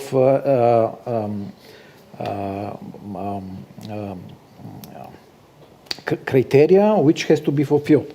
Otherwise, our national regulation is saying that yes, it is one and the same, which is not. But again, this is a problem of lack of knowledge, lack of experience, and lack of communication. Exactly. It's obvious that in that case is how can I say it's ridiculous or what? Okay, it could be said like that. But that case is a showcase how with some of the regulators we speak on the one and the same language, and how with the other regulators they do not believe us because we are on the other side, as they say, but they also don't acknowledge, understand, and accept the opinion of the other regulator, which is a nonsense.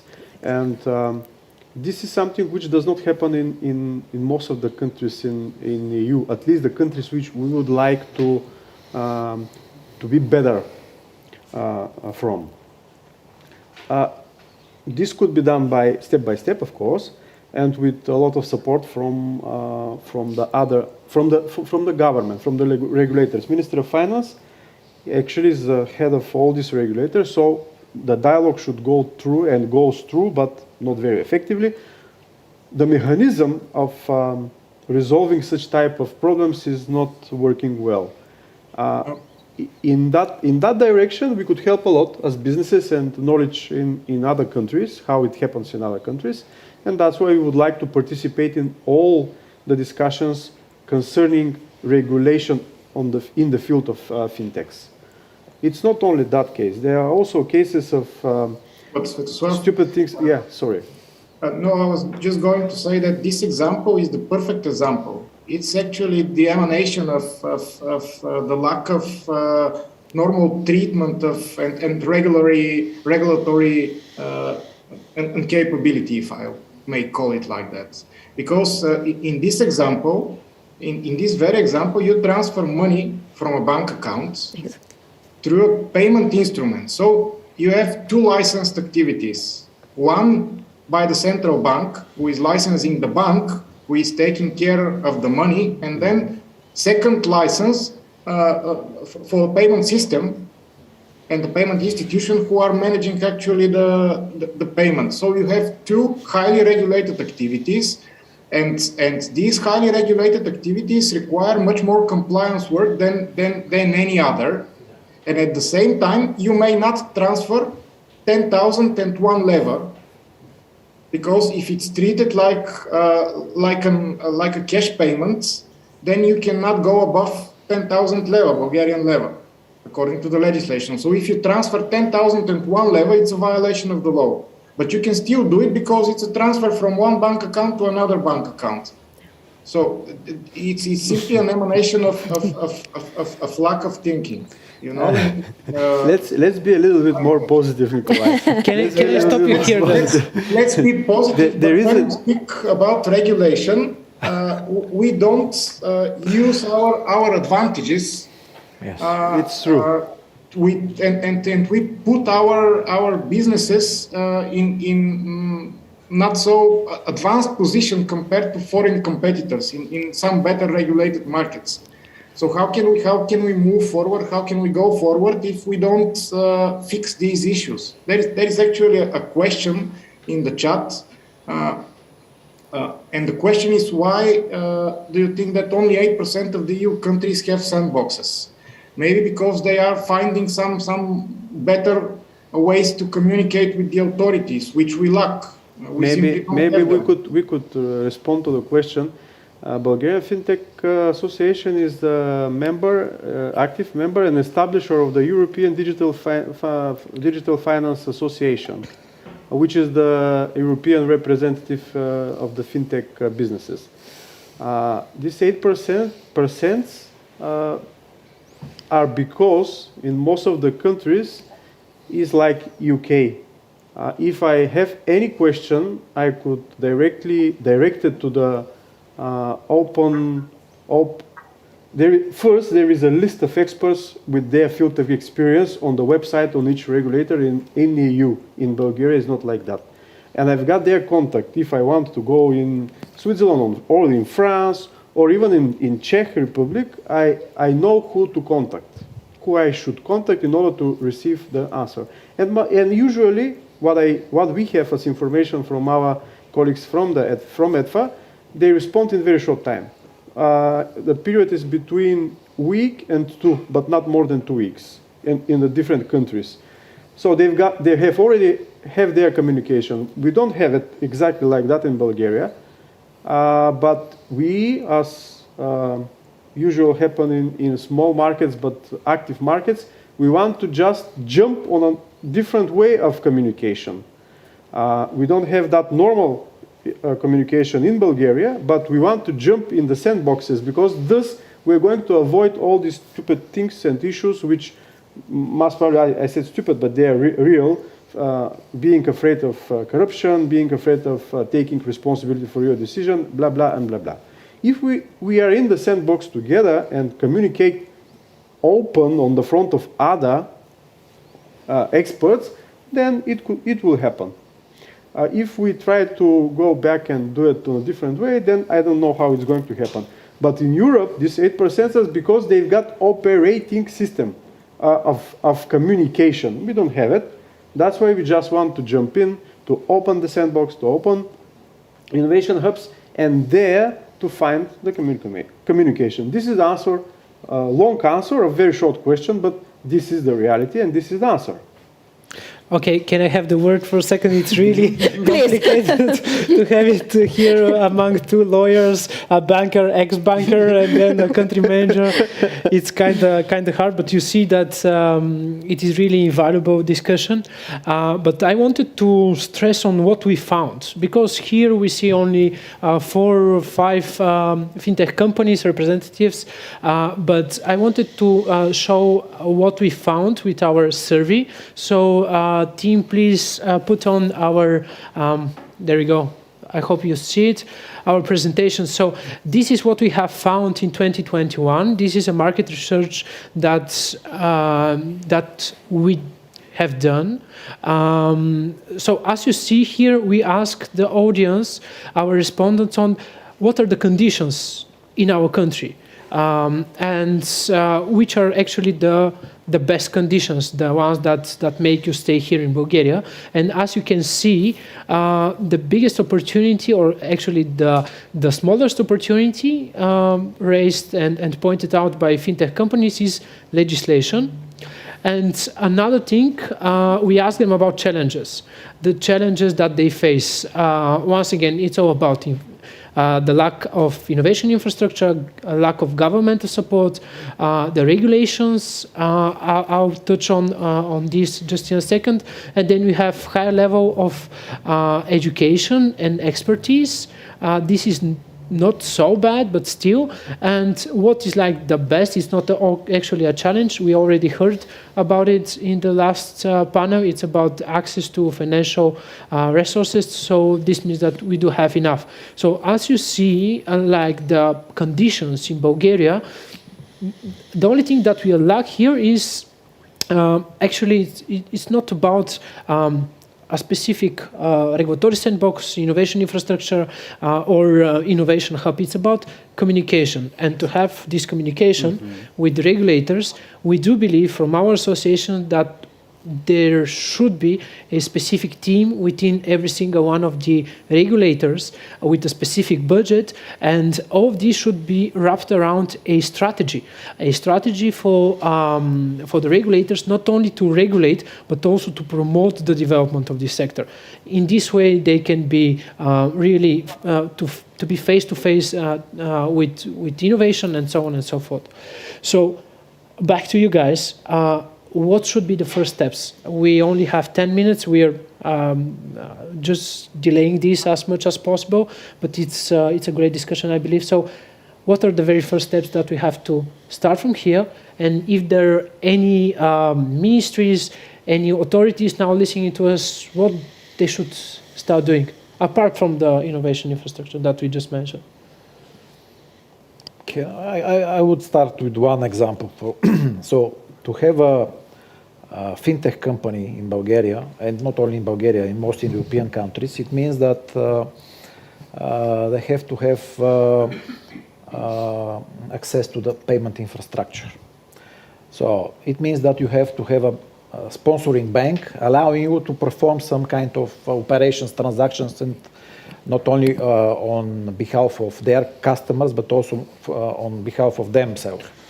And guess what? In some of the cases, these sponsor banks are understanding that you are competing with us somehow, either with lending products, either with payments, either with some investment products, for example. It depends of the profile of the company. And then what? I mean, so they start to push you out, or start to somehow to minimize your, let's say, access work via the bank.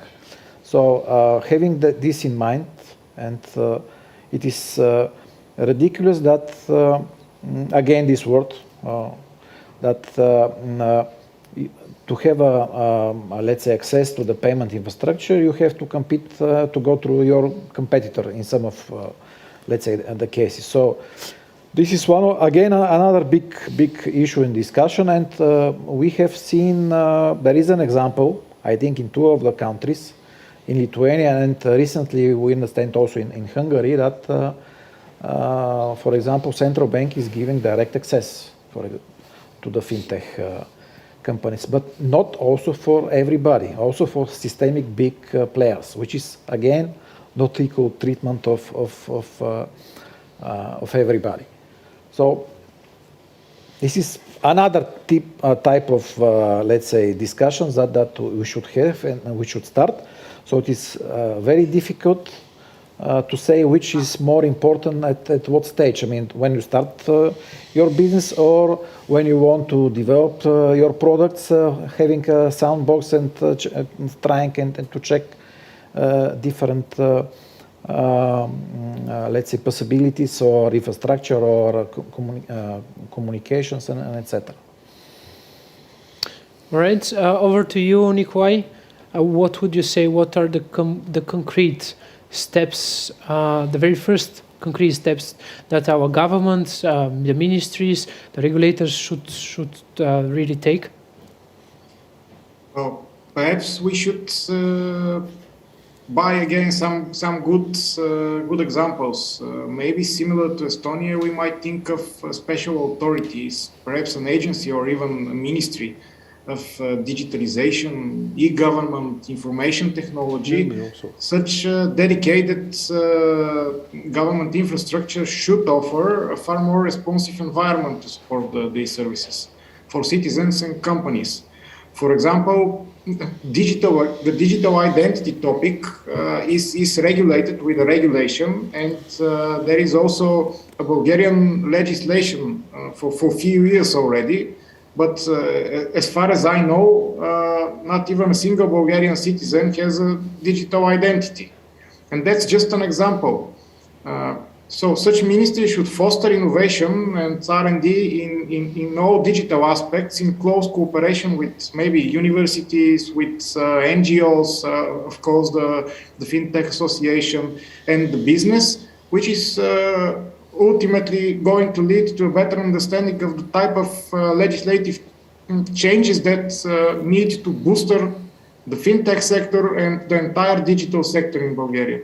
So we need some platform again. And this platform should be a platform of communication, right? For sure, but this should be a platform of which collects people who understand, not only communicate, not only listen to each other, but also understand to each other. That's why I believe that we are talking about authorities, but let's not forget that we are speaking at the end about people and people capacity. Sorry for saying this. So we should start from there. We should help them to refresh a bit their capacity and let's say behave like a flu to have influence on them in order to understand. I don't think that there is no communication because of any very specific reason. In most of the cases, this is fear and also lack of understanding. That's why I believe that such a communication platform should have such a ministry or agency or I don't know what should exist. But maybe we should nominate the right people to be there, to be trusted. Absolutely. Because, you know, I hate very much when I go to authority or public institution in order to speak about the benefits of payments, electronic payments, etc. And they only see in my face the big American corporation which is here to take money. I hate this because we are here to give, not we are giving also money, you know very well, in order to improve this infrastructure. But we have something priceless, and this is our knowledge, our expertise, and we are offering it absolutely for free. Maybe, Vanya, you're absolutely right. But this is a national mentality, let's call it like this. Yes. That's why I said people. Right, but, yeah, this is not right, but in practice is that. I'll be a little bit more practical. So people, you started very well as people, talking about people. The first thing which the regulator should do is to really choose and point out who are these people which will deal with us. First thing. Second thing, let them be educated. There are many programs in the university, non-university organization for the fintech. We can pay for them, even. if it's possible. Even it's not necessary. There are special programs on the EU level which could support establishment of such directions or small teams in the regulators, and they could be funded through the EU funds. Of course, you could help.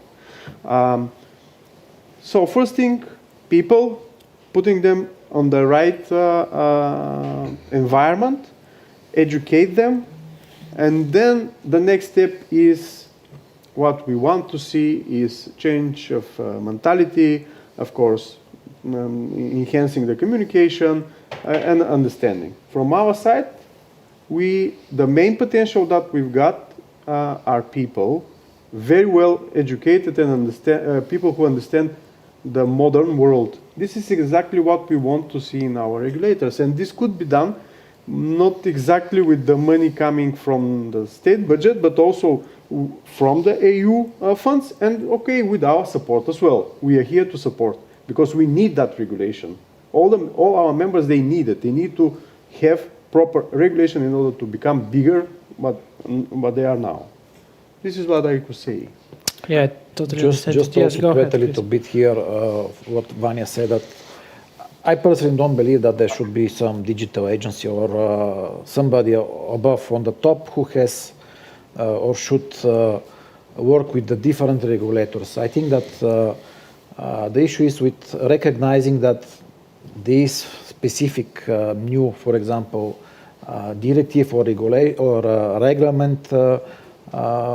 should be under the specific regulator. This is, for example, I will give the example with that since the beginning of, I think, 11th of November or 10th of November, there is new regulation which is imposing the legal framework about crowdfunding. And do you see here in Bulgaria? So if you go now somewhere and knock on the door, I want to become a licensed entity. What's going on? I mean, so this is officially a regulation in the European Union. So each member countries should apply it from the date of 11th of November. So this is a typical example that so our regulator do not let's say recognize that this belongs to me, so I should start let's say doing the specific here internal, if it's needed, legal framework and organize the business that or the process of the business that should be done. So even there will be digital agency, if afterwards, I mean, this will, let's say, help maybe a little bit, but there should be the process of recognition of that this is issue or this is a question that belongs to me as a regulator. This is my personal opinion. Okay, if I can have the opportunity to wrap it up. So what I think and what you expressed actually is that the first most important is to have much better communication with our regulators. Not only the regulators, but all of these key stakeholders, whether it's academia, other fintech companies, or even some outside or not so related regulators, including the National Revenue Agency, Commission for Personal Data Protection, and here even to include some other tools of the government, let's say the Bulgarian Bank for Development, because this bank in the end could help out not only, I mean, with the next step when you have somebody licensed. It's about financing, it's about investing in really investing in the new possibilities. So I'm finish it off here with this panel. Just rest assured that from our association and myself as the director of it, we'll continue our work towards the development of the regulatory framework in Bulgaria. So far we have a couple of working groups with a lot of fintech companies interested in helping out, in investing, just like Vanya said, even giving for free. So it's all about you guys, the people, the authorities, the people in power, to in the end listen to us, to find what is the best example, to get even the European Commission or the European Bank for Reconstruction and Development on our side with their expertise, and in the end to help out to what we have here, because obviously it is working, it is thriving, but it is just a matter of time that it comes to its limits. So thank you guys for all for being here. Just one more thing to the guys. Exchange your data internally between the regulators. This will help you a lot. Okay, perfect. So we are now moving forward to our last panel. It's about technologies in fintech. So that was everything from my part, from myself, Georgi Penev.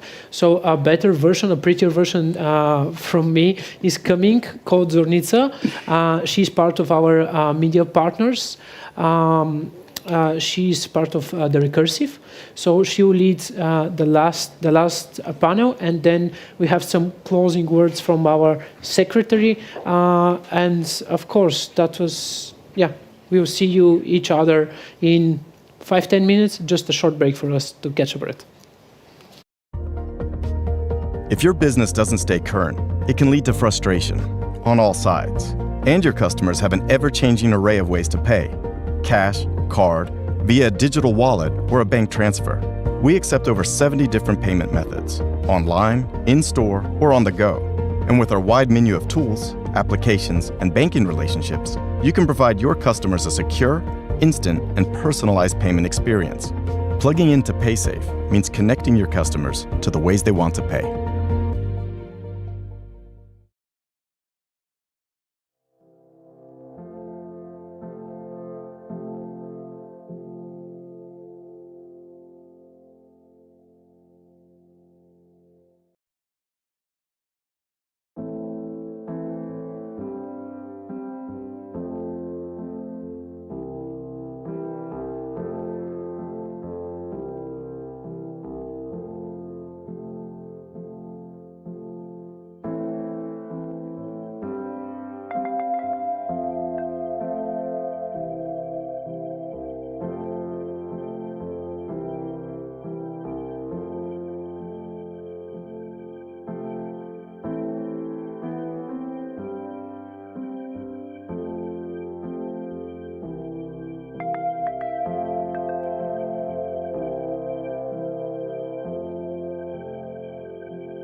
Hello and welcome to the last panel of today's conference, where we will talk about the technologies that power up the fintech revolution.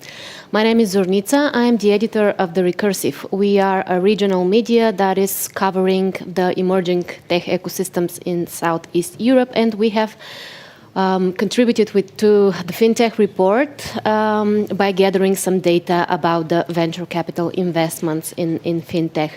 I remind you that you can download the report from the Bulgarian FinTech Association's webpage. So it is my pleasure to host today's discussion today, and our panelists are leading some of the pioneer companies in the fintech sector, and they are also experienced leaders in the financial services. So they have been active participants in the evolution of the sector as well. And without further ado, I will present them to you first by starting with the gentleman joining us remotely. So welcome Kalyan Rachev, founder of the international innovation company Vengavis and co-founder of the AI Cluster and the Bulgarian FinTech Association. Hello, everybody. Hello. Joining us online is also Dimitar Gurgilov, who is the Chief Commercial Officer of the mobile payment solution Settle Bulgaria. Hi there. Hello. Good to see everybody. And here with me are Angel Kunchev, founder and CEO of Bright, the IT management consultancy on the digital transformation of businesses. Hello, everyone. And Mikhail Mikhailov, co-founder and business development manager of the open banking startup Iris Solution. Hello. Hello, it's a pleasure to have you here.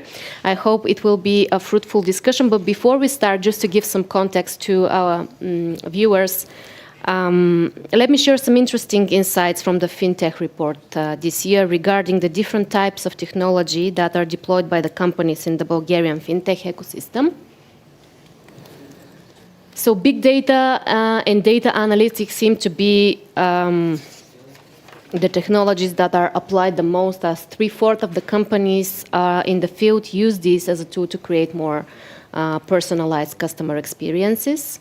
But less than half of the companies say that they are using artificial intelligence and machine learning. And the least explored technologies so far are blockchain and robotic process automation, as only 20% of the companies report on using them.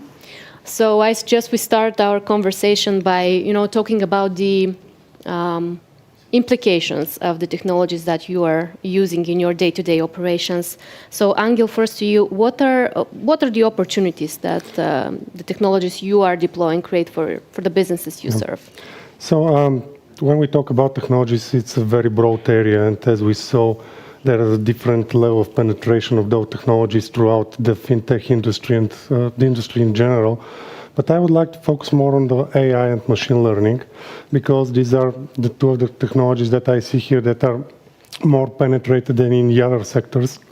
But what is the chance there and what are the opportunities is a very interesting topic, because first of all, we believe and what we see is that actually they're developing completely different operation models. Those companies that have the chance and also the persistence to implement AI and machine learning, they really manage to change their operation models in 3 ways. So the first thing is that they can achieve big scalability, because they're removing the people and the humans from the critical path of the operational processes. The second thing that they achieve doing it this way is the scope of the services that they can deliver. Because, even if you deliver the most common service, it goes together with a loyalty program, it goes together with customer service and everything else. And through the AI, you can automate to a very big extent that and really broaden the scope of the service that you are delivering to your customers and make a difference this way. And the third way to make really a difference when we talk about the operation model is the speed and the level of learning. Because having artificial intelligence that you have a repetitive processes to update those algorithms and make them better and better really shortens the time that you need in order to innovate, because you are not obliged with the existing let's say operational hurdle when it comes to people, when you need to train them in order to follow new procedures, and then you can switch from one way of working to another way of working. But when you have AI there, you can go in parallel with those two processes and choose from the one that goes better. And when we talk about AI, where it fits in the operational model, actually it fits in the decision making. So it industrializes the decision making, and as we saw, it's very often used in the, based on your survey. And compare, for example, for robotic process automation, it's very small. This means that all those processes are already automated by AI, and you don't need to make robots to replace human actions. So this is where we see the biggest improvement. And once you have been able to automate this decision making from the operational model perspective, you can also change your business model, because this gives you the opportunity to change the way, first of all, the companies generate value for their customers, but also the way they capture value for themselves. And this is not the traditional way that we are used to so far, when you, in most cases, generate value and capture value from one and the same source. And in most cases, this is the end customer. But really, this technologies and the way you can change your operational model brings also opportunity to change your business model as well. That's really interesting. Can you give a specific example where, I don't know, you helped a client achieve better business results using AI? Yeah. Or change their business model, as you said? Yeah. So actually, this is a very long journey, if I have to be honest. So majority of our customers, I'm not going to use names, but one of the most prominent use cases that we have is, for example, in the area of cash management. And this goes into the finance, and the other area that we have very successful projects is in logistics. Also customer segmentation of any kind, when we can segment the customers at the time when you acquire new customer is already segmented. And actually, if we split the AI technology into 3 areas, first the automation of decision making, right? And here we have a lot of use cases, especially in the fintech, when you start with approval of loans, anti-money laundering solutions, fraud detections, and any others that I already mentioned. But the others are personalization of the experience. So this is something else, and we have been able to develop a solution for one very big Bulgarian company in order to capture all the data that they collect from their interactions with the customers, in order to be able to start building this personalized experience for each and every customer, because this is the key. And this is what we not only believe, but what we see in the practice, that actually the customers want personalized experience in their interactions, not only with the Facebook and the other modern technologies, but also with the interactions with the most common services they use, and the finance is one of those. And the third area is personalized offerings. And in order to know that, you need to capture, and we saw that the big data is very big amount of the respondents' answers, and the penetration is very big. But this data should go around also the customer's preferences, customer experience, and their behavior, in order to be able to cover all those 3 areas that I mentioned. Thank you. And Mikhail, what are some of the use cases of data analytics when it comes to open banking? I think Angel mentioned everything that is possible to be done, but not exactly. Of course, he was very specific in the details. The artificial intelligence, the machine learning, it could be applied very specifically in the open banking, in the bank sector, because our life is, we have a very clear photo of our life in our financial behavior. By accessing these data for the open banking, we try to utilize these data to provide services first to the customers, second to the different type of providers who can not only offer specific and customized offers to the customers, as Angela already mentioned, but to improve their knowledge about the customer from risk perspective, loans, KYC procedures, and IMLs, and to be more close to the customer, to provide them the services as the customer needs. Because when I'll give you my favorite example is I had to travel somewhere abroad recently, and I bought a ticket with a plane, and I paid the ticket, and I went and I forgot to make my insurance, travel insurance. Mm-hmm. If I have integrated open banking service, my bank could read the transaction that I am buying a ticket. It means that I'm going abroad and probably I need such kind of insurance. And they can send me a push notification. Listen, you're going somewhere. Do you need an insurance? Did you remember to take this to bought this insurance? They've missed the opportunity. I've missed the opportunity. I take the risk to go somewhere, having not covered the risk of something to happen with there, and the bank missed the opportunity, or any other company missed the opportunity to provide me this value for me. The good news is that there are companies in the fintech industry that are already doing that. Yeah, this is a very simple example, very easy to explain, easy to explain. That's why I'm using it. Of course, the scenario, there is hundreds of scenarios that can support all the companies who want to provide better services to their customers. They need data to learn more about their customers from all the perspective, and to give them the value that the customer will appreciate. This is what open banking do. This is what by accessing the data, by implementing the power of AI and machine learning, this is what we can support these kind of companies. Thank you. I'm curious here, Dimitar, how do you apply technologies to analyze and predict customer behavior in e-commerce?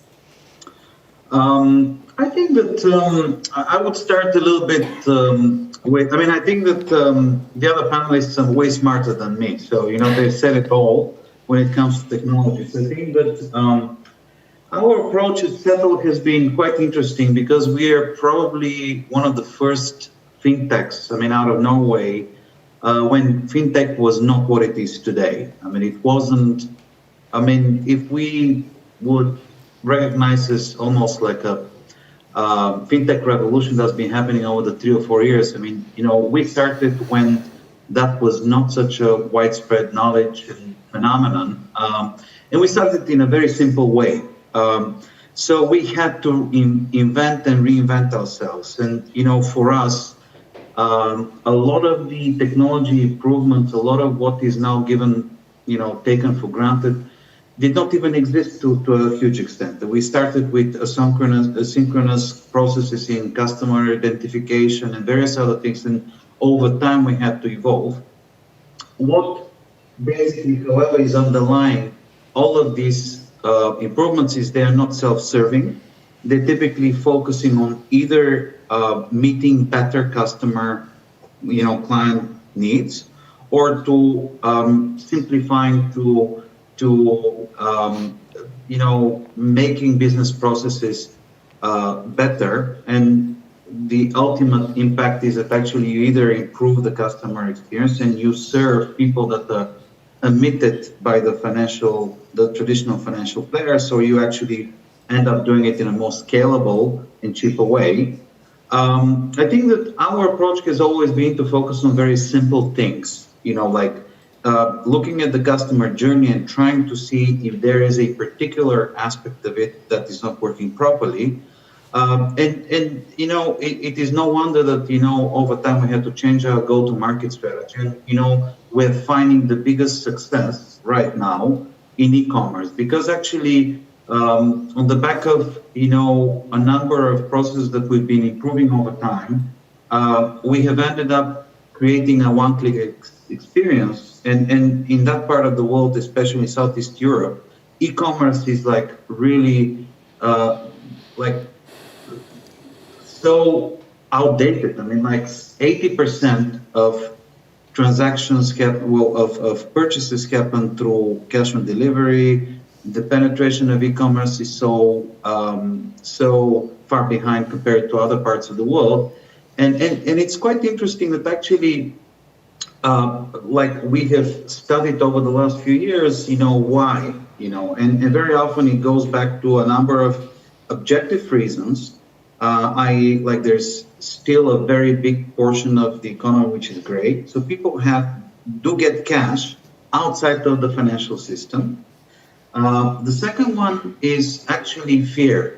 People do feel that they expose themselves by plugging in their credit card or debit card numbers in Social Security, and this is a big issue. And finally, inconvenience. I mean, the whole drive toward more security has created a lot of obstacles in actually completing a transaction, which is increasing massively the drop rate. I mean, this is one of the big issue with e-commerce players, is that actually very often transactions which are started through non-cash payment route, they don't end up with an actual transaction. So what we have actually been doing is something very simple. Our ask was, can we create a one-click operation where after, and that starts with actually working with merchants. I mean, we have provided a way in a very simple, through our API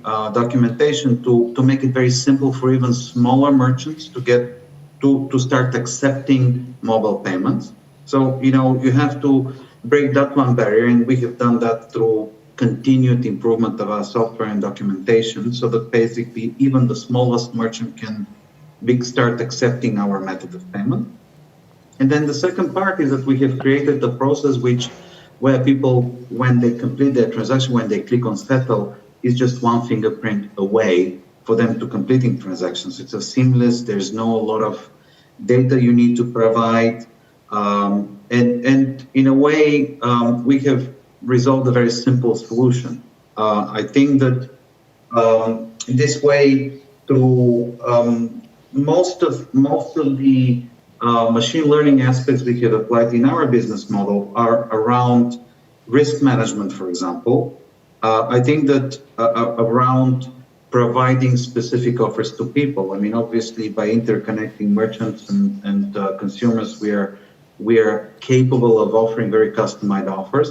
But at the same time, I'll be the first to acknowledge we're really far from actually fully automating what we're doing. There's still a lot of human factors. So we're doing baby steps, fixing one simple issue at a time, and hoping to actually become needed by our customers. So in a way, I'm like I said, we are really far from being super. I mean, it's no wonder fintech is still not deep tech, right? I mean, we're considered to be more followers, and trying to basically use the best of breed examples from software, from machine learning, and all of these things. So I guess I don't know if that answers well this question, but that's where we're coming from. Thank you for touching upon the challenges that you're facing building fintech solutions. I will like to jump back to that at a later point. But I want to ask Kaluyan, because he's a person who is involved in two ecosystem organizations, so he has a wider perspective. Kaluyan, in your view, what kind of technologies do you expect to see implemented more and more by fintech companies in Bulgaria and in the region, more generally speaking, in the next year or so? From a technology point of view, I think in general, not only in fintech, in my experience at least, Bulgarian in the region comes a couple of years later than Central Europe, which comes a couple of years later than UK and the US market. So this is a development you can follow in a lot of industries, and I've experienced it all my life actually, as a consumer and as and as a provider or in that direction. That is not a bad thing, actually. That is a good way so you can predict the future of Bulgaria. So in most of the cases, we will adapt the winners of the technologies in Central Europe, US, UK, maybe from Asia. So we do a little bit of leapfrogging, and in best case, we adapt the best solutions without making the mistakes of the first movers. So it has, of course, positive and negative sides. Regarding specific technologies in general, which also will come to the region, of course, cybersecurity will be a general issue in technology. All the topics with biometrics and related solutions are heavily promoted by big ecosystem players. Embedded finance is a general trend which will come more and more for the fintechs, but also as it is the nature of this development is it will be embedded in non-fintech companies. So this will be the lines between the industries will blur. So telcos become banks, energy providers become whatever they want. So there is a big mix of industries and technologies, and every technology can mix with the other. There will be more gamification approaches for sure. Some neobanks, for example, like N26 will try to join the market as they failed in the US. Now they turn more to Europe and to the CE region. So they will also be looking to implement new solutions or hire new talents. So this is, I think, a short overview for the near time. In the far future or not so near future, we can expect maybe also some fintech in the metaverse of Facebook or in similar virtual worlds. But this is maybe not in the next 2 years, but who knows nowadays? Things develop fast. Thank you for this glimpse of the future. It looks bright from my point of view. You've mentioned cybersecurity and digital fraud, as a main threat in the fintech sector in general. So, Angel, for you, maybe, can AI be used to solve this problem, or do you see it as a threat in some instances as well? So, in general, as I said, the AI is here to replace some decision-making made by people. So I would not say that there is a good and bad technology. There is a technology that is used for good and technology that is used for bad. So definitely AI could help, and especially when we talk about cybersecurity and the number of threats are growing and the number of endpoints and not only devices but then services are growing very fast. So without AI, I don't think that we can manage this in a proper way. But when it comes to challenges, I would rather focus on the challenges that stands in front of AI when we start implementing AI in general.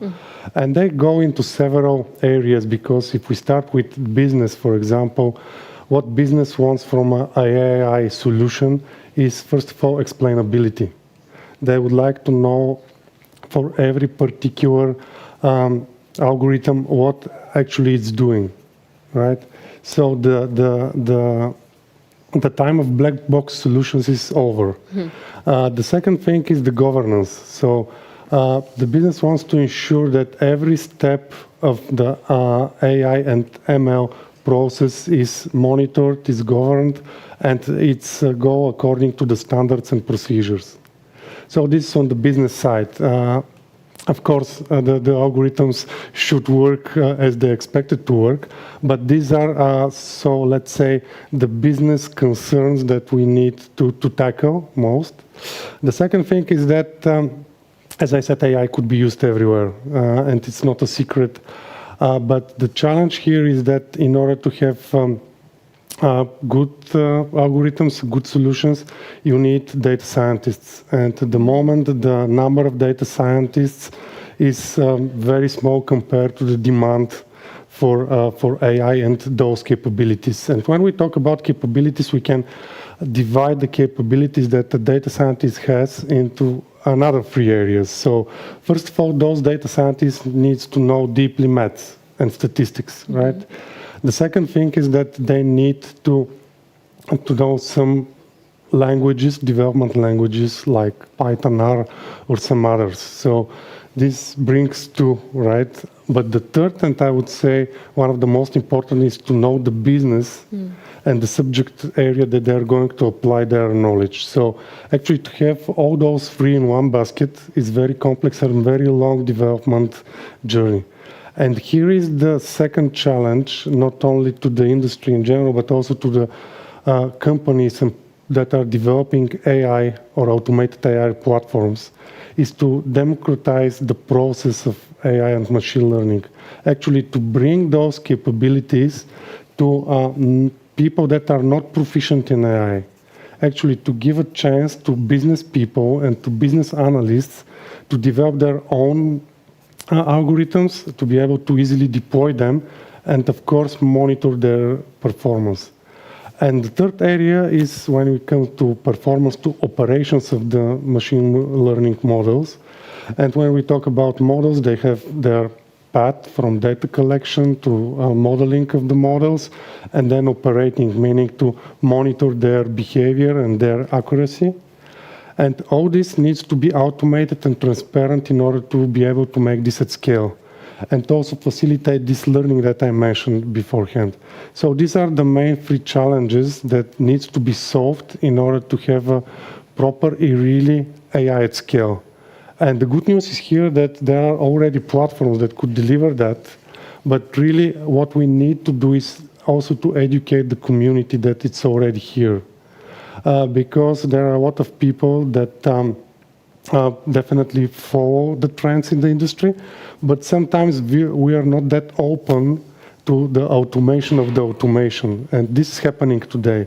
And I believe that it will speed up the development and of the solutions, but also the development of the community and to bring additional solutions, because we are moving away the people from the center of this evolution and the development of the solutions, because we can bring those capabilities to the business and the business analysts. Thank you. Mikhail, do you also face the lack of trust, let's say, in businesses to open up to these new technologies or understanding them? Yes. Not to the technology. Because the area where we operate, the open banking, it follows, no, it's open banking.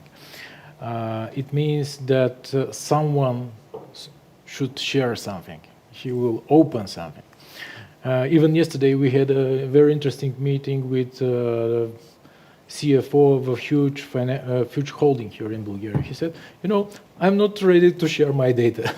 I said, why? You can share your data and you can share clearly to these guys or to this institution who will provide you additional value, and you're sure that you're providing your data for the specific services, and you will receive additional value for that.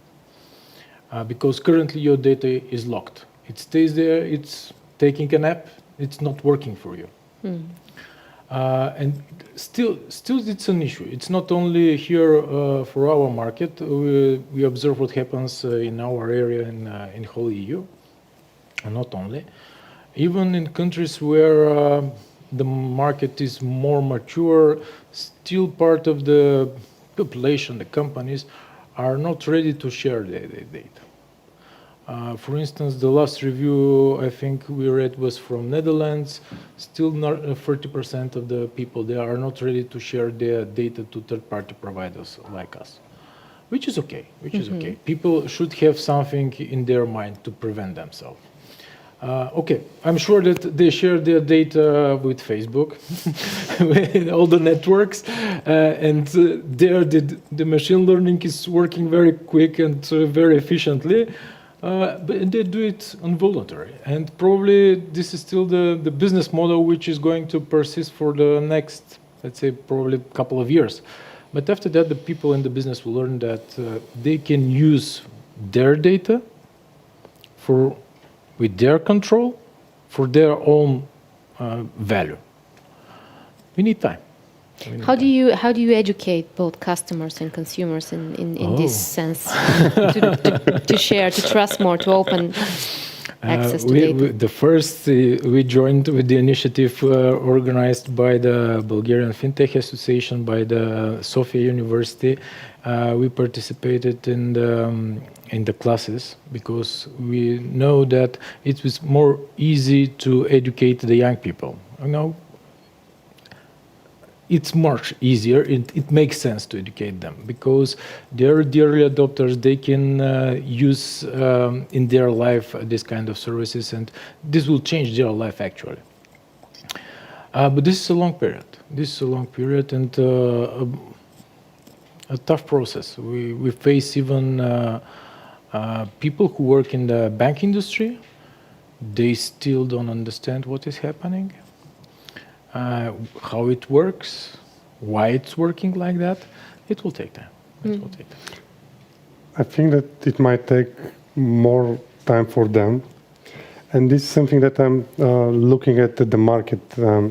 Because at the moment, the incumbent financial institutions, they have a portfolio of services that is starting from, of course, commercial market and goes to the business market, but you have all the blends. So from traditional transactions to loans to more complex products and stuff like this. And what is happening at the moment, they're giving away some of those less profitable services to fintech and to startups, thinking about that they're not bringing them big profit. And they can easily, let's say, give away them. Yeah? But what is happening, and this is proven in the history of the industry in general, is that actually those startups, they're going to go up market. And this is the trend at the moment because they're entering into loans and they're going up, up, up. And the banks or the incumbent financial institutions, they are going to focus more and more on the top level services that they offer. And suddenly, probably if they're not acting at the right time, the first thing that will happen is that they will start acquiring, let's say, more modern financial institutions. But what the history shows is that because of the culture, they're not going to be able to embrace their business model. And probably at a certain time, it might happen that it's too late for change. And you have a fresh example. Today, PayHawk raised a certain amount of money at the market valuation of 586 million, as far as I remember the figures. 4 years ago or 3 years ago, KBC bought UBB, which was third at that time, I think, for 60 million. So, okay, it was in euro, 60 million, 600 million. PayHawk, developing one services, exploring the abilities of open banking, of data, and all that, they created a business which is today valued for 600 million. And we have a deal a couple of years ago, a huge bank, traditional bank, with a lot of customers and a lot of services, but traditional, as you mentioned, for 600, for the same price, with thousands of employees, branches, and all that stuff. So the market is totally confirming what you're saying. Absolutely, and probably the end of the game is coming soon. That's what I'm saying, because the potential of the modern financial companies is big, is great. It could not be shaped even. And this is because the technologies that stand behind. As I said, when you employ technologies like AI and everything that is available at the moment, you don't have limitation of scale, you don't have limitation of scope, you don't have limitation of fast learning. And if we take those three and compare these three components to the traditional financial institutions, they have limits in all three. Exactly. Yeah. Exactly. And this is the game changer, and I think that the end is near, but let's see. Jumping on this thought and maybe looking a bit towards the future and the next generation of consumers of financial services, I'm curious, Kalyan, what's your opinion on how can we apply technology to understand, these new customers' expectations and habits when it comes to dealing with money? I'm talking about the Generation Z. There have been numerous studies already. How do they behave and what do they want from financial services? It's a good question. I think the young people, the generations that are monitored in a lot of ways from a lot of technologies. Of course, not everything is shared with every fintech, with every bank, but potentially there is enough data even to predict their behavior. So predictive analytics and marketing automation are where also AI is used. Might be a good or a good fit to do this, to get this goal. Of course, all the payment and retail and e-commerce, mostly e-commerce when we talk about online payments, this can also be tracked, and the behavior can be monitored and analyzed. So this might be here technologies to operate with the Generation Z. We need, and this is where also the Bulgarian Fintech Association has a clear goal to educate the people. So financial literacy, starting from a young age that means children, to students, and even adults. Financial literacy with the combination of technological literacy in finance are also key for the future of every customer and generations that will be more prepared if we talk also about digital money, crypto, and all these things. But still, also from very early age to adults, we have to educate people, and here the Bulgarian Fintech Association has a strong pillar where we do this on a level with universities, as mentioned, with Sofia University, but also for a general public. I think this is also a very important topic. Thank you. And Dimitar, maybe the same question for you. How do you apply technologies to learn more about, the new consumers' habits and expectations? I would actually add to Kalyan that in a way, perhaps the Generation Z would be the reason why the people on this call will be disrupted. Because I'm going to bet that probably like a Gen Z girl or a boy understand more about blockchain than some of the people on this call. So in a way, in a more intuitive way, most probably. So I think that basically the verdict is out there. I think that too much research, too much understanding has gone on understanding millennials. So now it's time to let's look at the next big thing. I do think that basically it is impossible to predict where things are going to be in a few years. I do believe that blockchain is going to lead to rewriting the rules of the game. I mean, the same way in which we are actually what are we doing as fintechs? We're trying to streamline the process, to take as many intermediaries as possible, to make things more scalable, cheaper, and in this way we are traditional, the status quo, the banks, but then. Then again, a blockchain transaction. I mean, I was just having discussions with a great, IoT company, like Internet of Things company, where we're trying to partner up, and they have already built a transaction engine which is costly. There's no cost to it, which is based on blockchain, because these are a bunch of strings that exchange. And there is no cost to it. It's the same as the cost of an email or whatever, any other electronic communication. So basically, we do not yet perceive how much this is going to change things in 5 or 10 years, and it will be regulated eventually. And so I think that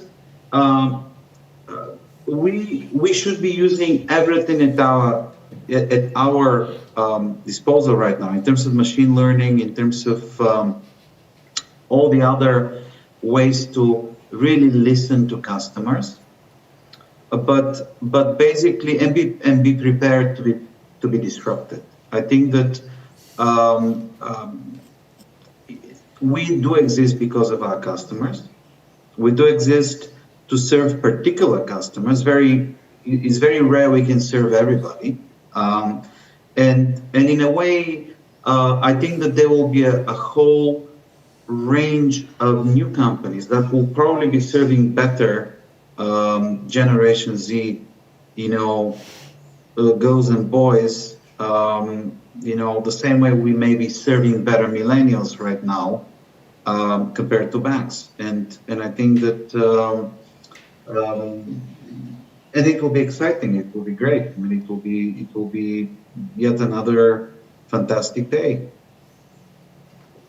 I would like to add maybe one thing, that technology often follows the development of society. That's why it's difficult to predict, because we can only assume in which reality the young generation will live, what kind of value money will have in general, if they're gonna have general free income, and or if they have to work for money. Will money be actually the currency of exchange, or some other aspects like attention or data, which can also be used as value? So these are very, very new types where technology, of course, it shapes, but it also follows the trends and the habits of the young people. So if they say we want everything now, we want to have it and to buy it later, or if you want to invest with micro investments, technology adapts. So the socio-economical trends are also very important if we try to predict something. Very good point. And how do you keep an eye on these societal changes that are driving technology trend changes, and then the way we operate and do business in general? So as Kaujan already said, we are in a better position, being able to look what the others are doing, because actually those trends are coming later to us. But I would like to go back to what we all stated during the conversation, probably in a different way. But the first and most important thing is to really know our customers. So we should not be blinded by our current success or even future success, but we really have to monitor the behavior of our customers. And if I go back those three things, the automation of the operational process, but the focus on personalization is very important. But in order to have personalization, you need to know your customer, and personalization in any way. And what I may say for Generation Z is, first of all, that they don't perceive the money the way at least we perceive it, or I myself personally, but also they see technology in a completely different way. So for them, technology is not a tool to do something; it's actually the way. Way of living. Yeah, absolutely. So, and this is something that we need to embrace and be open to embrace it. Like the demand for every other customer and generation, because actually the old generation is evolving. So even our generation and our parents' generation, it's evolving within the time.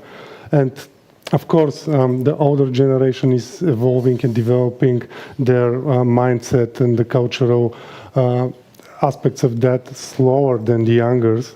But actually, they're also adapting to these new realities.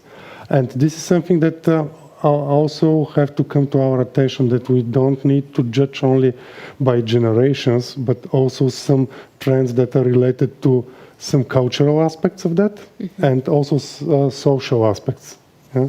And in this regard, I believe that here in Bulgaria we need to put really a lot of attention to the education, because in a lot of areas that we observe, you have in big cities one way of perceiving all those new technologies and services that we are describing, but it's not the same in the smaller ones. And if we talk about Bulgaria, we are not, let's say, a consistent society at the moment, especially in terms of adopting new technologies and new digital services. And this is something that I believe we need to change and work upon, not only with the government, but with the whole society and more non-profit organizations. Okay, thank you. And to wrap up maybe this conversation for today at least, although I would like to continue in the future talking about this, how do technologies, do you think, Mikhail, contribute to your mission to democratize money, let's say, in more general term?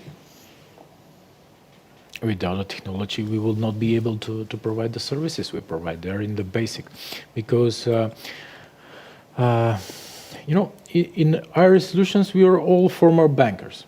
You know, some of us still remember the time when you used to pay with cards, you have to use a device called imprinter. You put the card, you use a slip to print the card and to send the copy of the card to fax and to withdraw some money.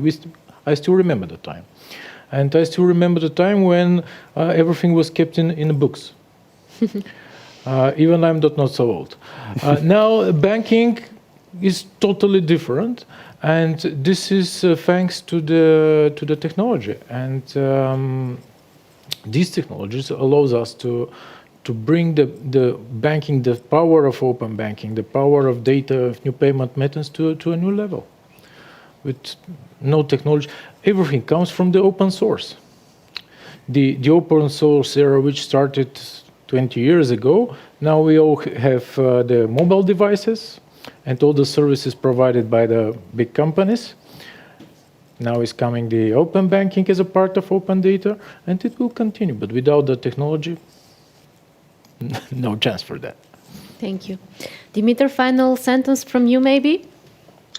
I actually would probably, finish with a little bit of more cynical comment because, I have seen a lot of flow in it. I mean, I've seen as a former JP Morgan banker, I remember that we were doing IPOs on a piece of paper back in 2000 and raising, billions for fiber to the home startups, and then a lot of them failed. They went into bankruptcy. So I actually think that there is a certain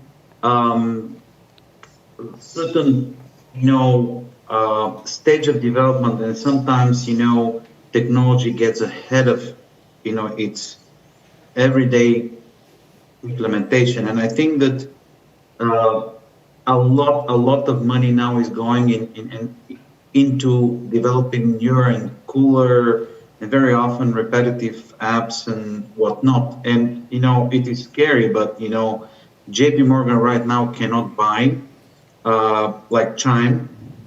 It's worth as much as possible, and they only have probably 1 millionth of their revenue. So it's just so some of it doesn't seem that sustainable. I think that, however, this is really, really, in such situations, it is really creating to make life better for some of the disenfranchised part of the society. I mean, for example, once again, and sorry to sound a little bit, as if, trying to do some cheap PR, but like in the Bulgarian market, for example, there's like a huge amount of people that do not have a bank account, do not have a, debit card, they're still operating, they're getting, the majority of their income, in cash. And actually right now, nobody's doing anything for them. And actually, I do believe that simple technology improvements can help their kids jump over to become, proper digital natives and to become part of the financial system. And I think that this is happening around the world. And while some of this money may not be may go to waste, and there'll be a bubble, and there's going to be. In the meantime, everybody will get better. In terms of access to finance, access, like you said, democratizing. That's what the fintech revolution is about: democratizing cash, access to credit, access to services. Maybe like some sort of crypto stable coin, whatever will end up becoming, will make the financial system around the world just as much accessible to somebody in Africa as in the US. And this is really, really exciting. So I'm super, super excited about what's to follow, and happy to see that even if some investors lose a little bit of money, a lot of people will benefit from this. Thank you. And Kaloyan, last words from you. Maybe how can we bridge this gap that Dimitar was referring to? I think it was a good point from Dimitar that so we all know technology is here to stay. AI, in my opinion, it's not here, but it will come. But still, we have to face that also. Even in banks, the reality is that, and that's not only in our region, that processes are slower than trend blocks and future predictions. And in our world that we see startups, investments, still there is the let's say the real world, which is a couple of steps slower.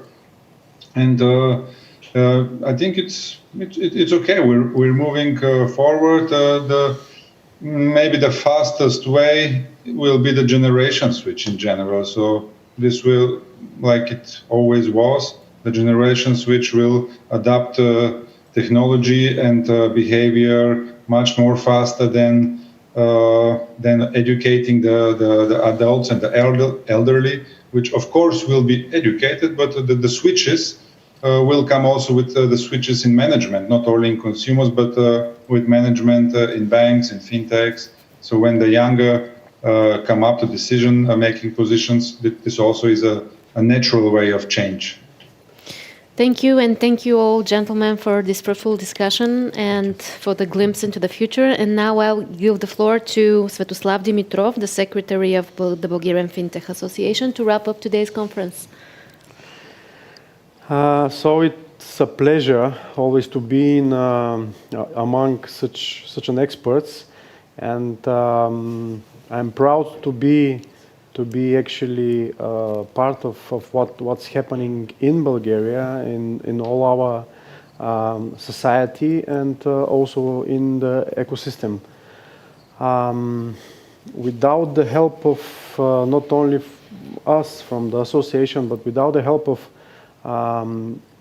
other participants, other stakeholders, it couldn't happen really.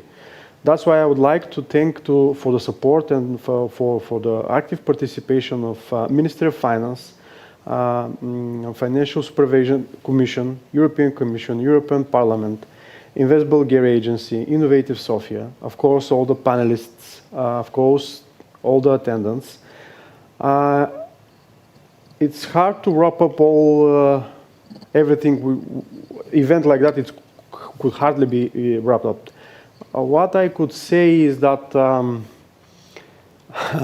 I remember the days when the association became like a dream between few enthusiasts, and actually today we saw a few of these enthusiasts discussing on the topics.